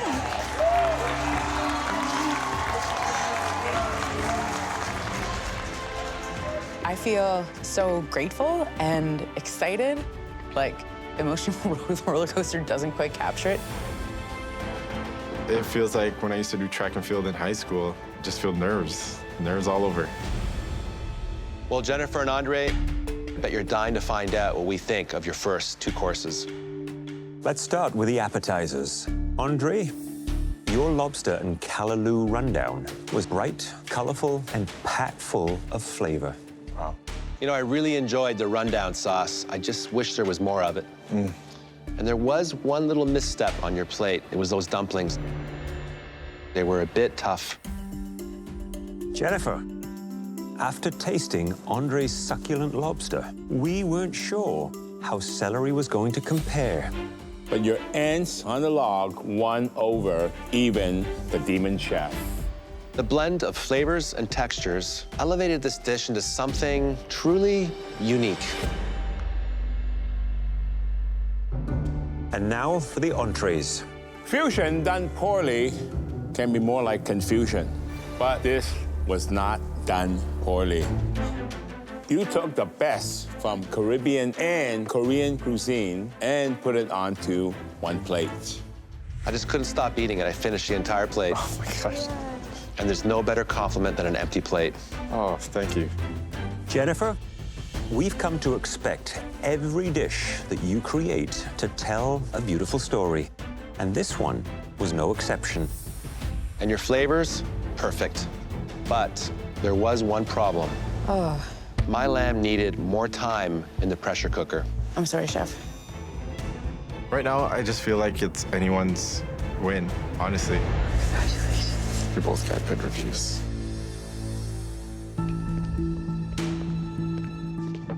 Andre, please tell us about your dessert. Today, I have a deconstructed toron. I paired it with a stout sauce, also a Chinese 5-spice waffle, some caramelized plantains for the crunch, and the snow is a grapefruit soda snow. I'm a sucker when it comes to the desserts, and I just love a really well-presented dessert. And this looks inviting. It looks fresh, it looks clean. Well done. Thank you, Chef.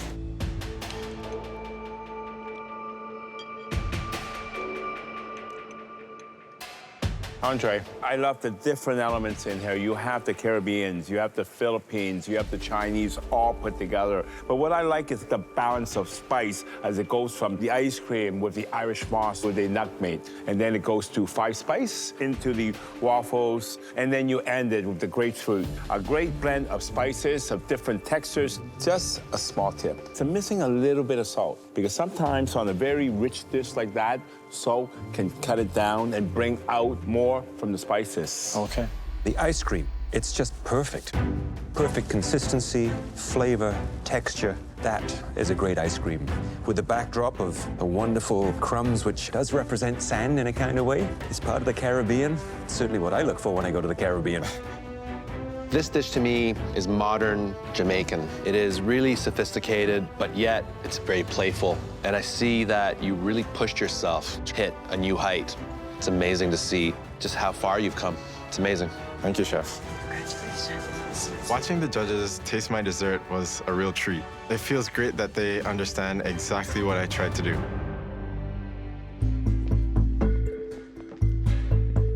Jennifer, please describe your dessert. Tonight I've made one of my favorite dishes, treat cereal. There's a chocolate soil in the bottom. I've puffed a variety of different rices. I've made some marshmallow meringue. There's a chocolate ganache bed for the sugar-cured egg yolk, and I've tea-smoked milk. This isn't just a dessert, this is an experience. Oh. Wow.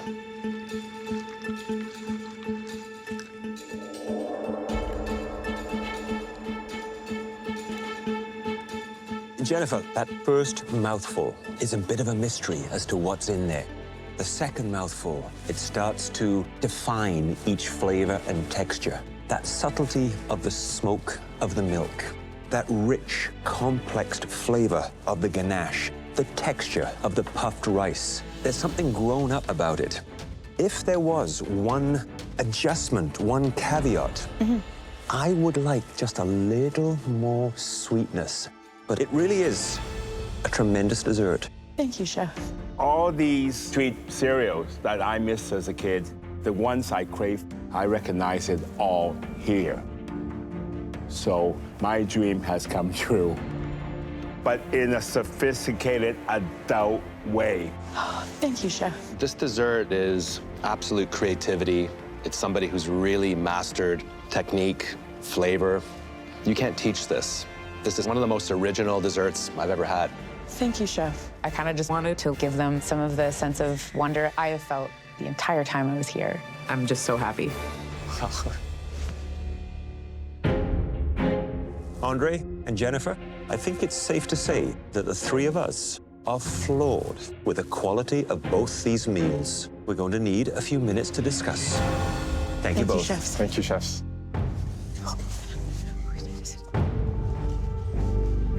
So, Andre's flavors were just explosive. They just transported you to the Caribbean. He was able to deliver bigger flavor impact. I've given my all in this entire competition, and especially today, I poured it all out there.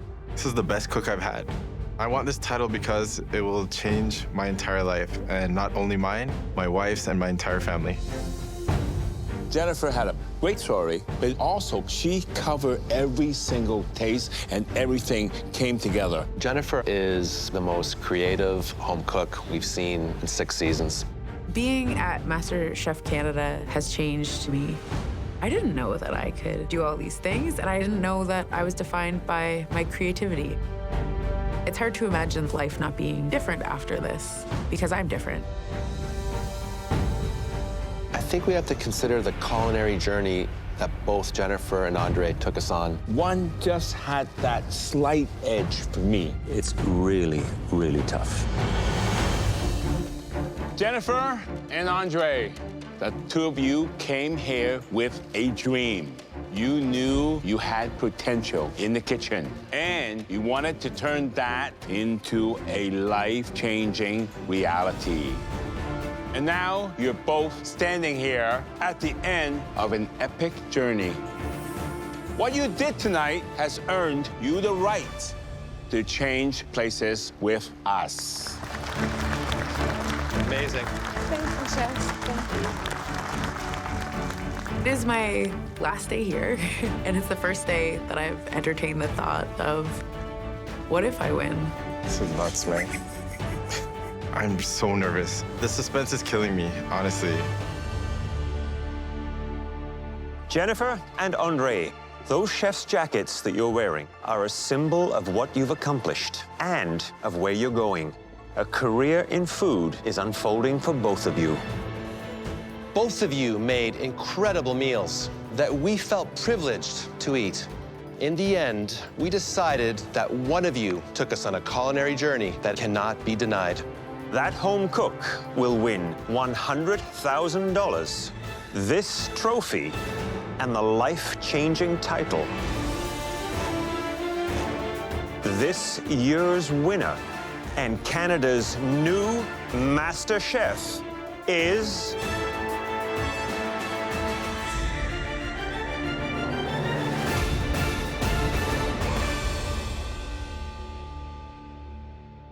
Jennifer.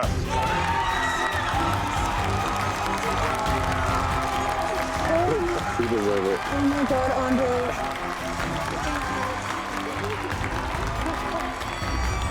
Oh my God, I am MasterChef Canada. Congratulations. Thank you so much. Thank you so. I finally figured out what I want to be when I grow up. Or like not totally grow up, but you know, I figured out what I want to do anyway.